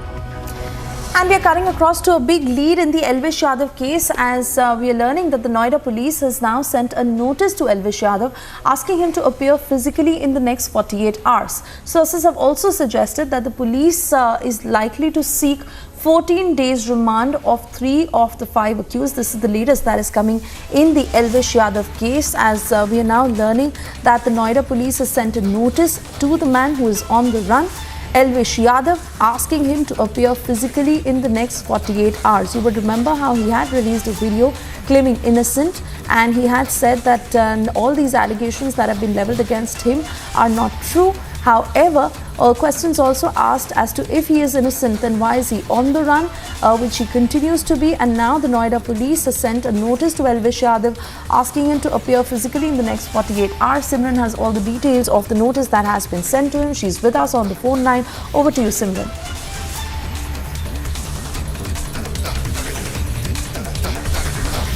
Well, yes, all these details that have come forward in case with Elvish Yadav have been also wrapped up by the Noida police. Right now, the latest, if we start with, the Noida police has sent out a notice, which the police sources have also confirmed to us. It has been sent in relation to his alleged links with the 5 accused who have made a statement before the Noida police alleging that there have been connections of the YouTuber Elvish Yadav with consuming and also supplying the snake venom in the rape parties. Now, it has been going on since many days about that Elvish Yadav was being questioned, could have been questioned, and this has finally come to a blow when the police is also confirming and saying that Elvish Yadav will be asked to appear before the police to record his statements, as the Noida police has applied for police remand of the 5 accused in the case. Remember, they have been sent for a judicial custody for 14 days when the arrest had happened, and now a police remand has been sought out. In the police remand, it is going to be the first time when all these 5 accused who have been arrested will be questioned, and in the interrogation, when all of them will be face to face, there will also be likely a probability to question Elvish Yadav in front of them. And also in relation to this is the notification that has been sent by the Noida police is entirely procedural. This happens when such cases there has been evidence which the police acquires and also mentions some possible and substantial links with the arrested accused. Now, in the days to come, starting from this week, it is expected that Elvish Yadav could be seen appearing before Noida police. As of now, there have been no concrete information from the Elvish Yadav team saying that they will be appearing and giving out their statements. However, on social media, we have been saying that he has been in complete denial of all the allegations. But now that a formal notice has also been sent, and police has also been on an upfront to take the matter of investigation further, this is going to blow up even further, as it can also be possibly touted as a political conspiracy by the Elvish Yadav team. Back to you. Thank you, Simran, for getting us those details.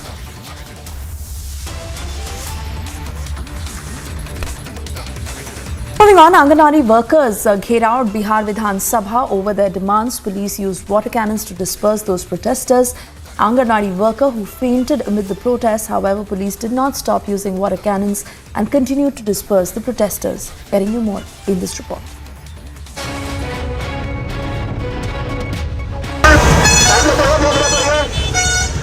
High drama unfolded in Patna outside the Vidhan Sabha this morning. Anganwadi workers protested outside the Bihar Vidhan Sabha as they raised salary increment demand. Anganwadi workers in Patna raised slogans against the Bihar government. Watch as the police used water cannons to disperse the crowd. An Anganwadi worker fainted as they protested outside the Bihar Vidhan Sabha over their demands. देखिए, मेरा मानना है कि किसी भी प्रजातंत्र में किन्हीं को भी हक है कि वो अपनी मांग रखे, और सरकार का भी ये दायित्व है कि उस मांग की गरिमा को ध्यान में रखें। मैं समझता हूँ कि वाटर कैनन सबसे एक सूक्ष्म प्रणाली है जब आप किसी अपोजिशन से डील करते हैं, लेकिन जाहिर तौर पर ये जो सरकार है जिनकी कार्यशैली मैंने देखी है बीते 1 वर्ष से कम, उसमें इतना तय है कि किसी की भी मांग होती है उस पर विचार होता है, संवेदना के साथ, सहानुभूति के साथ। BJP lashed out at Nitish government, calling it nothing but jungle raj in Bihar. कि बिहार में जंगल राज करने वाली सरकार ने आम जनता के ऊपर लगातार लाठी, डंडा और गोली चलाने का काम किया है। जो अपराधी है, जो बलात्कारी है, जो माफिया है उन्हें तो बिहार के शासन और पुलिस से कोई कार्रवाई नहीं होती। Bihar police crackdown on peaceful protesters has drawn flack from across the board. Bureau Report, Republic TV. Time now for a short break. On the other side, as gold smuggling angle emerges in Mahadev wedding scam, ED sources suggest Dubai link now under investigation.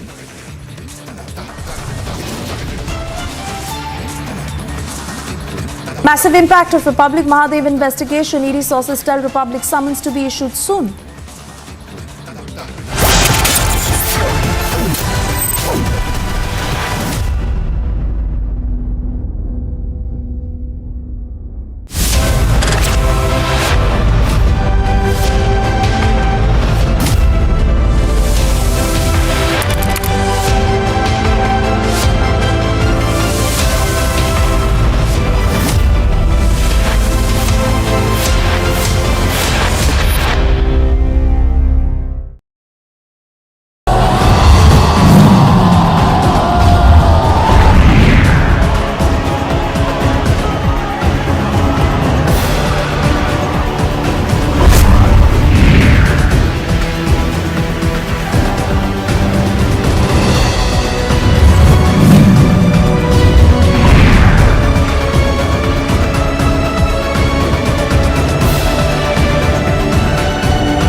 पतंगे रस्सी दूसरे खाली हो रहा हूँ ना, इसके साथ बड़े बड़े लोग हैं, यहाँ तक कि यहाँ के कोई नेता नहीं छुड़ा, बड़े बड़े लोग भाई, यहाँ कितने पुलिस वाले सस्पेंड हो गए इस चक्कर में।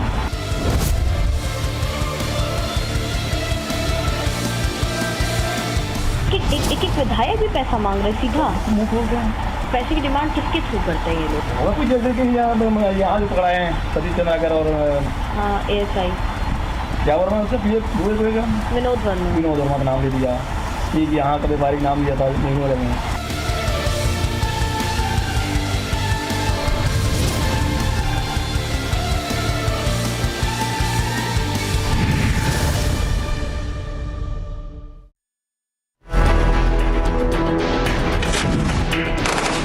Israel is all prepared for the big war, the Hamas terrorists. The rockets being fired, of course, at Kibbutz Be'eri only. बहुत सारे ऐसे इलाके हैं जहां अभी भी हमास के आतंकी फायर कर रहे हैं। Get down again, it's a missile. कम से कम दर्जन भर रॉकेट्स की आवाज आई है जो हिजबुल्लाह ने दागे हैं। We have been hearing continuously an explosion. तकरीबन 50 से 70 BMP जो हैं वो फॉरवर्ड एरियाज पर हैं। The people here were staying, but there was a rocket that was fired. एशकुलॉन की तरफ टैंक्स जा रहे हैं। हमारी सबसे बड़ी टीम ग्राउंड जीरो पर है।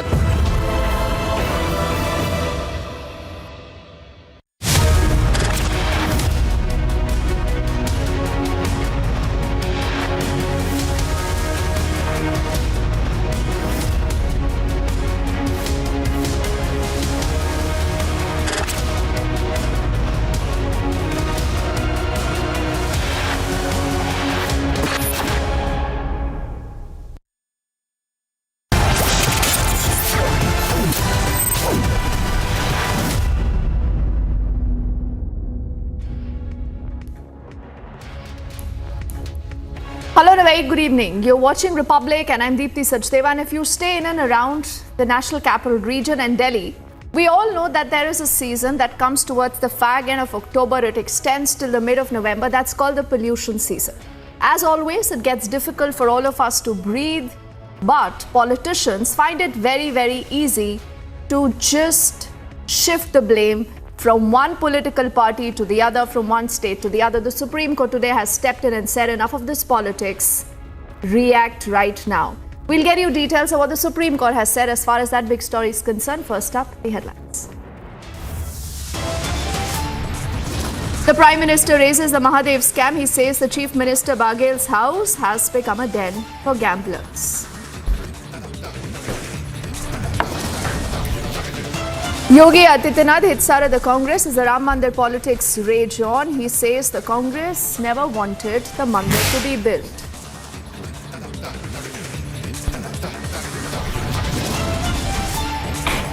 The Aligarh civic body passes a resolution unanimously. Aligarh will now be known as Harigarh.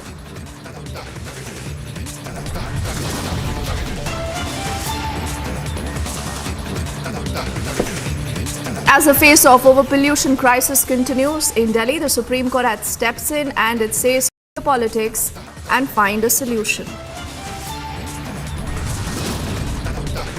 Trouble mounting for Elvish Yadav. The Noida police has served him a notice asking him now to appear in the next 48 hours.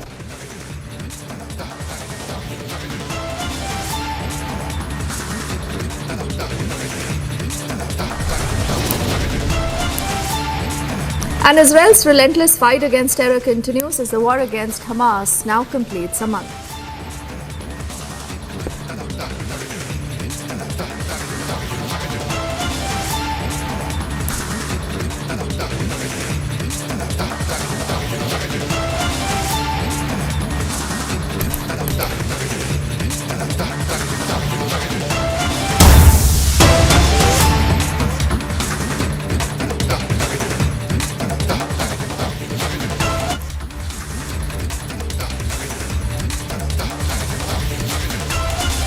Let's get you an update in the Elvish Yadav case. The Noida police has sent a notice to Elvish Yadav, is what we can tell you, asking him to appear physically in the next 48 hours. Sources have also suggested that the police is likely to seek a 14-day remand of 3 of the 5 accused in the case.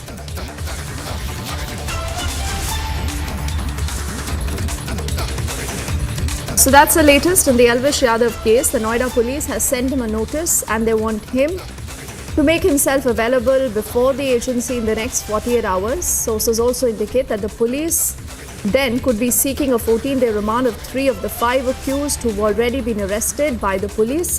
This is all in aftermath of one of the rave parties there where the allegation is that snake's venom was found, and these are serious allegations that have been leveled against him. Though he, remember, did put out a video on the social media and he's denied all these allegations, but the Noida police now has sent him a notice.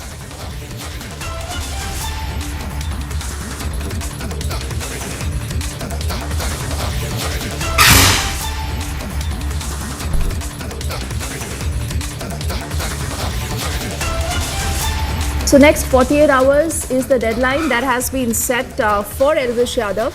And the Noida police has asked him to appear physically before the agency in the next 48 hours to cooperate in the investigation. This is, like I said, over the Noida Venom party, and multiple videos that we have seen doing the round on social media in particular is where he has said that he has nothing to do with that particular party. He wasn't present there, and he says, hence all these allegations against me are false.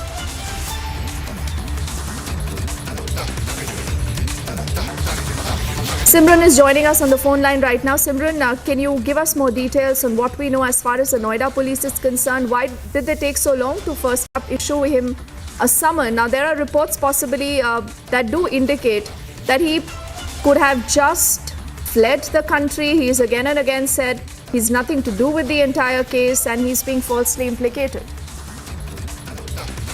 Well, yes, this is an important question where we need to actually look into what the police are also saying. Police essentially is of that opinion that without any substantiative evidence in the ongoing probe, there is a very less authority to send an official notice, which has now been the case right now.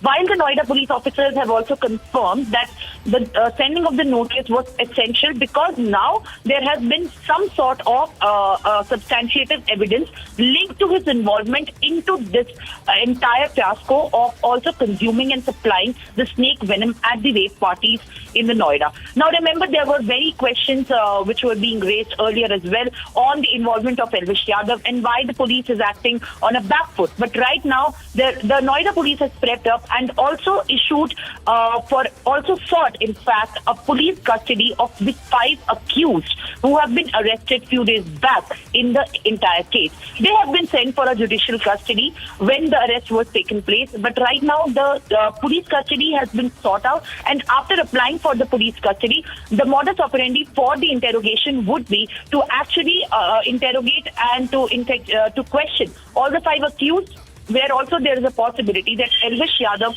would also be made to sit in front of them, and cross-questioning will be taken to verify and cross-examine the statements that have been also made in the FIR. The case, which has been going on the basis of a complainant from the People for Animal Association, which is funded and also been headed by Manika Gandhi, the entire matter has blown up after there were allegations that Elvish Yadav is one of the key conspirators who have been supplying such snake venom for intoxication in the Noida rape parties. Now, sources in Noida police also say that they are looking for some more evidence by examining the CCTV footage in the cases where these parties actually also used to happen. There have been reports which have been pointing out that he has tried to fled the country, whereas this kind of statements have been made up. But as of now, there have been very little confirmation because Elvish Yadav, remember, was also found by the Rajasthan police just 2 to 3 days back, and then Noida police was in denial that they had not issued the arrest warrant. But as of now, the police have sent the notice, and they have also sought for the PC of the other 5 accused who have been now in jail as of now because of the allegations that have been made in the FIR. In the days to come, it is very important to note that what kind of an involvement will the YouTuber fame Elvish Yadav be charged with, because all these statements have been coming out and all these actions that we are talking about are still a part of the probe. And these scenarios where we also talk about sending a notice is also procedural for the Noida police. But as of now, after the questioning will be taken place, Simran, I'm just requesting you to hold that thought, please. I'm just going to come back to you. I'm told we also have a reaction coming in from the INB Minister Anurag Thakur on this entire case. Let's quickly first up, Simran, listen into what he says. मैं इतना ही कहूँगा, police ने वहाँ पे कार्रवाई की है, जांच होने दीजिए। बड़े गंभीर आरोप लगे। छत्तीसगढ़ में एटीएम की बातचीत की जा रही है। मध्य प्रदेश में कल आरोप लगा दिया कि नरेंद्र सिंह तोमर जी के बेटे का। मैंने उसका जवाब पहले दिया आपको कि उन्होंने तो स्वयं उस पर FIR कराई है। अब एक डीप फेक एक अभिनेत्री का वीडियो हो रहा है, AI का मिसयूज हो रहा है। वो AI के मिसयूज पे अब एक नई चुनौतियां आएंगी आगे वाले समय में, और ये आप मीडिया वाले मित्रों के लिए भी एक है कि ये जो चुनौती AI की है, डीप फेक की, ये भी एक चिंता का विषय भविष्य के लिए हो सकता है। इसके ऊपर जांच चल रही है। सर सुकमा, देखिए, मैं इतना ही कहूँगा, पुलिस ने वहाँ पे कार्रवाई की है, जांच होने दीजिए। बड़े गंभीर आरोप लगे। छत्तीसगढ़ में एटीएम की बातचीत की जा रही है। मध्य प्रदेश में कल आरोप लगा दिया कि नरेंद्र सिंह तोमर जी के बेटे का। मैंने उसका जवाब पहले दिया आपको कि उन्होंने तो स्वयं उस पर FIR कराई है। अब एक डीप फेक एक अभिनेत्री का वीडियो हो रहा है, AI का मिसयूज हो रहा है। वो AI के मिसयूज पे अब एक नई चुनौतियां आएंगी आगे वाले समय में, और ये आप मीडिया वाले मित्रों के लिए भी एक है कि ये जो चुनौती AI की है, डीप फेक की, ये भी एक चिंता का विषय। So that is Anurag Thakur. He's remembered just said a single line on the entire case, and then he's gone to another important story that's about a deepfake video. But he does say that these are serious allegations that have been leveled against the YouTuber Elvish Yadav. Let's get in our colleague Simran back into this entire story. Simran, what do we know about his whereabouts? Is the Noida police now able to track him down? The last we checked, we were given to understand that he's possibly switched off his phones. He's not traceable anymore.